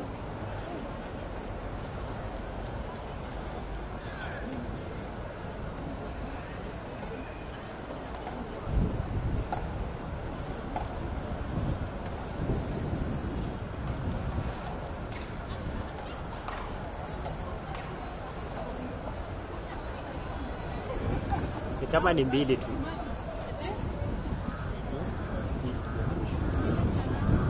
Sasa hii gridi ya mwisho.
see the chairman, A.K. Nodu. Currently in the lead. Kindly see Mr. Jackson Kemoy. Still early days here, but you can feel this field will be stretched early on. Unlike the last semi-final. Simiu, of course, a very experienced mid-distance runner. Felix Kibet coming in also. And now they break away from the rest. Simiu looking at his clock, rather his watch. I'm sure he wants to set some good time in this one after crossing that lap on 2 minutes 45.79 seconds. Technical officials, long-jump women, it's about to start. Official, please. Simiu still in cruise control of this one. He seems to have decided that he'll take this one head on. He's not gonna sit back and watch others dictate the pace for him.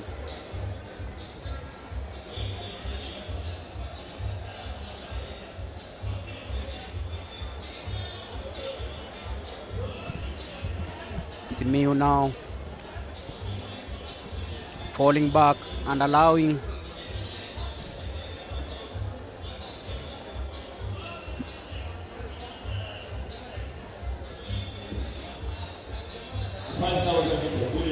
Richard Atuya. Now the 5,000 meters is underway. 9 laps to go. Leading is Felix Kibet of Notri. Closely followed by Felix Kibet to take charge of matters here. He's been dominating some of the races. Deliver on the road, deliver on the track. Simiu in second place. The man from Baragoi. And then Felix Kibet of North Rift, born on 2nd of May 2002. Leading this one. Very, very interesting. We really dominated this race for a very, very long time. And even the first human to have dipped some 13 minutes, that is Lopez Obiek.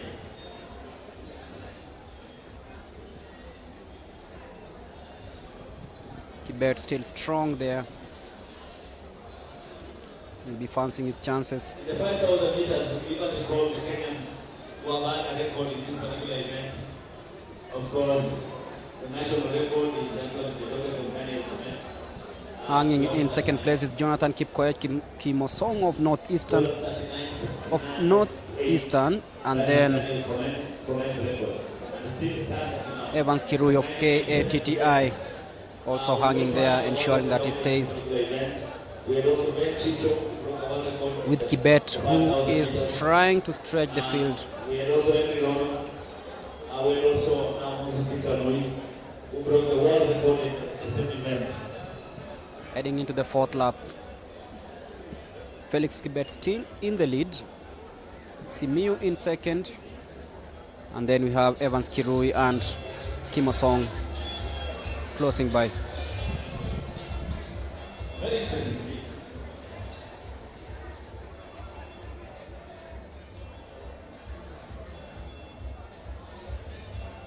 Evans Kirui, Wakati. I'm telling you, Wakati. Remember, after this we have the steeplechase men semi-final.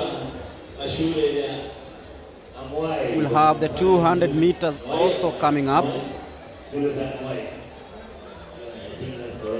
Afterwards we'll have the 1500 meters semi-finals for both men and women before wrapping the day with the 4x400 meters. Daniel Komen was in the world record. Was a good friend, one of the first, because the world record was it Megamita or Yeah, 12, Side of India, 12:58. 12:58 was Side of India. And then, of course, now, the record stands going strong there. Halfway through this 12 and a half lap, Daniel Simiu seems to be communicating with somebody there. You see, that's packed. And today I saw And Edwin Soy, and he will be running the 10,000 meters tomorrow.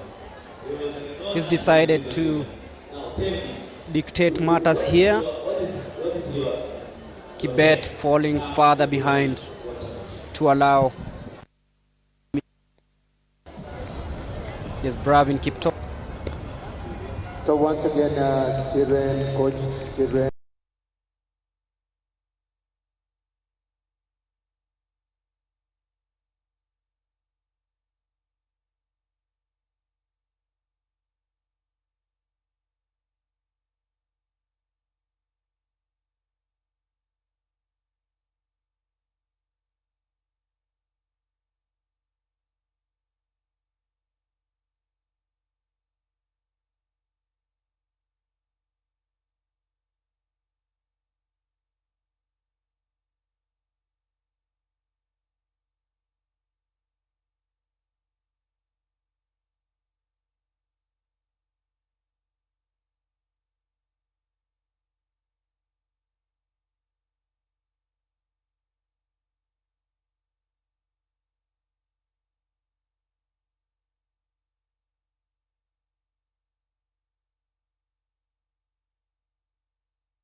Bravin Kokei now taking the lead.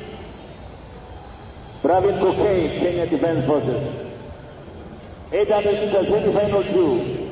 Brian Musyoka. Naona Kipkirui Misoi. Arilon steeplechase. Brian Musoki, NYS. Brian Kiptom, Northern. Alfred Kipketer, Prison. Kimngetiji Ngeno, Prison. Aaron Ngeng, Nairobi.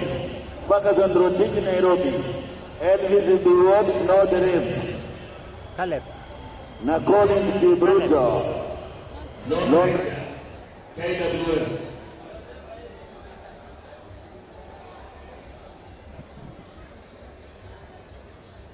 Semi-final 3. Nicholas Kibene, KDF. Duncan Gekere, Nyanza South. Juma Cheriot, Prisons. Wycliffe Kimanya, National Police Service. William Ryan, National Police Service. Jonathan Kitili, KDF. Kelvin Kimutai Senori, and Koitayoi Kidali, Prison.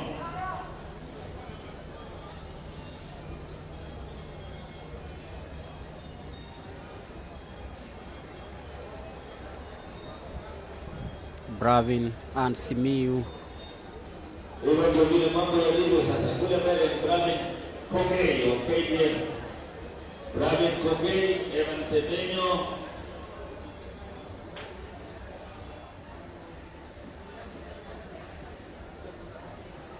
Daniel Simiyu Edenyo, not Evans.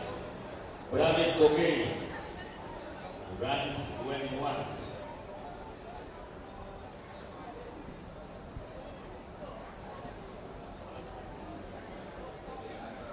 It is KDF, National Police Service, Central, Kati.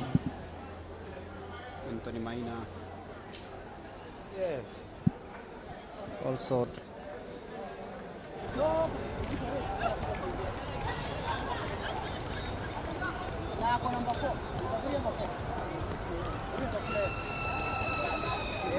Uko sawa sio? Are you okay? Uko sawa? Anthony Maina is there, very close. Once again, let me go back.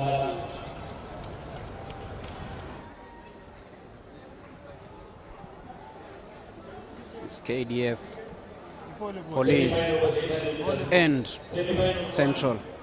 Kennedy Kimutai, Edward Kimboy, Kelvin Loti, Cornelius Tuwei, McDonald K. Bruto, Elias Kimlimo, Lenny Koitikash, and Newman Chariot. Semi-final 2, Brian Musioka, Brian Kipto, Alfred Kipkete. Heading into the bell, Simiu decides to take charge. Will it end this way or there'll be another shift toward the end?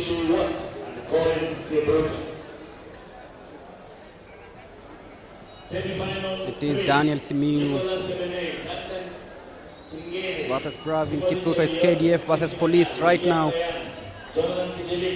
They both look really, really strong.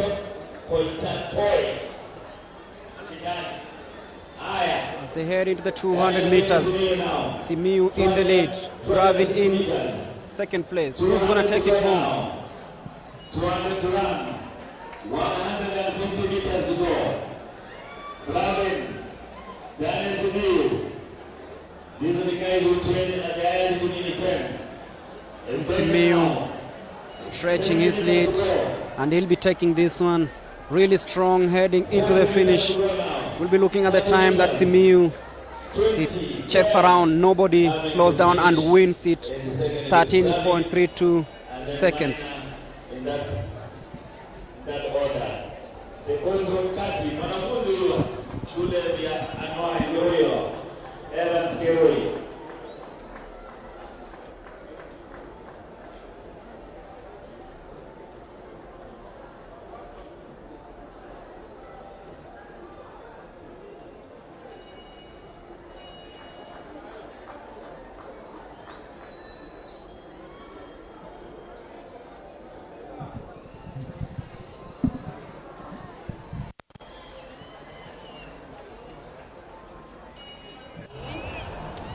Hawajanipiga picha ingine kira.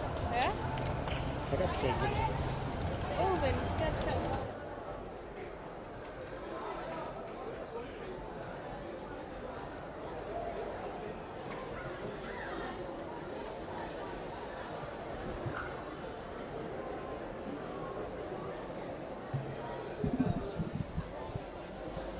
So we wait for the athletes to complete the 5,000 meters.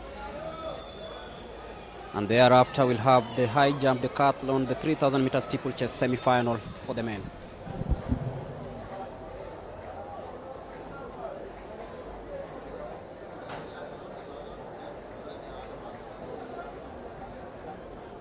So once again, ladies and gentlemen, let's appreciate these runners as they complete the men's 5,000 meters semi-finals number 2. As we move very quickly let's appreciate them as they complete this race. As we move quickly to the next semi-finals number 3. As we move to the next semi-finals.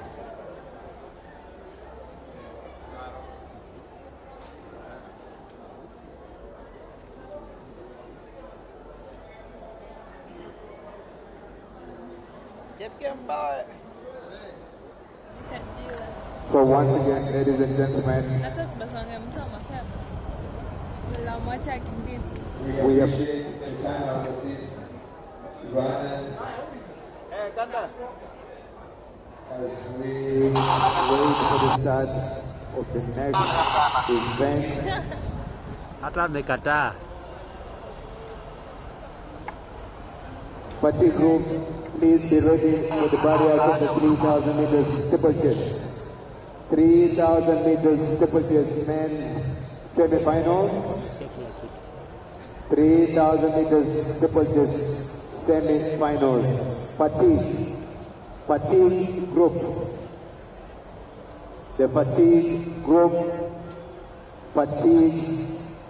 Be ready for the start of the men's 3,000 meters steeplechase semi-finals number 1.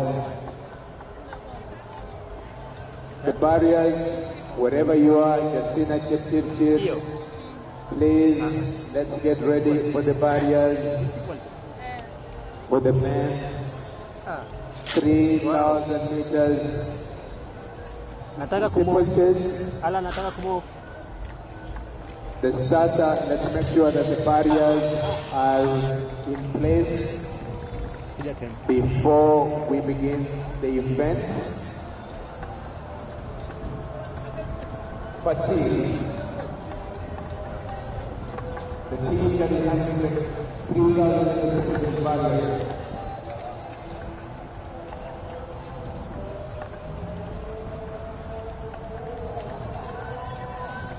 So once again, ladies and gentlemen, we await the start of the men's 3,000 meters steeplechase semi-finals 1.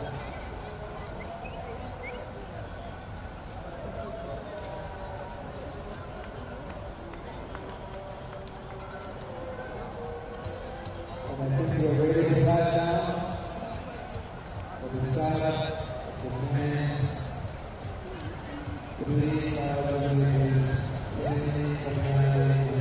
semi-finals.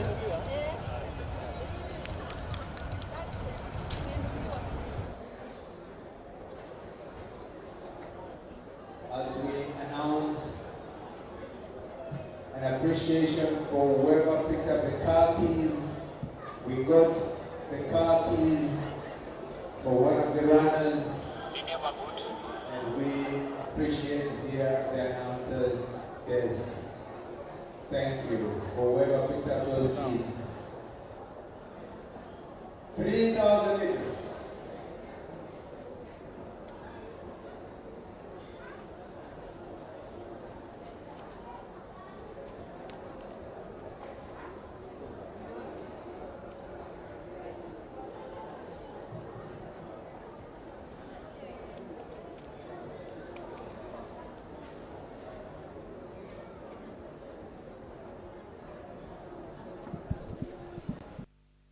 That's the 3,000 meter steeplechase semi-final number 1. We got 2 semi-finals, and on this one, Leonard Bet, Wilberforce Kones, Solomon Mutuku, Edmund Serem, Ezekiel Ruto, Amos Serem, Cheriot Onesmus Kipchirchir, Christopher Wanjohi Muriuki, Wesley Kiprono Lagat, Haron Kibet, Anthony Ita, Cornelius Kiplagat, Duncan Kipleting, and Albert Chichirchir will be the athletes competing this one. There's also Kevin Kemboi, Brian Muridi, Matthew Kipkosgei, Nicholas Masharia, Justus Kipkorir, and Elkanah Cherop. Those are the athletes that will be participating in the first semi-final of the 3,000 meters steeplechase.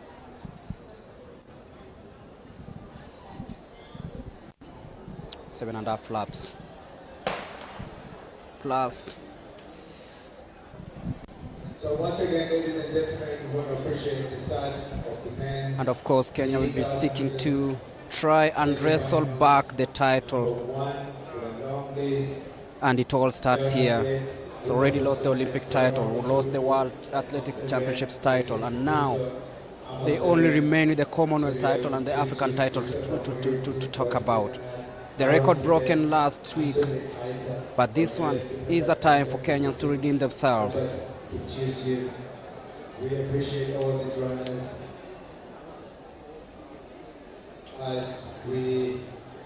Wesley Kiprono Langat of Nairobi taking an early lead in that one as they head towards the first lap. Watch out for the likes of Leonard Bet, Amos Serem, and of course Wesley Kiprono Langat of Nairobi. This is the first semi-final of the 3,000 meter steeplechase.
Taking the lead now is Koskei. Earlier on in the day, we witnessed the likes of Amonyala, Beatrice Chepkoech, Shai. Omanyala winning his heat in the 100 meters in a time of 10.08 seconds rather.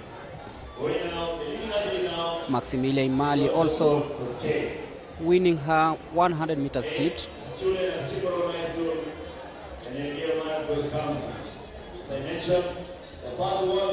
Hesbon Ochieng won his heat 10.47, that is the 100 meters, with Meshak Babu 10.40 of Kenya Defence Forces winning his heat in the 100 meters. University's Mark Kangete 10.73, and impressively South Africa's Henricho Brinches 10.55 also won their heats.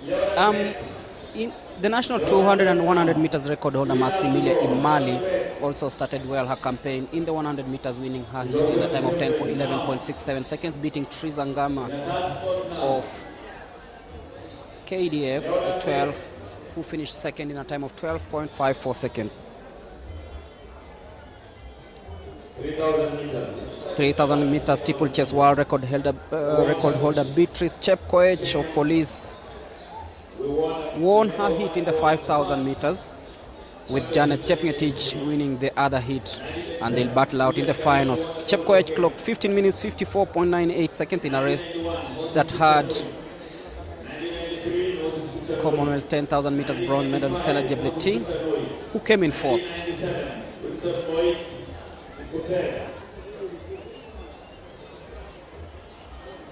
1999, Ruben Koskei. 1995, 2 laps to go in this steeplechase. was Christopher Koskei. 1999, Ruben Koskei. Aaron Kibet of South Rift leading his compatriot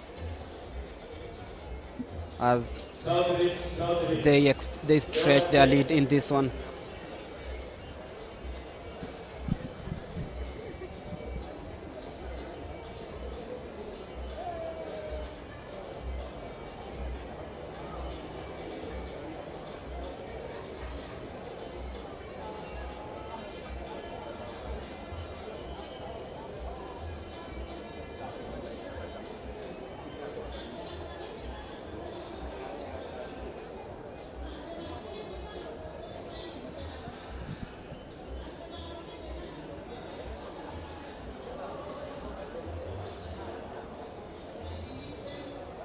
Imba Aaron Kibet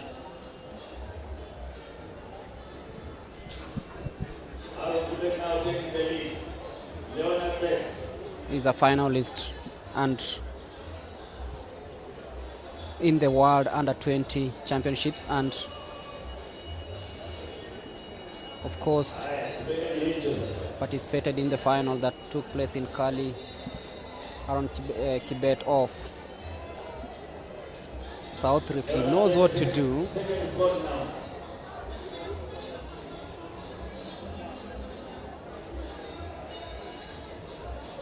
Leonard Bet in second place, so it's South Rift leading in this one.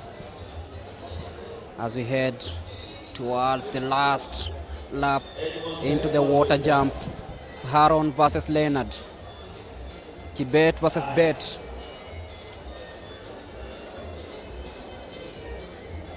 Aaron takes it, Kibet comes in closely, and this will be very interesting. But it seems that they are easing up, heading into the last hurdle. Aaron Kibet and Leonard Bet, both teammates taking position 1 and 2 in this one. And that is how they wanted to go. 8 minutes 33.41 seconds is the time recorded by Aaron, with Leonard Bet following in 2 seconds later.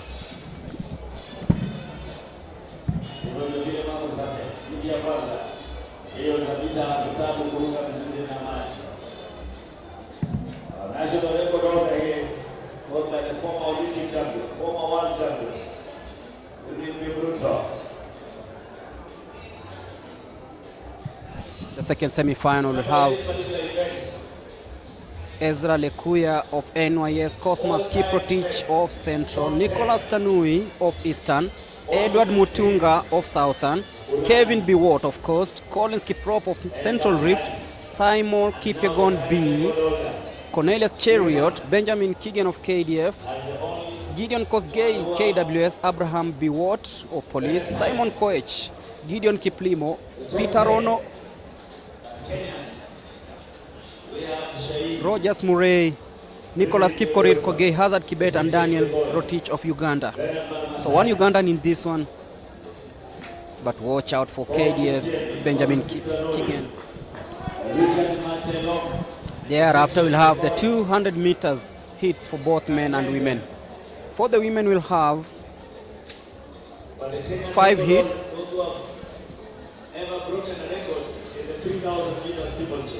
With the men having 6 hits. So still plenty of action here at the Nyayo National Stadium on day 1 of the National Athletics Championships.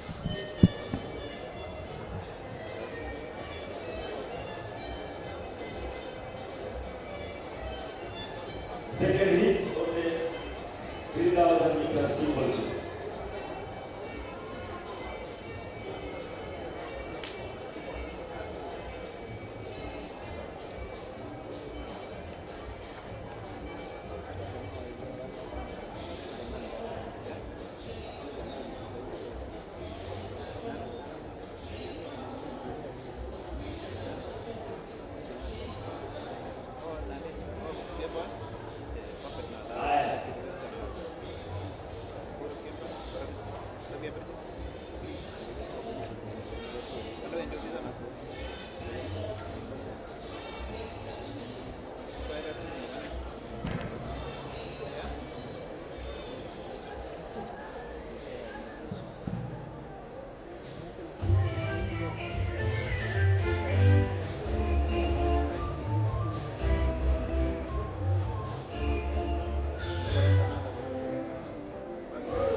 So you wait for the start of the second heat of 3,000 meters steeplechase, 2 semi-finals on the cards. We've already seen the first one, and now we prepare for the second one.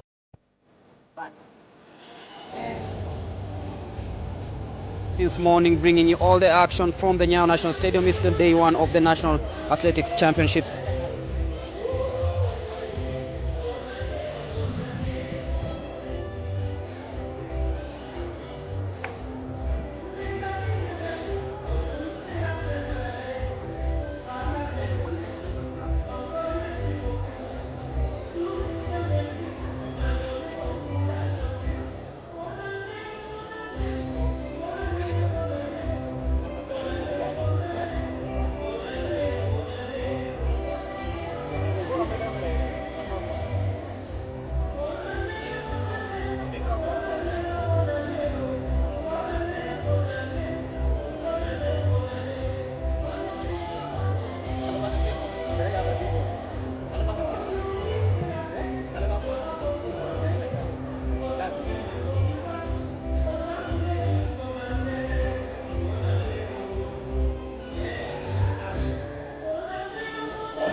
Washiriki wa semifinali ya pili, Ezra Lekuya, NYS, Cosmas Kiprotich, Nicholas Tanoi, Edward Mutunga, Kevin Kiliwa, Collins Kibro, Samson Kipyegon B, Cornelius Cheriot, Benjamin Keegan. Yeah. Yuko Gideon Koske, Abraham Kiliwa, Toby Kiliwa. And that's the second semi-final of the 3,000 meters steeplechase. Of course, a few names to watch out for in this one.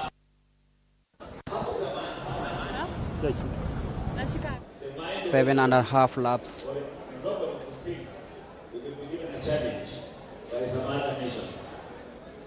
We used to be told it's a Kenyan affair. They always say Kenya expected to dominate in this one.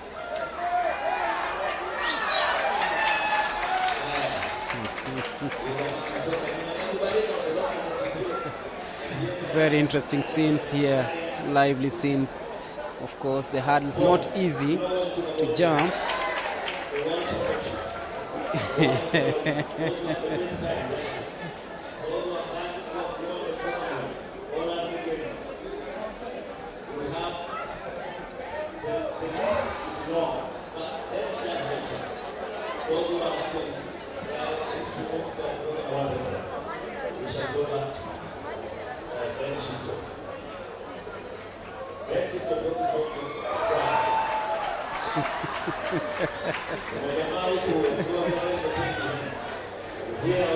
As we finish the first lap of this one, lively scenes here at the Nyayo National Stadium. This is the second semi-final of the 3,000 meters steeplechase. So once again, my team,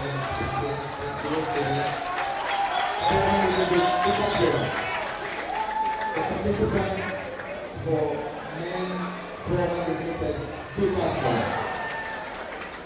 The participants for the men's 400 meters Decathlon: Peter Mwangi, Shadrach Maru, Vincent Tarus, Edwin Tor, Stephen Mutunga, Edwin Kering, Gilbert Boy, James Mazike. Please get ready for the start of the event. Men 400 meters Decathlon immediately after the 3,000 meters steeplechase men. Those athletes will immediately get to the track for the Decathlon 400 meters Decathlon. 400 meters Decathlon to come immediately after the 3,000 meters steeplechase. And the list is as follows: Peter Mwangi, Shadrach Maru, Vincent Tarus, Edwin Tor, Stephen Mutunga, Edwin Kering, Gilbert Boyage, James Mwazike. So what Siren, as you were saying, 3,000 meters steeplechase is an event that Kenya has dominated over the years. We appreciate some of the past champions, including 1968 Olympics, 1972 Olympics, Ezekiah Kuchoka Keino, 1988, 84 Olympic Games, Julius Correa, Olympic Games, Julius Correa, gold medalist, 1988, Julius Karaoke. And that's Abraham Kibiwot 92 Olympics in the lead. Matthew Pereira, 1996 Olympic Games. Watch out also for Collins Kiprop and Benjamin Keegan. Now, right now it's Keegan and Kibiwot in 1 and 2. It's KDF versus Police. Halfway through this, and Keegan and Kibiwot, very highly rated athletes here. And this man who had difficulties in jumping that hurdle, showing what is capable of doing. Nicholas Tanui of Eastern, getting cheers. He didn't get it right at first, but right now he's really doing what he's expected to do, jump those barriers cleanly. As we see Keegan and Kibiwot still leading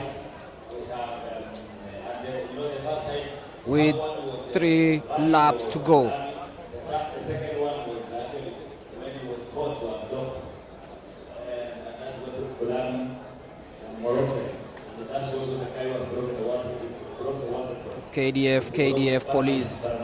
Always very competitive between these two discipline forces.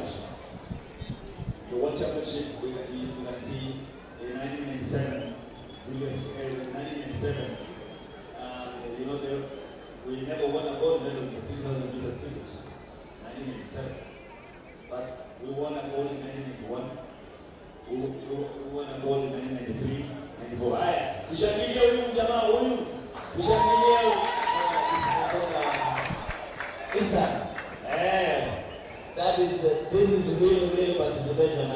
Remember, this is a national championship, and you can see he's actually entertaining everybody here. Aye, what a jump! Why? Tumshangilie wewe mwanariadha tafadhali. And that is Keegan and Kibiwot battling out. 2 laps to go. Washiriki ambao wamefuzu kwa semi-finali ya kesho mita ya 400 semi-final 1. Kelvin Kipkorir, Rogers Pauma, Zablon Ekwam, Kelvin Tauta, Elkana Kiprotich, Labat Kipkorir, Gilbert Nyamao, Sebastian Kakaya. Semi-final 2, Kunwa Lane, Evans Kosgei, Brian Tinega, Emmanuel Mutua, David Sanayek, Kennedy Kimeu, Eric Kimali, and Nathaniel Kimgetich. Semi-final 3, Colin Somai, Hilary Misiku, Joshua Ndombi, Kelvin Kiprotich, Jared Atuti, Samuel Toini, Alan Kipiego, Erastus Maluka. Hao ndio wamefuzu kwa semi-finali ya kesho. Haya. We were KDF. Simon Coit now leading. Fedoric.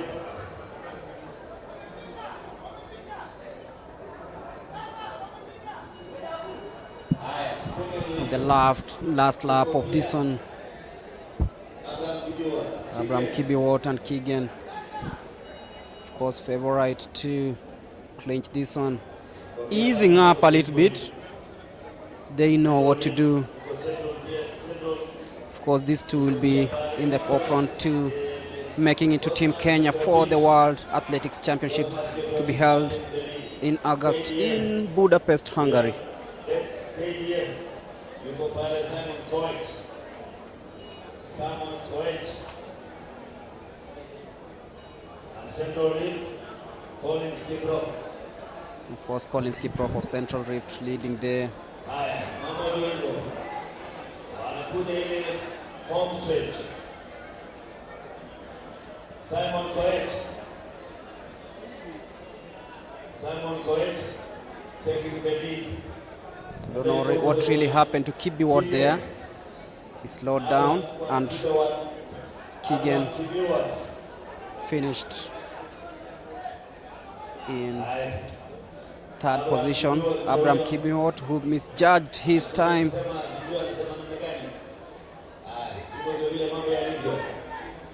Hit ya mwisho mwenzangu. Of course, that's the last semi-final of the 3,000 meters steeplechase.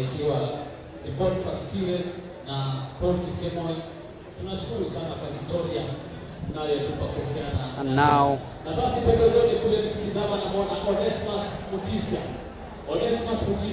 it's time for the 200 meters women. About 5 hits. Let's see how this goes. Wa kimataifa ujanani mwake. Mgeni rasmi, itifaki zote tajika kutamatika. Makofi basi, makofi kwa makofi.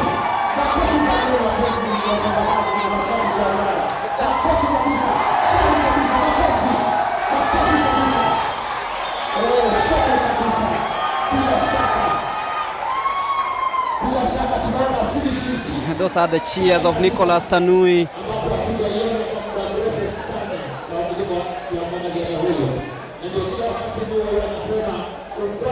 who's dazzled the fans here at the Nyayo National Stadium. After failing to jump the first hurdle, he learned his trade and apparently finished this race in style. So that's the end of the second semi-final of the 3,000 meters steeplechase. We head to the 400 meters decathlon, then the 200 meters women and men hits.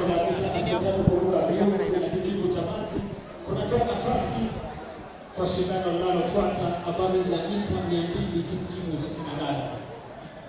200 meters women heat number 1. ambapo ndio utamu wa riadha huo. Nakumbuka Jamhuri ya Kenya ndio riadha na riadha ndio Jamhuri ya Kenya. Namuona one silver referee B. Wilmina, one silver referee. Namuona kule anapiga bonge na tabasamu. Nadhani riadha wake ama anaenzi mno, anazidi kufurukuta, ambapo tutafanya vizuri katika mashindano haya. Basi tunakwenda katika shindano la mita 200 kitivo cha kinadada. Mchujo wa kwanza kitivo cha kinadada mita 200.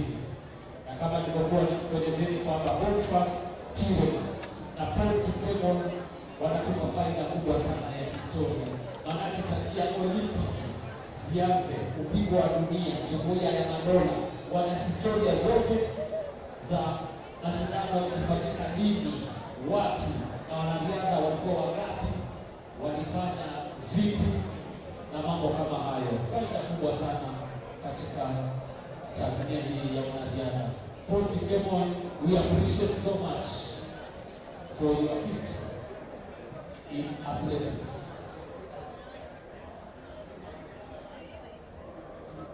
So once again, ladies and gentlemen,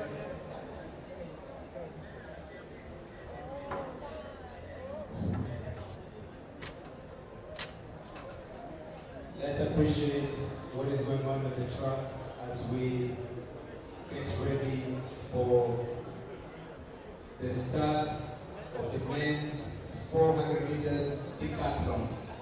The start of the men's 400 meters decathlon.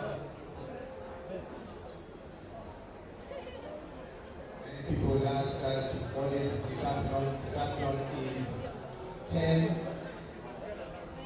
It is an event where athletes do 10 events over 2 days.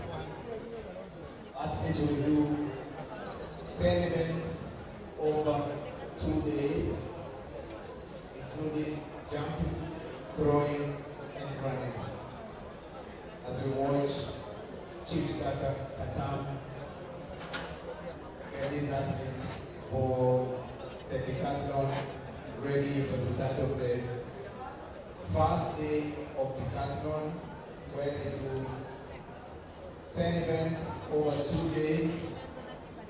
They do the 100 meters, 1500, high jump, 110 meters hurdles. It's 10 events. And for women, they do heptathlon. Hepta meaning 7 over 2 days, as we appreciate some of these runners, Colin Samai, Simajam, Mugalko, Asante. So once again, 400 meters decathlon. The 400 meters decathlon.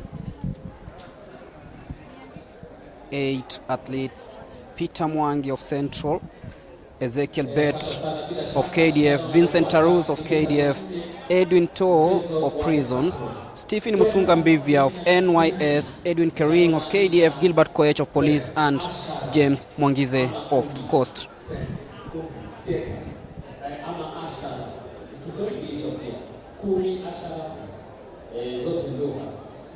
Alafu baada ya mita 400 tutaingia katika shindano la mita 200 kitivo cha kinadada. Paul Kipkemon, unaweza kuendelea. Naona starter ni dada yetu Caroline Papai. Caroline Papai, kazi kwako.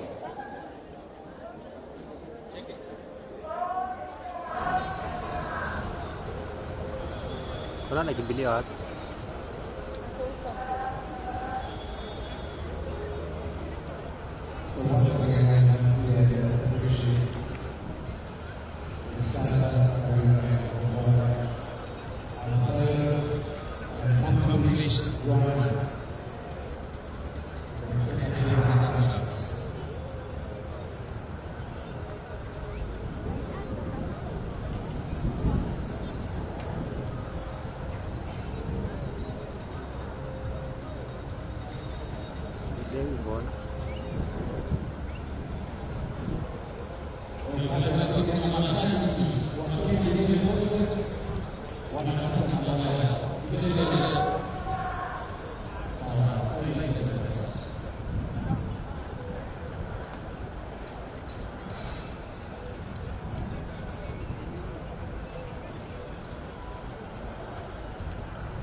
Edwin Kiring also coming in strongly, but Emmanuel To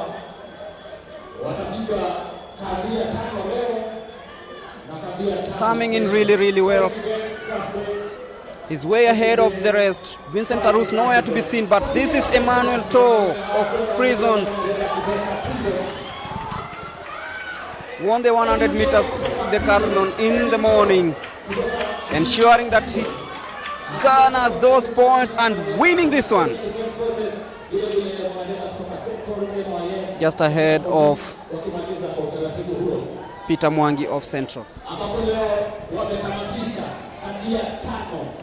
Kesho vile vile watamaliza kadia 5 idadi kuwa 10. Kumbuka Deka nilieleza ni lugha ya Kigiriki inayomaanisha kadia 10. In Decathlon you take part in 10 events. The Decathlonists, the athletes have completed 5 rounds of the 10 and 5 more to go tomorrow, right here. So once again, thank you. So we do throwing, jumping, and running for the Decathlon. Na basi baada ya kutamatika mashindano hilo la mita 400 Decathlon, ninatoa nafasi kwa shindano linalofuata ambalo si lingine ila na mita 200 kitibu ni cha kinadada, ambapo ni michujo kanda, ambapo sasa mchujo wa kwanza ndio tunausubiria kuweza kuanza wakati wowote.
Ready for the second heat of the 200 meters.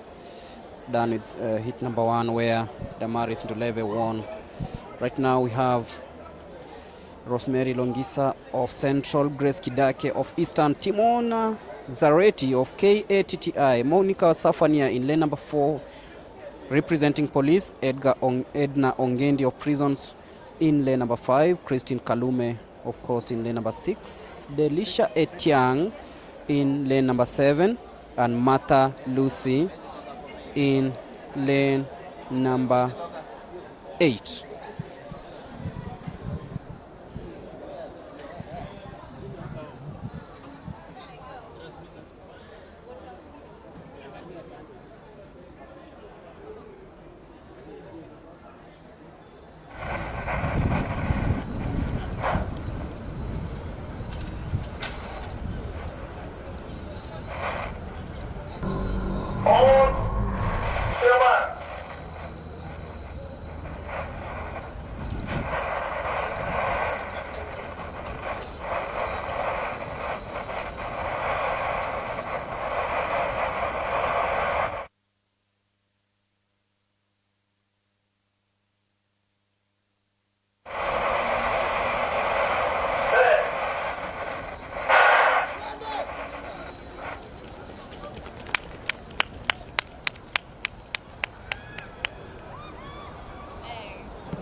And there you go, the second semi-final of the 100 meters, and it's 200 meters. It's between Mora and Etiang. Takes it home. Safania coming in second. Rosemary Longisa and Mary Kidake finishing in third and fourth.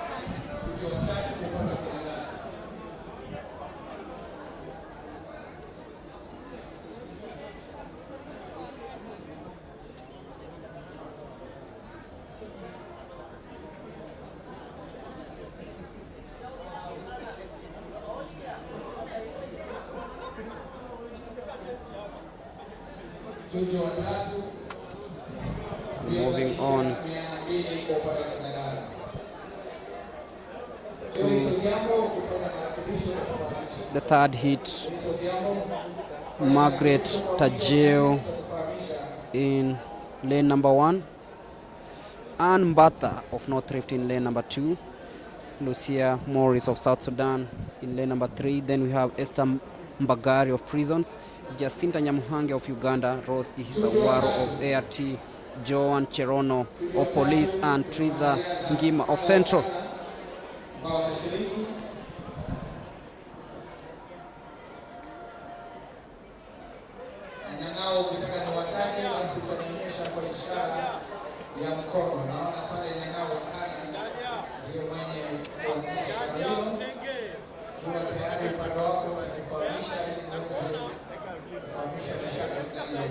Basi wale ambao wanashiriki katika shindano hili, mchujo wa 3 ni Margaret Tajeu NYS, Anna Mbatha North Rift, Lucia William Morris kutoka South Sudan, Esther Bagari Prisons, Jacinta Nyamahunge kutoka Uganda, Rose Isa Iwaro at Joan Cherono Police na Teresia Ngima Central.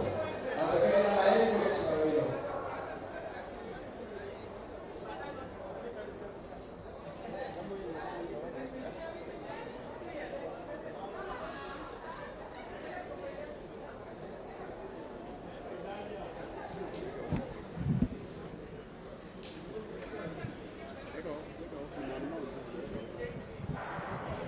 That is the third heat of the 200 meters. Watch out at Nyamuhange of Uganda, stretching very well, facing stiff competition from Esther Mbagari, but Nyamuhange will hold on to win this one, with Mbagari coming in second. 23.63 is the time recorded by the Ugandan.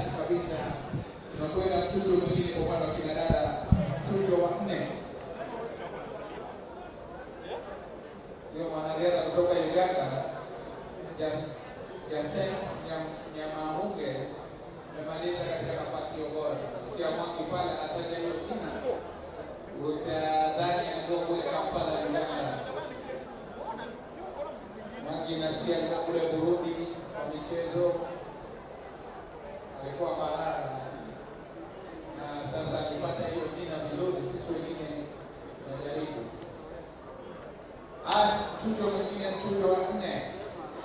Akina dada wako na michujo 5. So tutakwenda mchujo wa 4.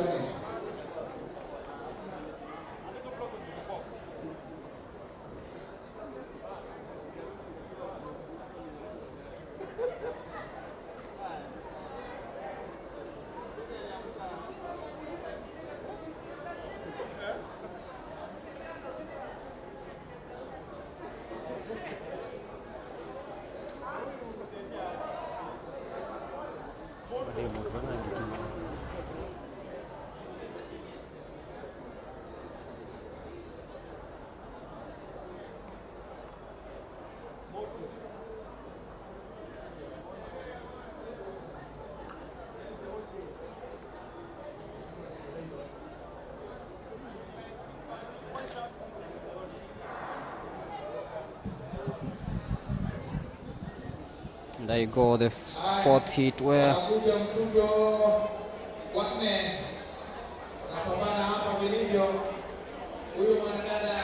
watch out for Linda Kagehe of Nyanza South, leading from the outside lane, and will be finishing this one ahead of Leah Chebese of Central. So Linda Kageha wins heat number. Kuombea wananchi mpenzi wa riadha, hii ni mchujo tu, kesho ndio semi finali. Haya, mchujo mwingine ndio huo.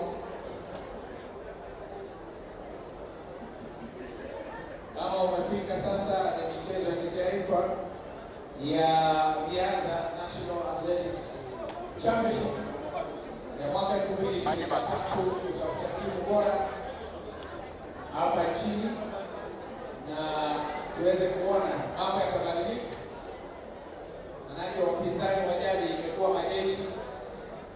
kucheza na National Police Service. Mwaka huu nani ataibuka na ushindi kwa mashindano haya ya siku tatu?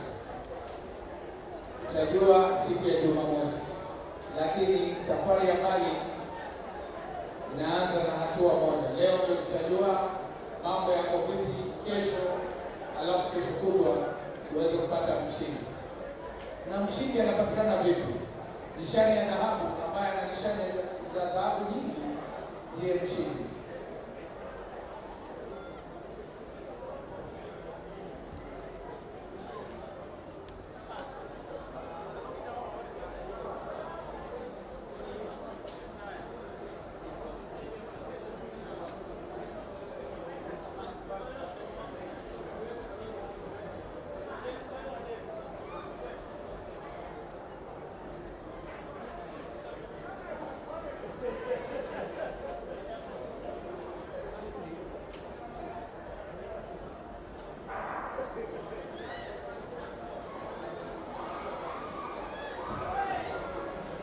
And it's the final hit of the 200 meters, and watch out for Milsendoro of Police. Caroline Mwende of KDF trying to close by, but Milsendoro will be winning this one in a time of 23.69. Caroline Mwende of KDF comes in second. That's the last of the 5 hits in the 200 meters. And we move straight to the men. Mohamed Ahmed of Northeastern in hit number 1. Collins Odhiambo of Nyanza North. Kennedy Mutuma of Eastern, Moses Wasike, Brian Juma, Dennis Mwai, Shari Godin, and Jared Kipngeno of the universities. So watch out of Shari Godin of Seychelles won his hit. The 100 meters hits earlier on today, and he'll be trying out in the 200 meters. Let's see what he's got.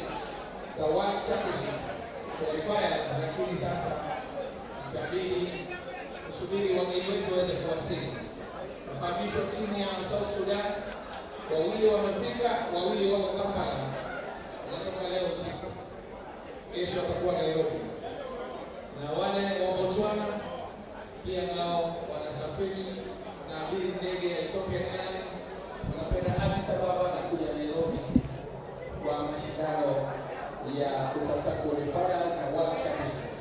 Kwa hivyo mashabiki, msibanduke, kae nasi siku zote tatu. Maanake hapa mambo hatari. Na menonga mwenzangu hapa Choo, ambaye huwa anazungumza kwa lugha ya Kimombo, lakini siku hizi anatuiga na Mwangi. Tulimwachia lugha ya Kimombo, lakini anapenda sana lugha ya Kiswahili. So once again, ladies and gentlemen,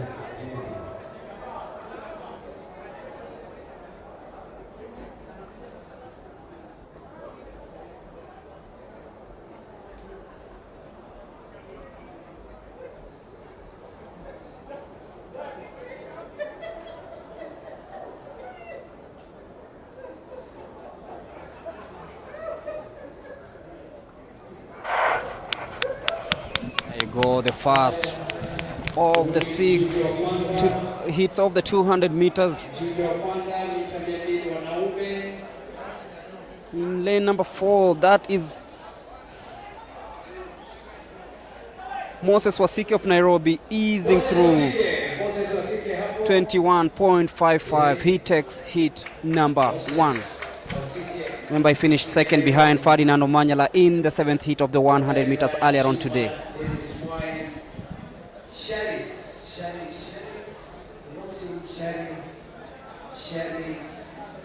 Odin from Seychelles, missing in Russia, the next hit. Hit 2.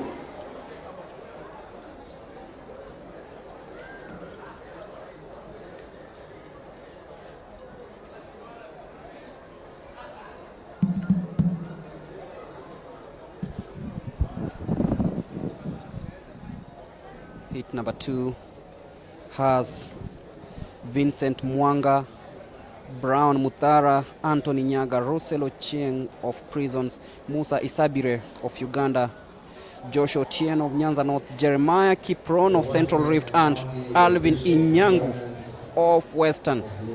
Watch out for Russell Ochieng and of course Musa Isabire of Uganda, the two favorites to win this heat. We have so many runners now in these sprints. Lead 2, Lane 1, Vincent Mwanga, Coast. Lane 2, Brad Madara, Central. Lane 3, Anthony Nyaga, Eastern. Lane 4, Rosé Ochieng, Prisons. Lane 5, Musa Isabire from Uganda. Lane 6, Joshua Ochieng, Nyanza North. Lane 7, Jeremiah Kiprono, Central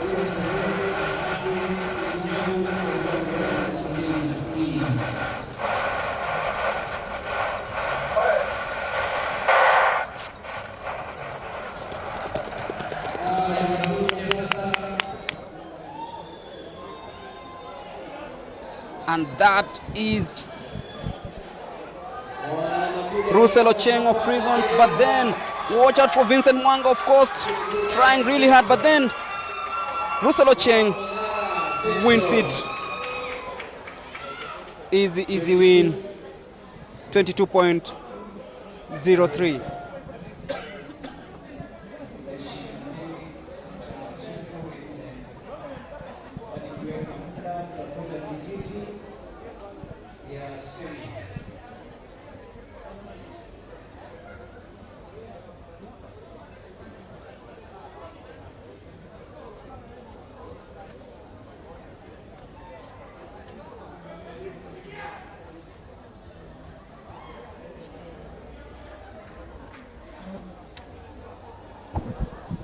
In heat number 3, we'll have Dennis Kiprono, Dennis Masika Mulong of NYS, Kristanis Matasi, Simani Rigao of Eastern, Samuel Chege of KDF, Alan Gobi of Uganda, Francis Kimeu, and Dennis Onjala of course. Watch out for Rigao and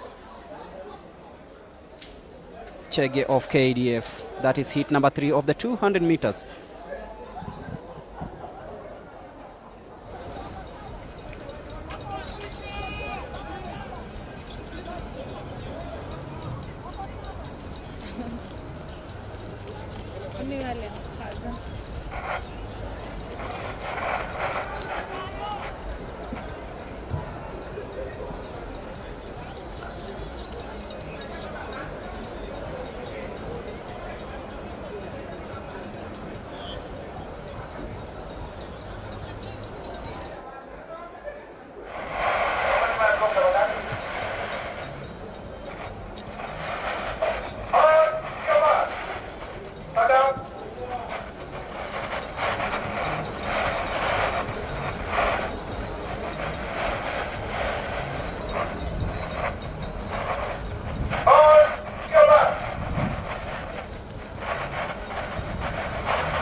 There you go.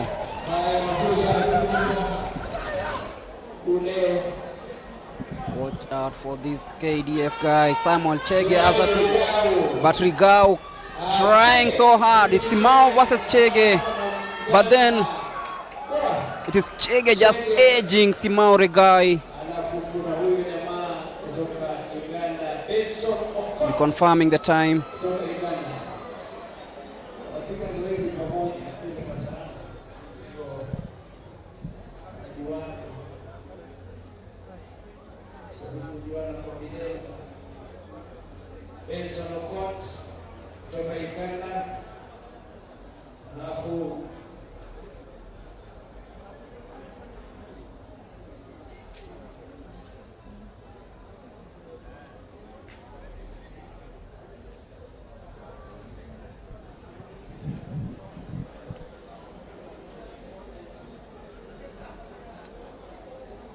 Heading into heat number 4, Abdi Hafid Ali of Northeastern, Stephen Owaga of Nyanza North, Kun Warliem of ART, Stephen Olwoch of KDF, Asamba Dennis Kiviasi of Prison, David Chege of Central, Kevin Joktan of NYS, and Jonathan Wambua of Southern.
Abdulafit Ali, Stephen Owanga, Kun Warli, and Stephen Olwoch. Asamba Kiviasi, watch out for the KDF man. Also watch out for David Chege. Stephen Olwoch is of KDF, and of course Kiviasi Prisons, the favorites to win heat number 4.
Jonathan Wambua of Southern.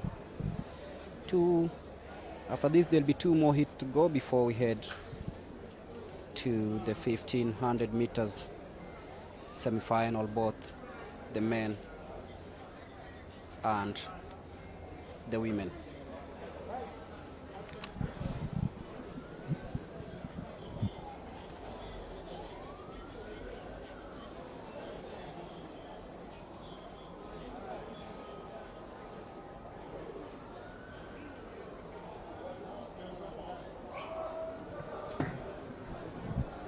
So Kun Warliem dismissed.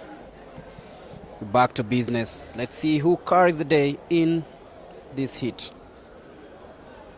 The 4th heat of the men, 200 meters.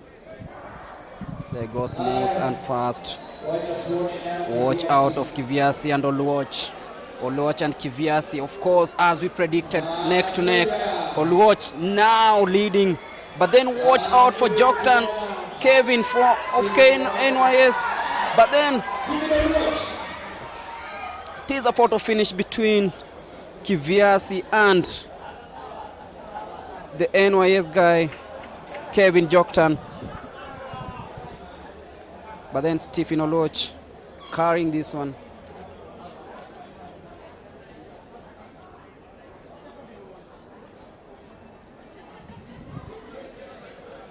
So once again, we are here to watch another men's 200 meters semi, another heat of the men's 200 meters. As we appreciate Mr. Mwangi here, Steve Maneki, Boniface Steven, we appreciate them, and Mr. Manzia. As we slowly conclude today's proceedings, we still have another couple of events to come before the end of day one of this 2023 National Athletics Championships that has become so competitive and so popular with a number of teams, including the National Youth Service, National Police Service, Kenya Prison Service, KDF, universities,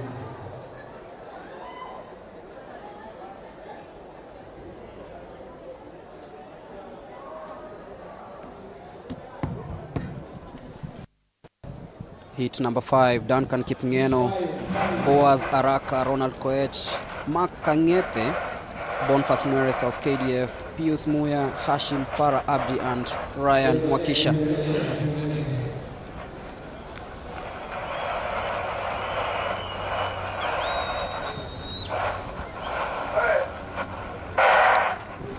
This one goes off smoothly, and watch out for Kangete and Mweresa.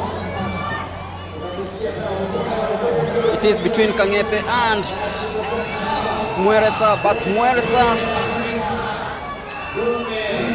winning this one, 21.13. Ronald Koech coming in second.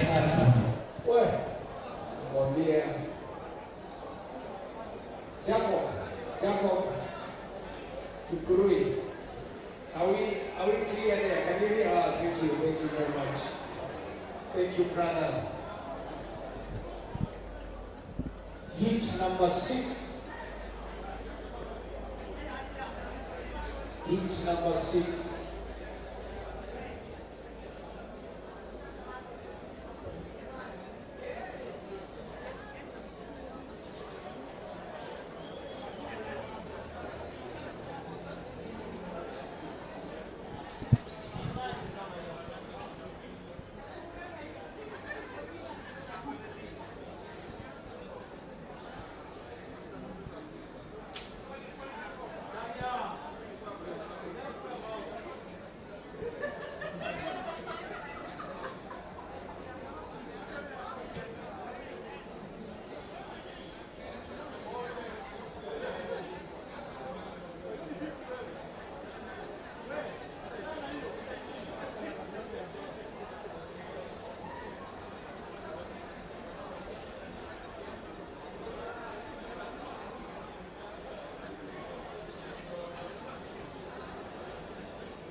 Waiting for the start of the 6th heat.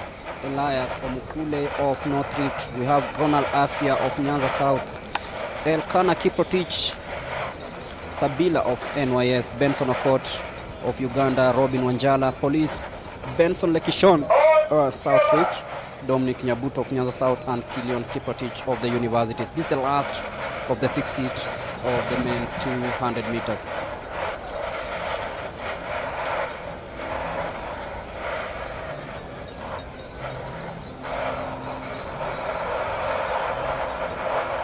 Robin Wanjala of Police, Benson Okot and Robin in lane number 4 and 5 respectively will be looking closely to see what they can do, and off they go. Benson Okot off very, very nicely, but watch out for Robinson Wanjala. He is in the lead. Okot trying to close by. It's Wanjala versus Okot. Wanjala versus Okot. Who's going to take it? It's going to be a photo finish. It is 21.57.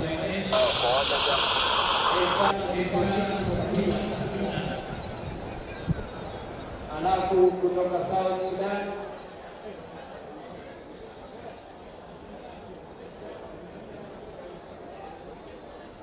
So 1 and 2 for Police and NYS. That's the last hit of the men's 200 meters as we gear up for yet another race, and that is the 1500 meters. Once again, ladies and gentlemen, we continue to appreciate everybody here. 3 semi-finals in the men's category with 2 in the women's category. 2 more events to go.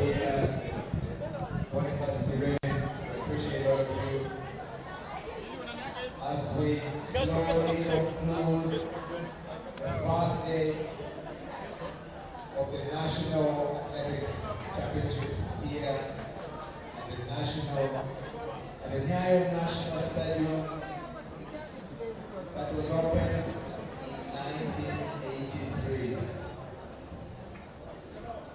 1983, with the first match here that took place between Maya and KCC Uganda in 1984. As we go straight to the men's 1500 meters. The men's 1500 meters, first heat, the men's 1500 meters.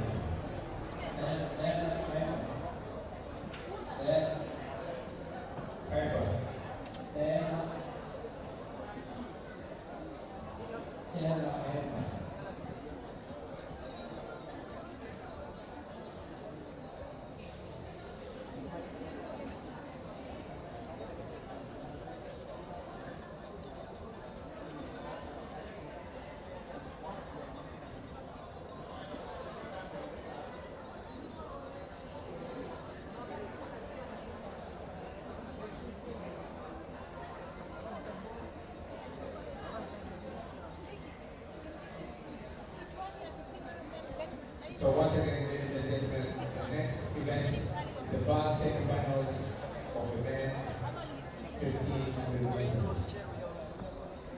The first semi-finals of the men's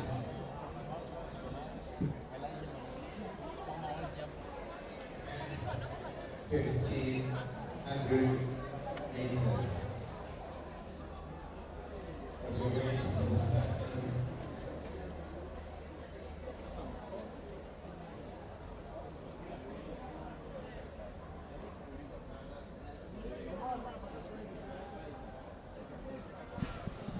And that's the lineup for the first semi-final of the 1,500 meters. Charles Kial of Southern, Dismas Kitrabey of the universities, Pasanjo Kitonga Eastern, Elijah Manangoi representing Police, Charles Simotu of KDF, Dennis Kipkemboi Central, Reynold Cheruiyot Kipkorir Nairobi, Eddie Kiplimo Nichols Chebi, Vincent Keter of Prisons, Vincent Momanyo of Nyanza South, Josephat Kirui Kipkurui, Vincent Koech, Franklin Kimutai, Kalistas Kwemoi Ndiwa, Hosea Kiprop and Kipsang Kitur. One Ugandan in this one, and that is Hosea Kiprop. But then watch out for the former world champion Elijah Manangoi. We have Reynold Kipkorir Cheruiyot. Charles Simoto is also there. Dismas Kiptrabey of the universities, another upcoming. This is very, very interesting, but on your screens right now is Vincent Keter in third place. Another very fine athlete who also runs in the 800 meters. Right ahead there. Everybody is there, including Charles Montour, Elijah Manangoy from National Police Service. Vincent Keter, of course, representing Appreciate all of them. prisons. In the front line, Josephat Kipkurui of Central Rift. What can Manangoi do here? He said that he still owes the country a lot. He says that he has what it takes to win another medal on the global scene. He's here trying out, be the national champion. But first of all, he has to qualify for the finals. And Vincent Keter onto the bell. As they head to the bell, Vincent Keter in third place. Manangoi is still lagging behind, but then this is going to be very, very, very, very fast. Looking at the clock, it's 2 laps to go, and we'll be looking at this one. And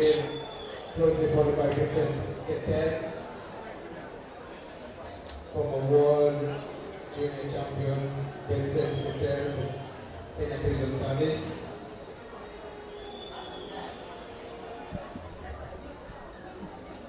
That's Manangoi and Keter.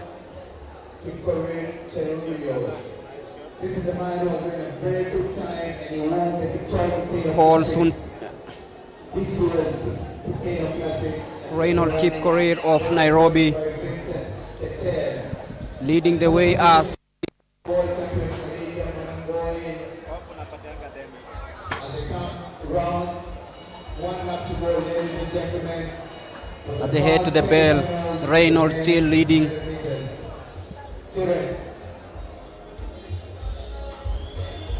Vincent Keter in second place. Vincent Keter, a former world junior champion.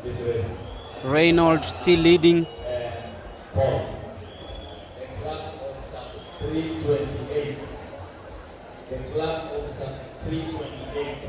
Manangoi in third. Reynolds Chariot still leading.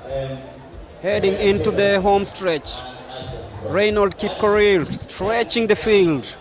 Manangoi in second. Easing up now, knowing that he's already attained a qualifying position. And look at Keter trying so hard, but then Reynolds will be winning this one in a time of 3 minutes 40 seconds, 0.08.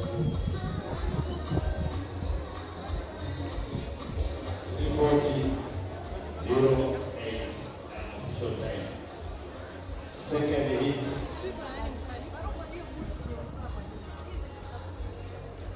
Manangoi, teammate, Timothy Chariot, said, present gentleman, just join the club enemy of Sub 328.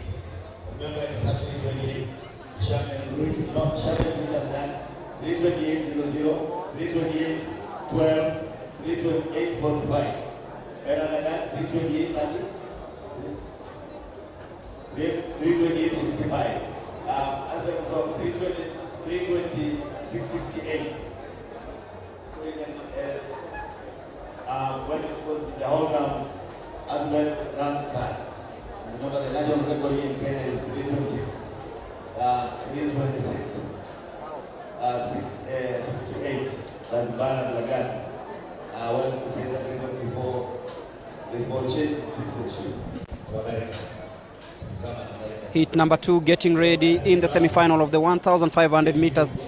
Felix Oberi Boera, Kiumbe Munguti of KDF, Boaz Kiprugut of Prisons, Evans Kosgei of the Universities, Solomon Kimutai of NYS, Rooney Kiswa of Coast, Gilbert Rono Central, Kimeli Kosgei of Western, Paul Sunte of Nairobi, Dennis Kip Kosgei of North Rift, Danson Moranga of Nyanza South, Collins Kibiwot of Central Rift, Ernest Kiprotich South Rift, Yachma Jok of South Sudan, Kiplimo Nabei Police, Stephen Masindet of Coast, and Brandon Kibiwot of Northeastern. That is the lineup for the second heat of the men's 1,500 meters. Those are the one gold medal for Kenya. Also, we cannot, without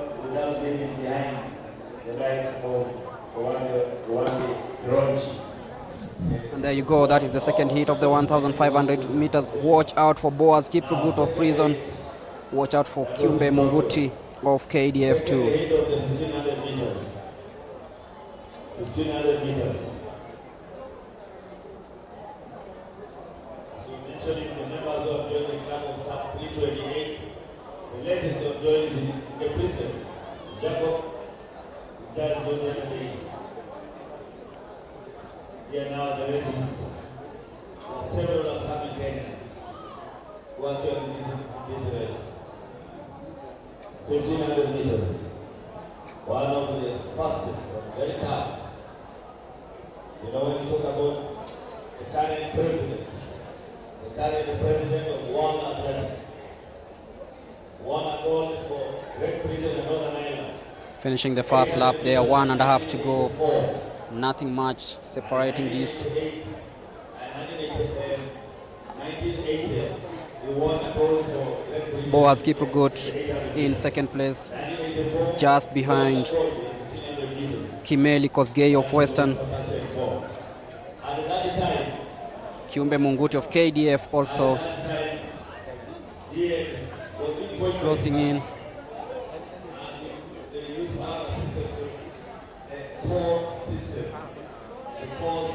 Ernest Kiprotich also in that one. Central. 2 laps to go. Collins Kibiwot.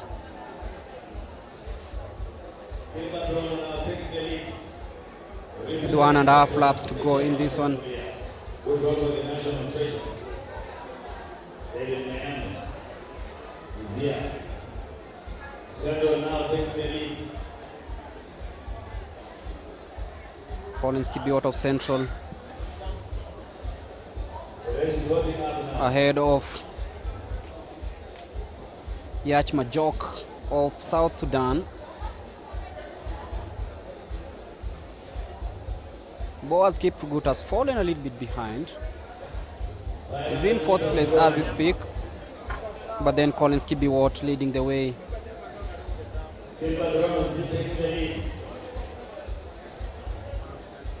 With Ernest Kiprotich also in the mix.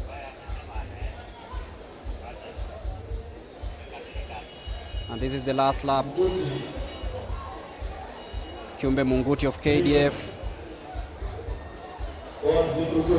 Boaz Kiprugut also coming out strongly, and that is Kiumbe Munguti of KDF. But then Collins Kibiwot not letting it go. Boaz Kiprugut of Prisons also coming in very, very strongly. Gilbert Ron of Central in second place at the moment.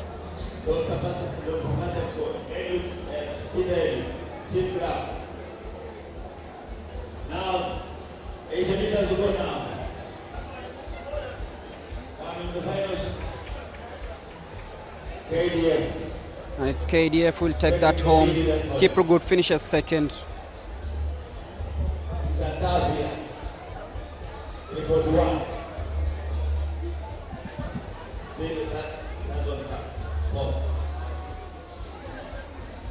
Basi wale wamefuzu mita 400 tafadhali DJ. Mita 400 akina dada wale wamefuzu kwa semi finali. Awali tulikuwa tumewaeleza kwamba ni finali, but wale wamefuzu kwa semi finali ya kwanza Janet Koech, Margaret Tengeu, Shida Leni from Uganda, Gladys Chepkegoi, Jacqueline Nanjana, Maureen Thomas, Doreen Chepkirui, and Sandra Chepkoech. Semi-final 2, 400 meters. Purity Joy Chepkoech, Tabitha Mongina, Damaris Kuleve, Mercy Chebet, Veronica Mutua, Mercy Okech, Anne Bada, and Mercy Jerome.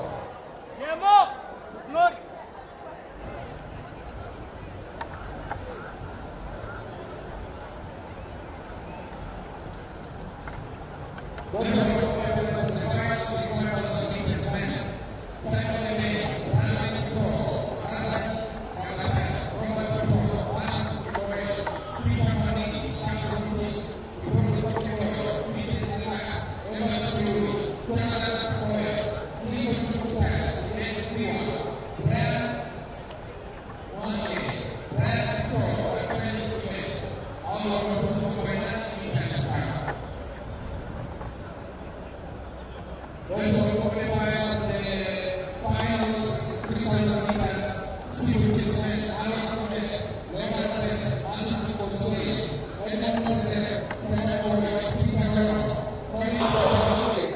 Wesley Kiprono, Elkana Cherop, Abraham Kibiwot, and Gideon Kiplimo.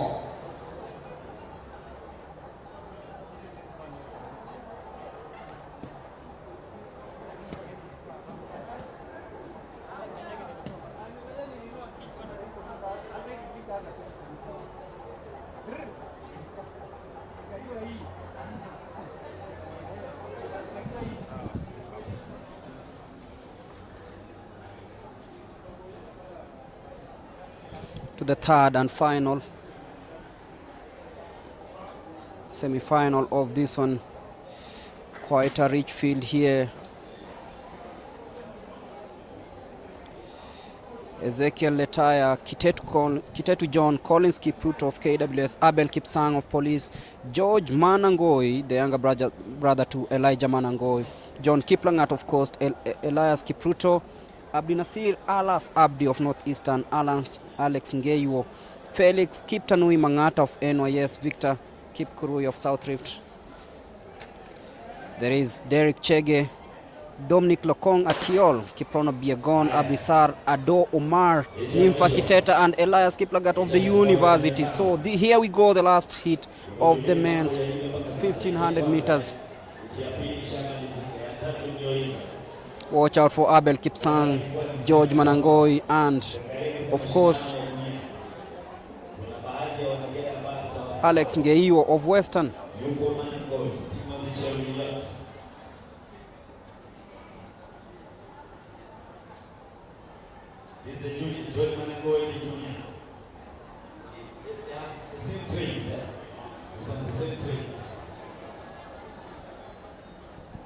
So once again, ladies and gentlemen, the second last semi-finals of the men's, the last semi-finals, men's 1500 meters. For the women 1500 meters, we'll have only two semi-finals. And that is George Manangoi in the lead. Felix Kiptanui Mangata of NYS also in the mix. There is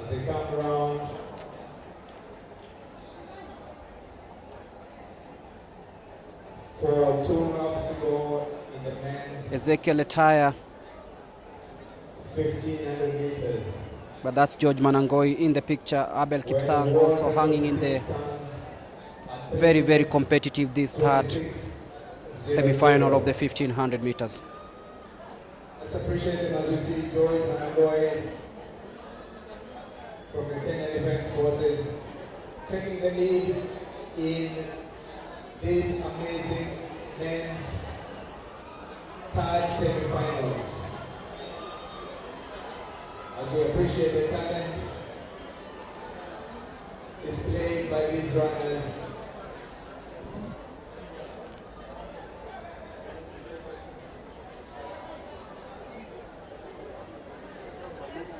Felix Kiptanui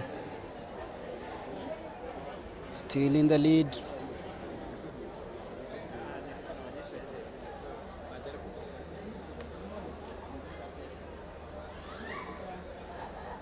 So once again, there they come, George Manangoi, also in the same group. We send out a big group of the men's 1500 meters, third semi-final. Victor Kipkurui of South Rift taking the lead once again. Also in the same group is Ezekiel. George Manangoi not letting it go. This is the last lap of the men's 1500 meter semi-final, number 3.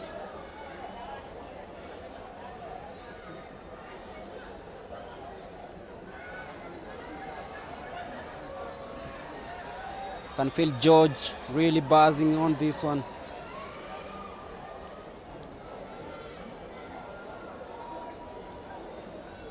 So once again, ladies and gentlemen, let's appreciate Victor Kipkurui of South Rift in the lead, George in second place with 200 meters to go. The men's third semi-finals. Abel Kipsang. George Manangoi Ezekiel Entire. Let's appreciate them. Makofi wananchi wakija kumaliza kabisa hizo mbio za mita 1,500. And finishes in a time of 3 minutes 44.97 seconds. As we appreciate it here.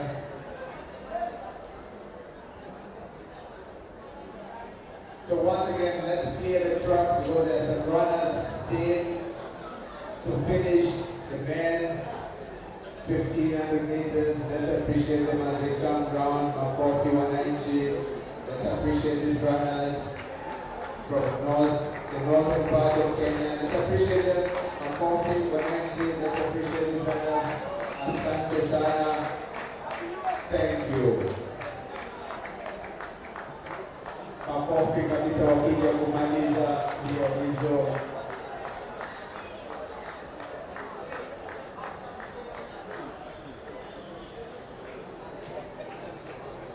As we very quickly move to the next event, that is the women's 1,500 meters. As we move straight away to the start of the women's 1,500 meters.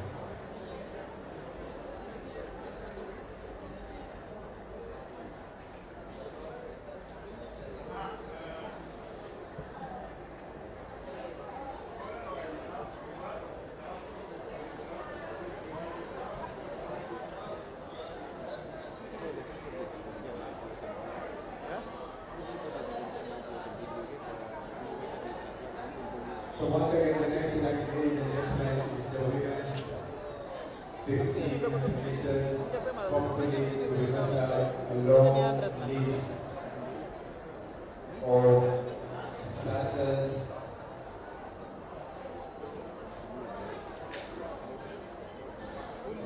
Closer to complete the day's events.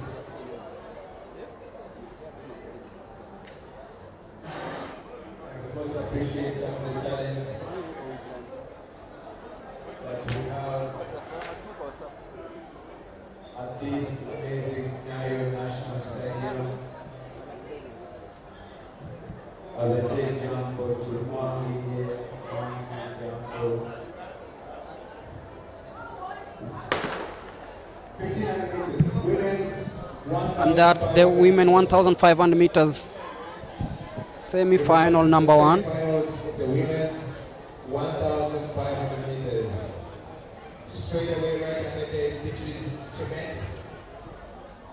Second position, Beatrice Chebet of Police, Ferin Cherut of Western, Melody JB Watt, Brenda Chebet of Police, Jacinta Paul of Southern, Emily Kemunto Anyona of NYS, Virginia Engoa, Masi Mbulu Mayenze of NYS, Winnie Chebet of KDF, Joylin Chepkemoi of Nairobi, Miriam Cherop of Prisons, Judy Kiyeng of KDF, Lucy Regina of Central, Mary Nyaboke of Nyanza South, Lina Chebet of Central, and Diana Cheptik of Western. Watch out for Beatrice Chebet, 613. The Pocket Rocket, of course, and of course there is Brenda Chebet of Police. There is Winnie Chebet of KDF, Judy Kiyeng of KDF. So this is going to be very, very, very competitive.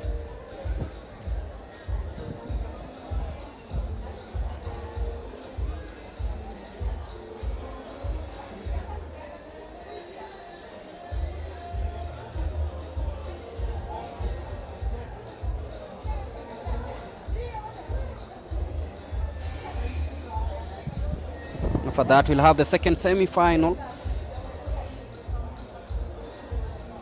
But this one, Beatrice Chebet, of course, the favorite to win here. She is a star in her own way, and she's already leading the rest of the pack. She likes controlling proceedings from the front. Judy Kiyeng also hanging in there currently in the leading pack. There is also Brenda Chebet of Police. So police 1-2, KDF hanging in there in the first 5 positions.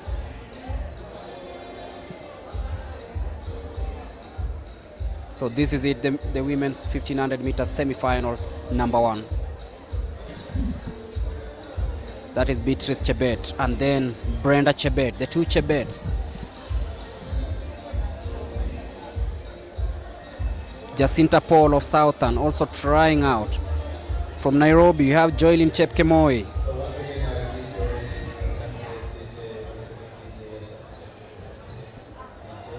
But the 2 Chebets leading just as they always do, by the way.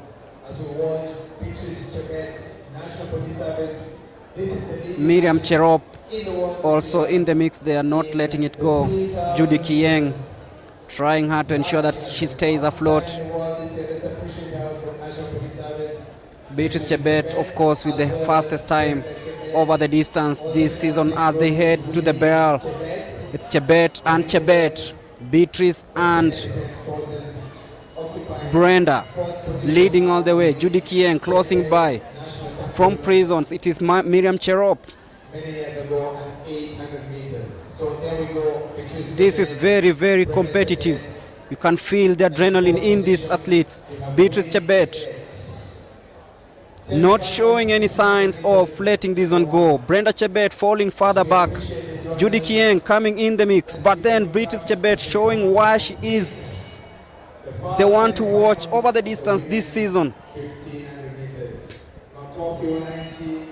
As I said, she likes leading from the front, and she's just done that. Judy Kieng trying to close in, but Beatrice and Brenda controlling this one. So it will be Beatrice Chebet, Kieng, and then Brenda Chebet in that order. 4 minutes, 12.57 seconds is the time clocked by the magnificent Beatrice Chebet.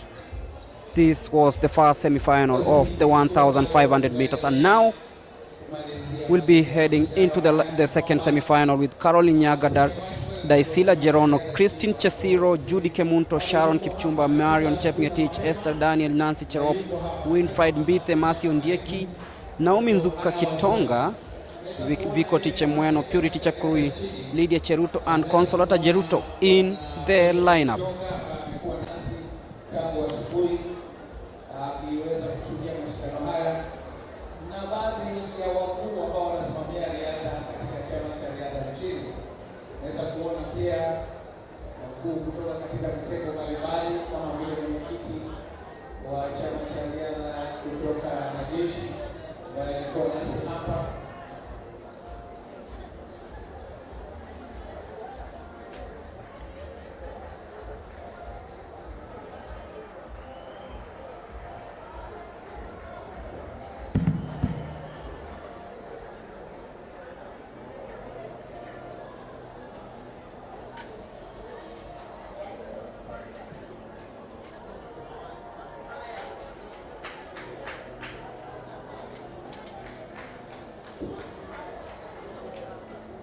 Basi wakuu wako wengi ambao wamefika hapa, na vile tumeweza kumwona Madam Catherine Dereva wa Finance Sports Coordinator Kenya Prisons, Deputy Commissioner of Prisons yuko hapa. Vile Chief Administrative Officer Madam Susan Kamau wamekuwa nasi tangu asubuhi mpaka sasa, na hao ni baadhi ya wale viongozi ambao wamefika hapa kuhakikisha kwamba mashindano haya ya kitaifa yanafanyika katika njia ambayo inastahili. Kwa sasa tutakwenda semi-finali ya pili kwa upande wa kinadada. Mwenzangu hapa ataweza kutufahamisha, atatufahamisha mambo ilivyo, lakini kwamba mashindano haya yamefika kiwango. And that's this 1500 meters women's semi-final number 2, and this should be the last event of the day. So once again, Steve, thank you for 3.5 laps.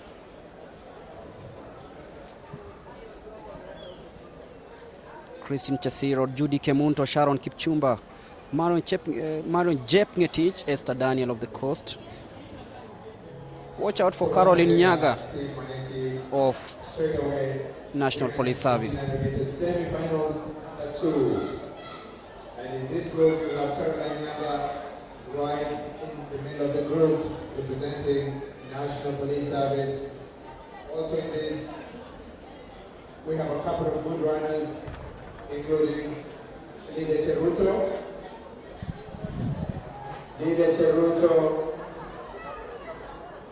Purity Chapkiroi, South Rift.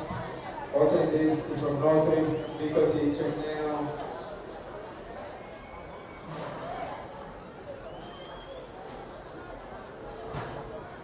As we get the information that this is the last event of the day, this men's 1500 meters, this is the last event of the day.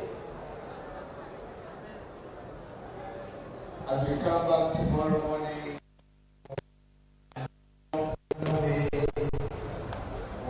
this edition 2023 National Olympic Championship. The world confidence of the world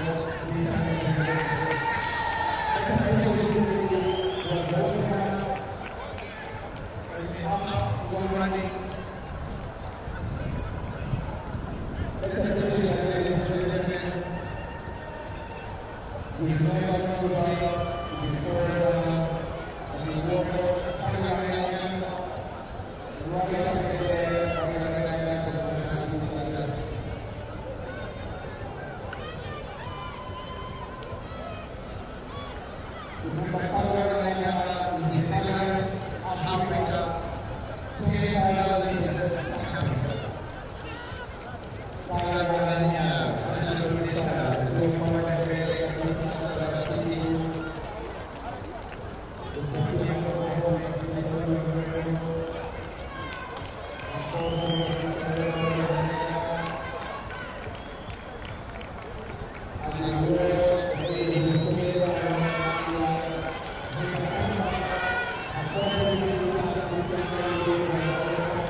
That's Friday.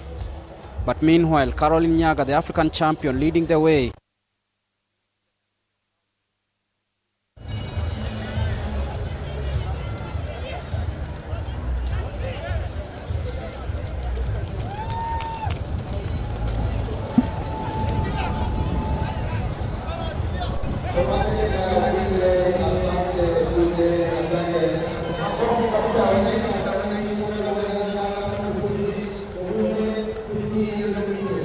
Of course, she'll be facing off stiff competition from Purity Chepkirui, but Caroline Nyaga, the African champion, sprinting home to win the 1,500 meters, which is the last event of the day. And she wins it in a time of 4 minutes, 13.26 seconds, just ahead of Purity Chepkirui of South Rift. And that marks the end of action here. It's been a very, very eventful day. As we await for the others to complete the second semi-final of the 1,500 meters.